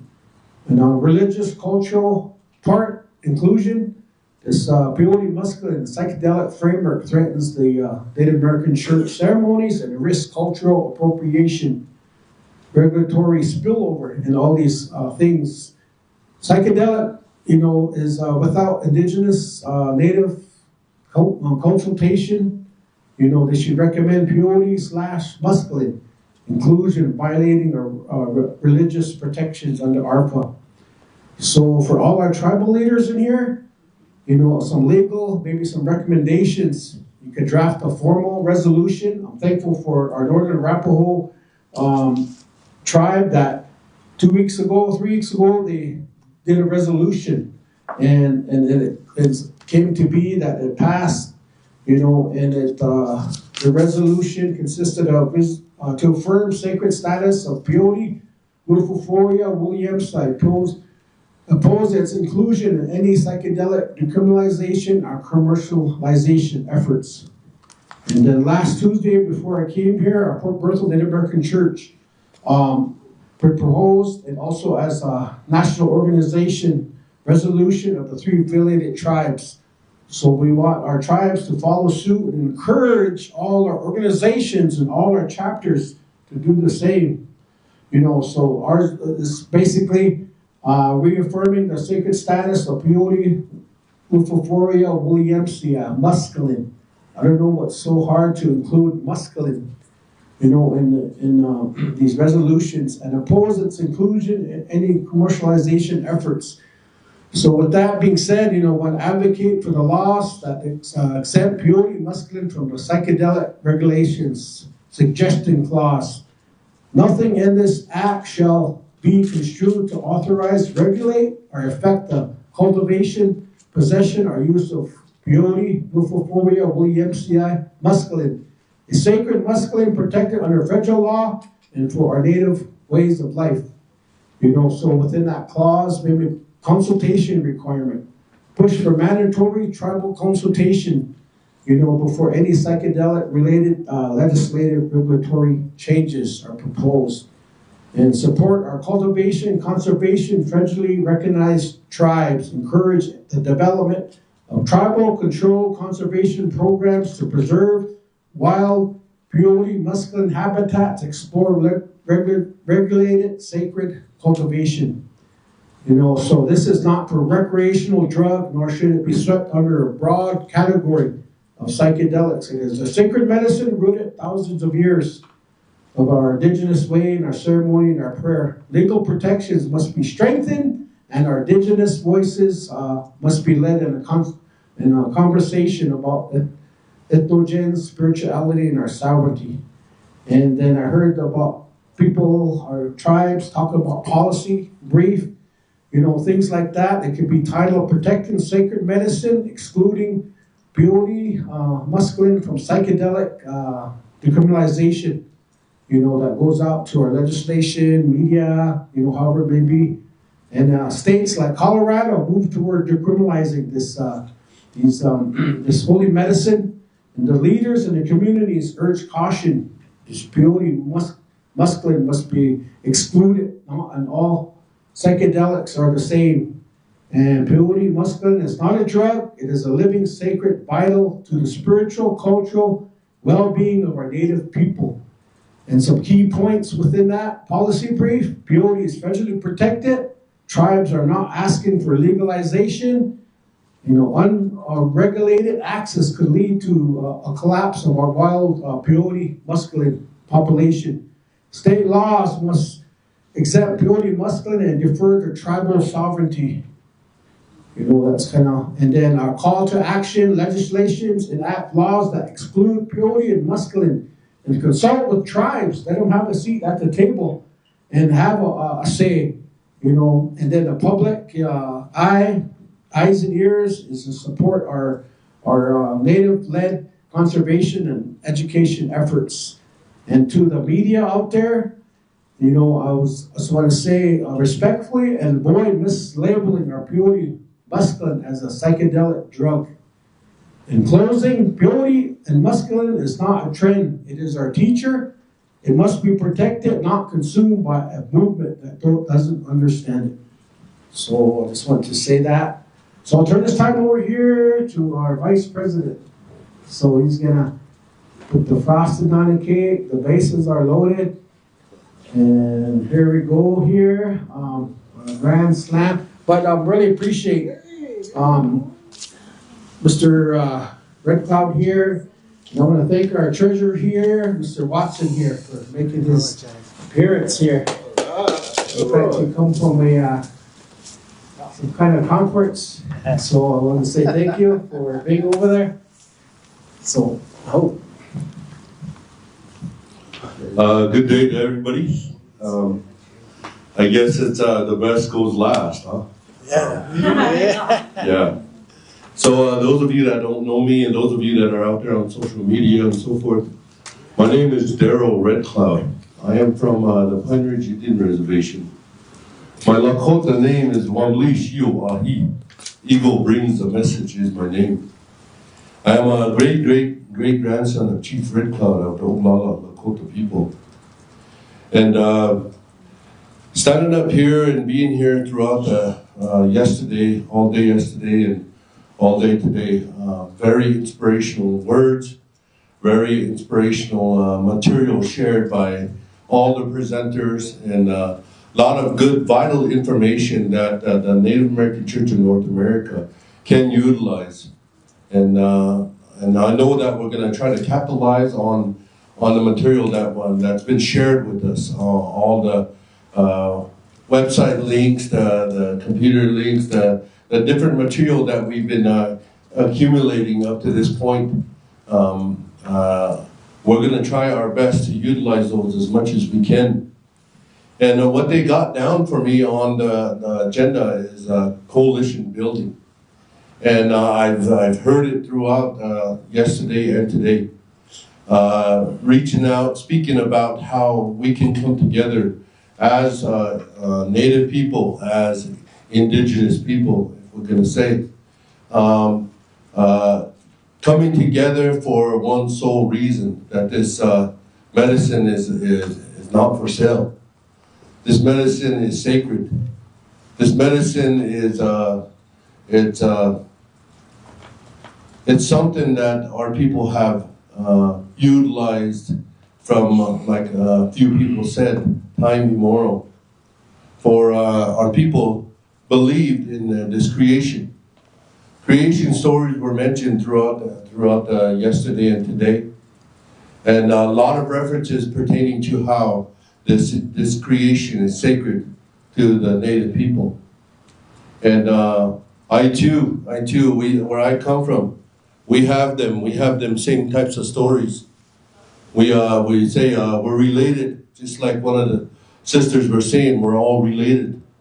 In our language, we say mitakuye oyasi. From the time began all the way up, all of creation, we're all related. We're not above creation or below creation. We're part of that creation. Everything plays a vital role within this creation. Everything has to do something, plays a vital role for this creation to move in a sacred manner. This medicine plays a vital role. Our life plays a vital role. From the littlest insects to the biggest animals, and all of creation, the natural wind, the water, the fire, everything, the stars, the sun, the moon, everything is connected some way, somehow. It's all sacred to our people, the indigenous people, and we recognize that. So this medicine is very sacred in such a way that the people that are trying to get their hands on it and trying to do what they're trying to do is it's so sacred that they don't even understand what they're doing and how they're doing it. It's so sacred, and they're so smart. They're really so smart. They can't even realize what they're doing either. And that's doing what they're doing is it's wrong. to be able to go and mess with Creator's natural power, Creator's natural creation. They're so smart, they don't realize how sacred this is. They must not have that spiritual thought. They must not believe in spirituality wholeheartedly, like our people do. We're all created together. It's very sacred to our people, and you have to understand, be a native to understand what I'm talking about. And I've said it several times in my talks along my way. No matter how much you try, no matter how much you try and you want to come over and you want to cut this up and try to see what that's about, you cannot figure that out. You'll never figure it out. Never, ever figure it out. There's no way. You are not creator. You are not God. You are not Almighty. So there's no way you're going to figure that out. So just leave it alone. Like the rest of us are saying, just leave it alone. Leave it to our people. We're the ones that know how to respectfully utilize and take care of it and administer it to the people that need that help and so forth. We're the ones that know how to do those things. And I heard mentioned within the presentations that are going throughout the couple days here, they're talking about the only way that if this gets legalized and so forth, the only way they're going to be able to administer this medicine is through a ceremonial setting and so forth. And who is gonna, what doctor or what person is going to, a non-native is gonna learn our ceremonial way? Burning some cedar, doing all the ritual things that we do with this medicine and all this, then turn around and give it to somebody. They might be able to go through the steps of it, but in reality, all of that belongs to the native people of this country. All of that belongs to us. So we're the ones that have to give that in that way. So no matter how hard they try and they want to try and give that blessing to that person or help them with a certain situation, they're not going to be able to do it. They don't understand it. They never will.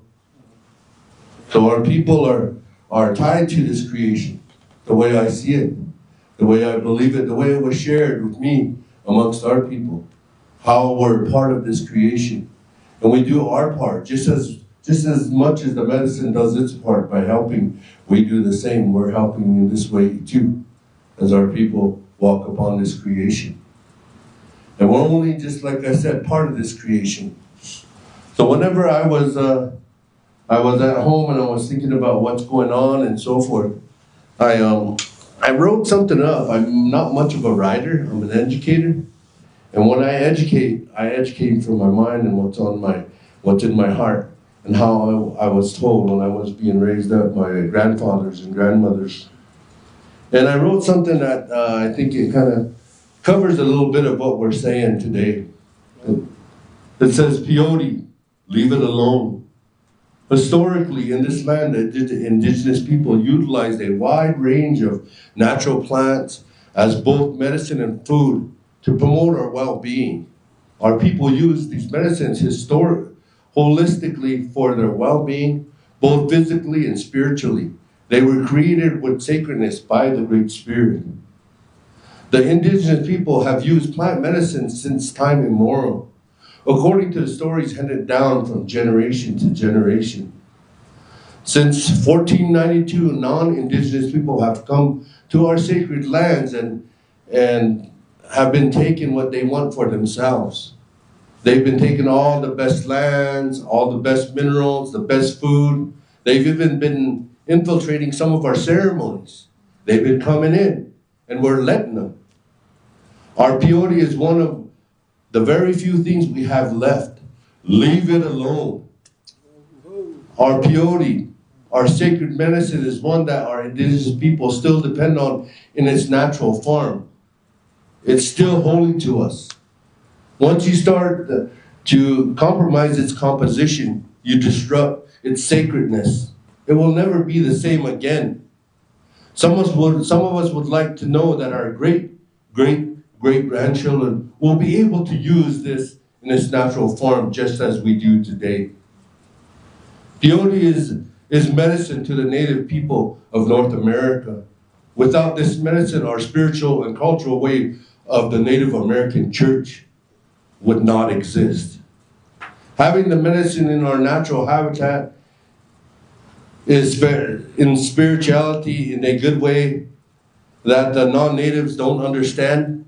No matter how many ways they try to explain it, to them it's just another resource to make money. I say leave our sacred peyote alone. You don't understand it and you never will. Why must you try to take the last of what we have, our sacred peyote? It seems you are trying to take our spirit. You do not understand indigenous life and you never will. No.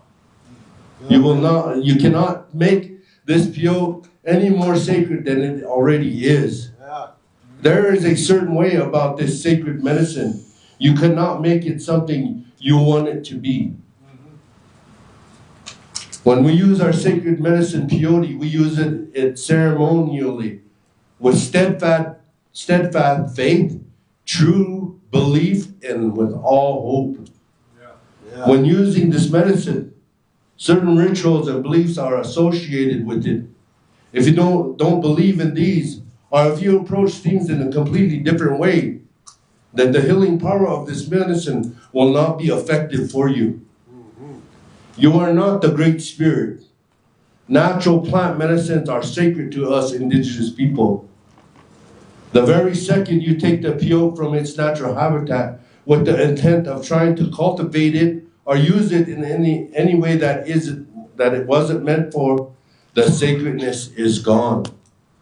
The Creator blessed this medicine in a way that it knows everything that is happening to it, even when you handle it without prayer and without humility. Leave it alone. The very second you cut it up to study it under your microscope, the sacredness is gone. The healing properties are gone. The best thing you can do in the future is leave it alone. Please don't put native against native to get what you want. Have some respect for yourself and leave things alone that do not belong to you and you do not understand. If the Creator wants a change for the sacred medicine, then we will feel that the Creator will make that change happen through the indigenous ways of life. If you want to do something about this medicine, then help our people to preserve it in its natural habitat. Help us to attain the land where it grows so that we can practice our way of life freely. If you cannot do these things, then please leave it alone. It is very meaningful to us. To me, it's very meaningful. And I've always said, and I'll say it again, all these business type of paperwork and all these organizations and all of this, they help quite a bit in preserving and protecting the indigenous way of life. But when it comes down to it, for myself, my heart, in my heart is this medicine. Medicine is very, very, very meaningful to me. My grandfathers, where they got it from, down Oklahoma way, brought it back to our people. They said, take this back to your people. Then some of them might need some help. Some of them might be sick. You can help them. And told the grandfather. He brought it back, and that's the way we administered it. That's the way he administered it all these years. Passed it on from one generation to the next. It is very sacred to our people. And I've never ever tried to stand up. I come from chief blood, but I've never tried to stand up in front of anybody and claim that I am representing somebody. I am representing the Lakota, Nakota, Dakota people. I've never said that because I know I can't do that because of my grandfathers. Right. Because of how they were, how they stood up. Our grandfathers before, whenever the people were coming across the country and so forth, our people had to protect their children. Our people had to protect their elderly and their women folks. They had to fight for our people. Some of our ancestors, they died doing those things. And who am I to stand up and say, I am speaking for the Lakota, the Dakota, and the Dakota people? Who am I to say that I speak for indigenous people as a whole? Yeah. I must turn around and go over there respectfully to my elders, my older brothers, older uncles, aunties, and them. Go over there in a humble way and offer, giving them an offer. Go in front of my people and stand up and say, this is what I'm going to do. If it's okay. If it's okay, then this is what I'm going to do. And then if they agree with it, then they're going to say, okay, you can go ahead and do that. But as long as you don't go over there in a respectable, good way and offer that gift, that tobacco, then ask them in an honorable way, then you have no authority speaking for our people. Yeah. And the people that are claiming that the indigenous people got indigenous approval, native approval, who are the people? Yeah. What are their names? Yeah. Let us know. Let us know so we might approach them in a good way and ask them, maybe come on over and let's talk about it. Right. Yeah. Let's talk about it and let's make it right. Wa'ea, they say amongst our people. Lewa koyalo, this is sacred. This is from Creator. Yeah. Nothing to play around with. No. That's the way I want to say it. In a good way. So that you can understand me. I'm just a humble servant to the Creator. Trying to say something good on behalf of this medicine. My father stood up in front of the Senate hearings in Minneapolis in 1990-91. Testified on behalf of this medicine. And that's what I stand on today. He did not go and talk about people or go about talking about how much money or talk about anything else. He went up there and he talked for this medicine and he said this medicine is good. Yeah. There is nothing wrong with this medicine. It's good, it helps people, it heals people. There is nothing wrong with this one. And that's all he said. And he walks away from there. So he spoke for the medicine at that time. So that's what I do today. This medicine is sacred. This medicine means a lot to a lot of Native people in this land. Our people fought for this medicine, and we need to utilize that. Respect our soldier boys, soldier girls. Respect our warriors. Respect them and utilize this medicine in the right way. Respect this one and take care of it. Don't be just giving it to anybody. Take care of it. Be stingy with it. Hold on to it.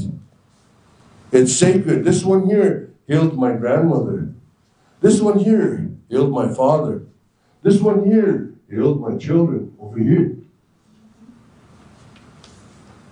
So take care of it. Take care of it. Some of the people that fought for this died for this and never made it home. Right. Yeah. Take care of it. Mean it. It's not a plaything, my mother told me when I first started running a meeting. My mother said, people are going to depend on you. So walk out each rule, she said in our language. Be careful how you do things. This is sacred. She said, son, this is sacred. Don't watch how you do things. I want to extend that to the people out there and to the younger generation. I want to tell the younger generation we need your help. The ones that are high school level, college level, that are attaining these degrees and so forth out there, attaining those things and so forth. We need your help at these places like this. We need your expertise in technology. We need your expertise in the fields of study that you are going into. We need your help.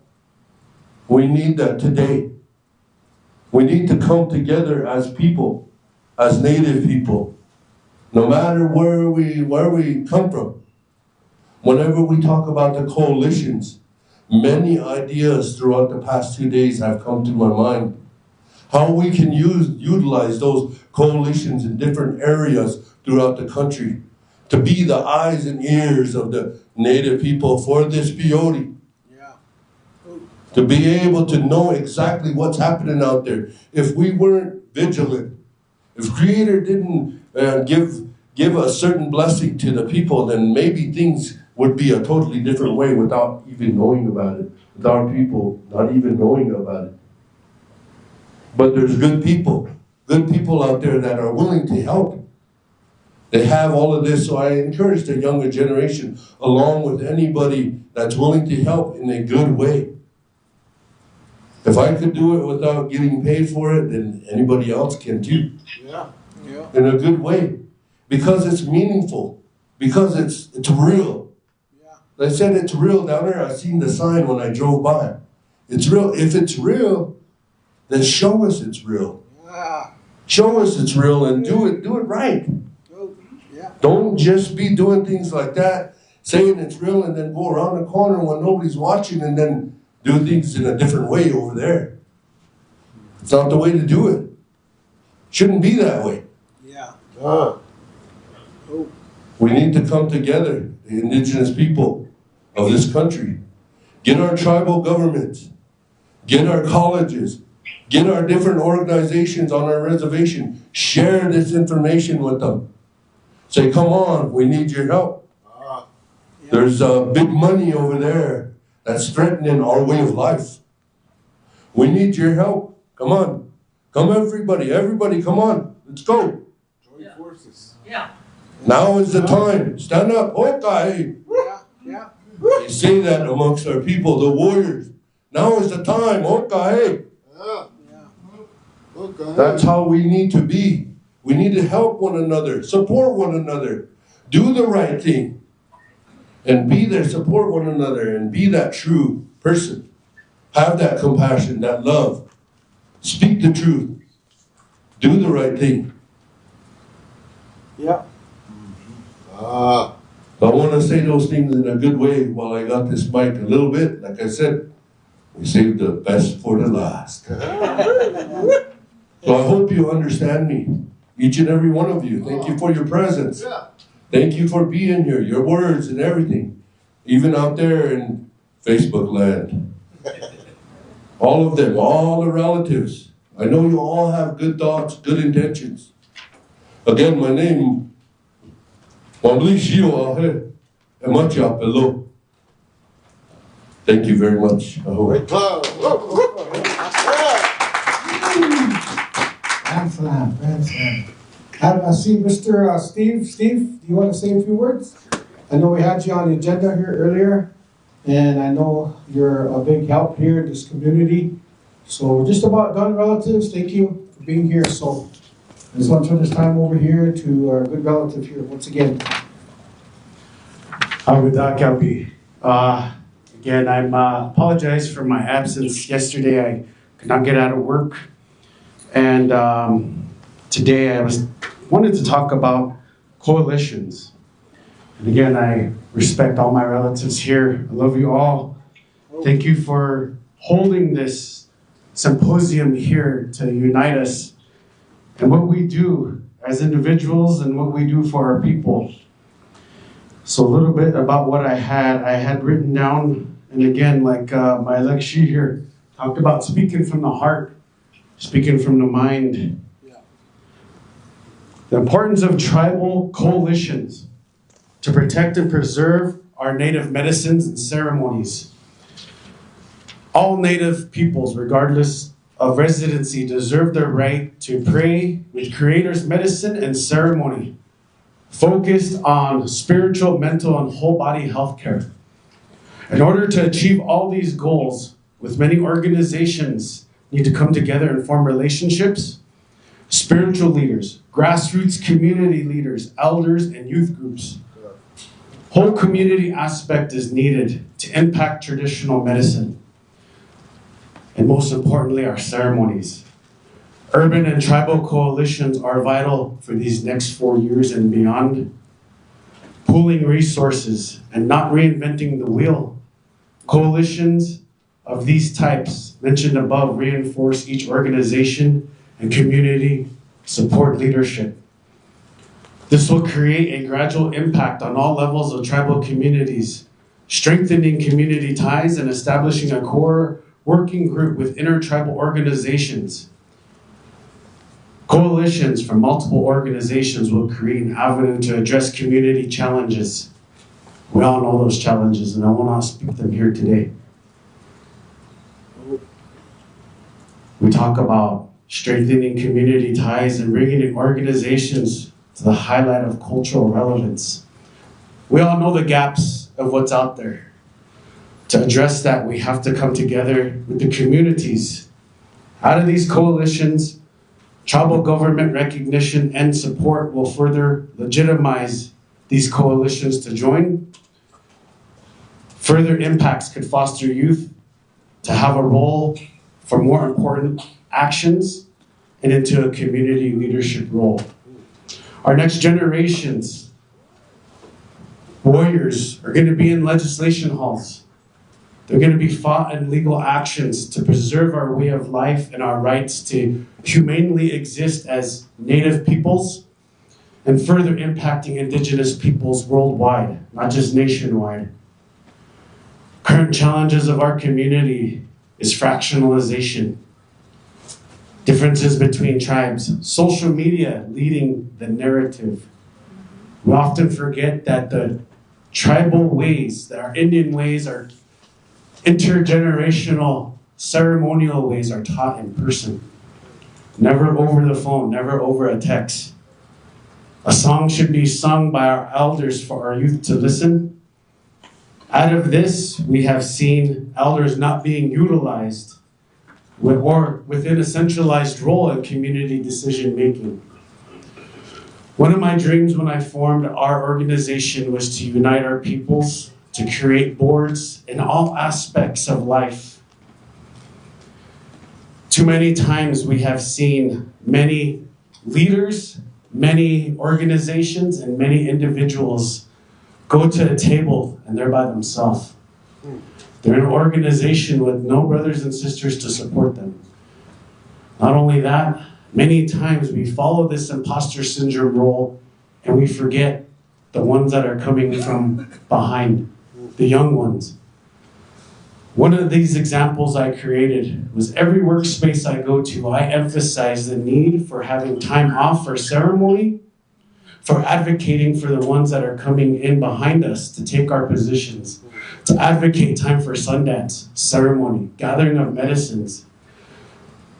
In prisons, our brothers and sisters need that medicine in order to heal themselves while they're serving their time. We often forget about them. Our warriors coming home. How many times have we led a warrior straight into a sweat lodge or a church meeting? We usually thank them. They're usually home with their family. It is this net of safety that ceremony and this medicine brings, and it brings substantial healing for our people's mental health. Intergenerational trauma was a catchphrase that was coined at a symposium about 20 years ago through SAMHSA. But we already knew we had these issues and these challenges. Spiritual leaders are forced into community challenges through social media actions, and again, not by ceremony. Coalitions will help provide a long-term relationship between tribal communities and reservation peoples and tribal governments to work concurrently to rebuild our communities in a traditional and ceremonial manner. Ceremony and medicine should be the predominant focus teachings to combat intergenerational traumas and addictions, to fuel the fire of tribal identity in rooms where tribally affiliated peoples have no representation, to have far-reaching impact into state and federal agencies and legislation actions. Although people can represent themselves autonomously, this long-term strategy could overcome many current challenges our communities face, reservation or off. Organizationally led, grassroots focused, and tribal nation oversight will continue to improve our community challenges. As we move forward, community coalition building, as mentioned above. This type of structure can allow relationships with government agencies, municipalities, and state government legislatures. To build a bridge, so to speak, allied advocates that understand culture and ceremony aspects of our Native peoples are oftentimes the key into legislation actions. Oftentimes challenges arise. There is no strong support within a coalition if there is a missing key, like a tribal government support from a TIPO office or a church leader who is not asked to be part of that meeting. Allied long-term relationships should be the concurrent objective for all prudent reasons. Example, as one state representative who supports a community coalition is better than none, tribal consulting with a tribal representative with concurrent off-reservation coalition can create real meaningful action for long-term substantial change. And it is in this bridge building where we come to many agreements and disagreements, but the predominant factor is medicine, ceremony, and creator should all be first in any of these actions. We need to lead off with every action we do with those key components. Creator first, medicine first, ceremony to start and end. And it is that what I wish to build. My vision is that all of us will work together to one day change the way we live, change the way this government interacts with us, which we know is a long shot. But you know what? We're some of the best long shots in the world. Our people have endured. Our resiliency is our identity. Our women are our strength and power. Our men, our fathers, our grandmothers, all these things, the stories that we have could be the predominant factor to bringing our people together, again, to overcome challenges by, again, putting medicine first. And again, I apologize for my absence yesterday because I did not advocate enough to have time off. So thank you, Pancho, for allowing me to come and give a shortened version of what I was going to say. And I'm humbled to be in this room with everyone in here.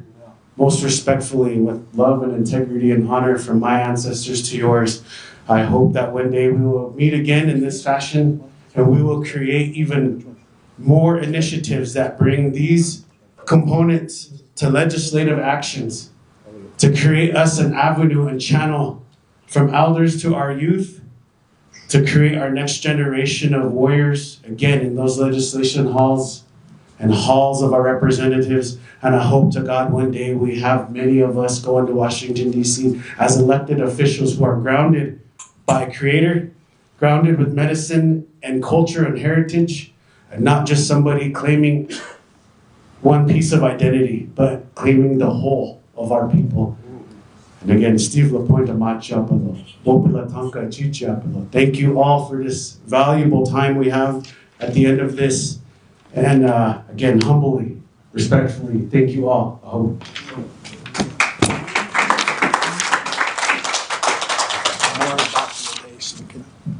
We want to present with some more document information support. And also the Coalition of Large Tribes are supporting or endorsing our efforts here. And United Tribes of North Dakota, United Indian Nations of Oklahoma, Great Plains Tribal Chairmen's Association, National Congress American Indian.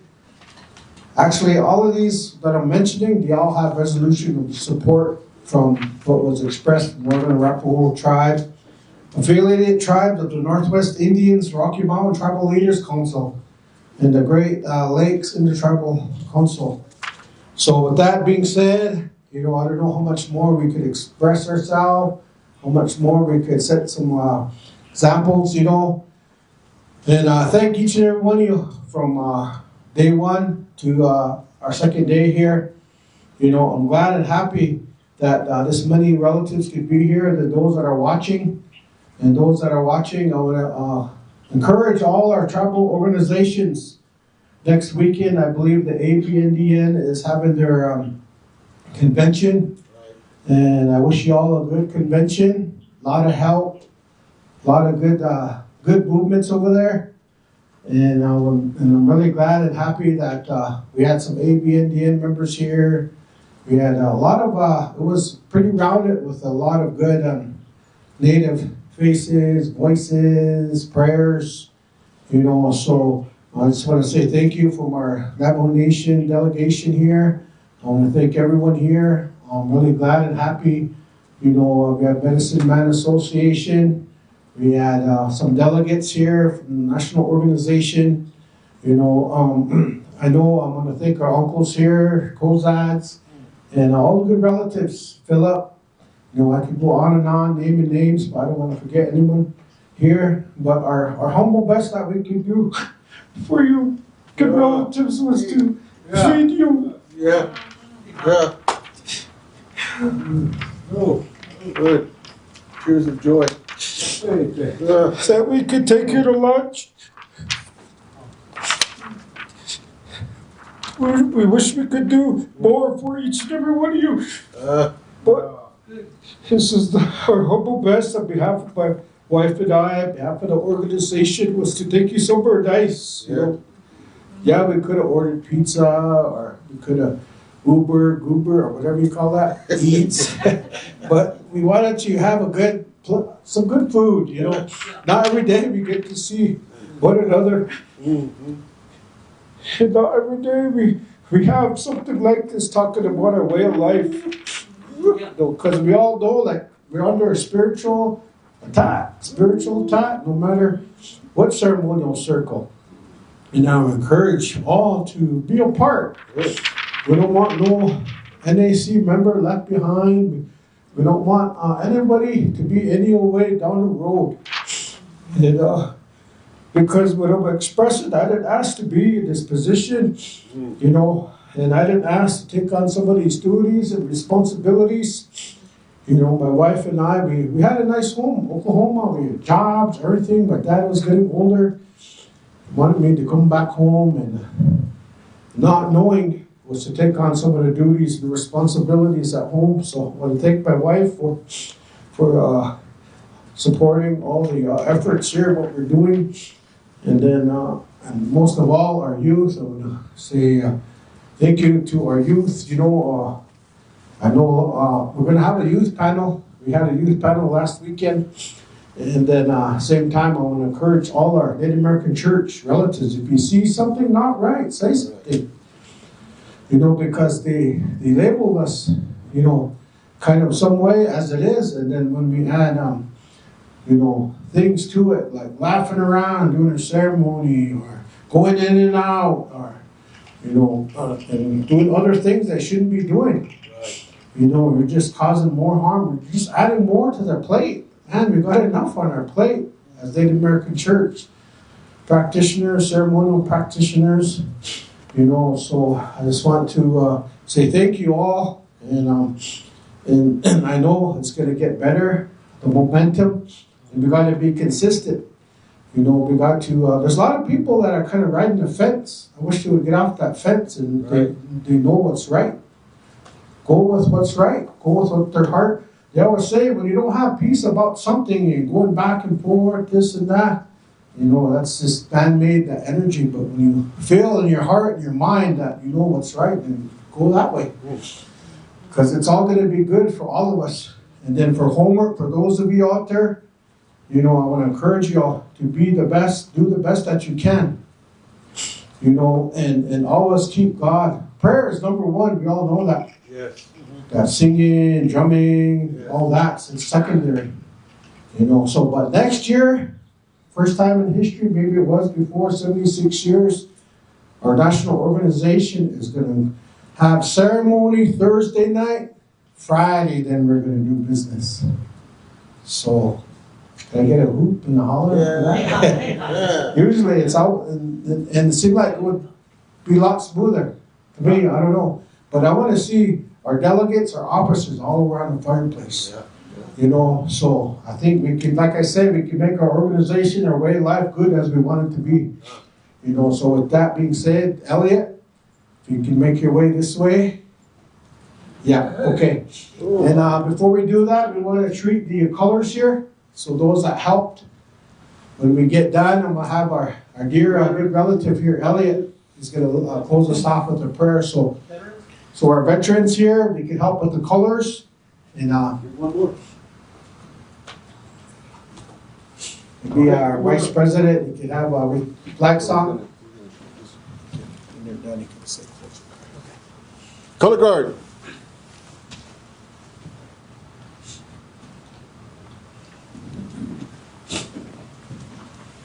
And right face.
Thank you, Vice President. So we'll turn this time, a closing prayer with one of our youth here. So we'll turn this time over here to Elliot. Maybe you want to say a few encouragement, what you've been feeling, thinking all these past few days. If not, you can go ahead. Just say a closing prayer for all of us here. Thank you. Hello, relatives. I just want to introduce myself real quick. Yat Tunizan initial introduction, Vashishi, Bikani Dashiche, Kahanani Dashanale, Elliot Pfeiffer Yanish, and I just want to express myself this last week, going all the way up to Wisconsin and attending the conference up there and attending the youth panel and then coming back here and then driving up to Denver. It's really enjoyed myself and I really took in a lot of the information that has been expressed and just really been thinking about it and how we're going to be able, how my generation is going to be able to carry this on and fight for many years more on.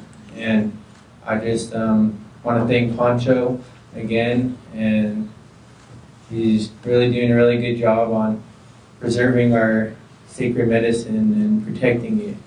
And I just want to end with a closing prayer so that we can get back to our home safely. Yeah. So, So I want to thank you, Elliot, for a good prayer expression. So we'll put a comma there until our next doings, wherever it may be. Safe travels. God bless. You know, your jobs, your families, your children and grandchildren. So we can consider ourselves here dismissed right now, good relatives. God bless. The good spirit be with each and every one of you. Yeah. from the road.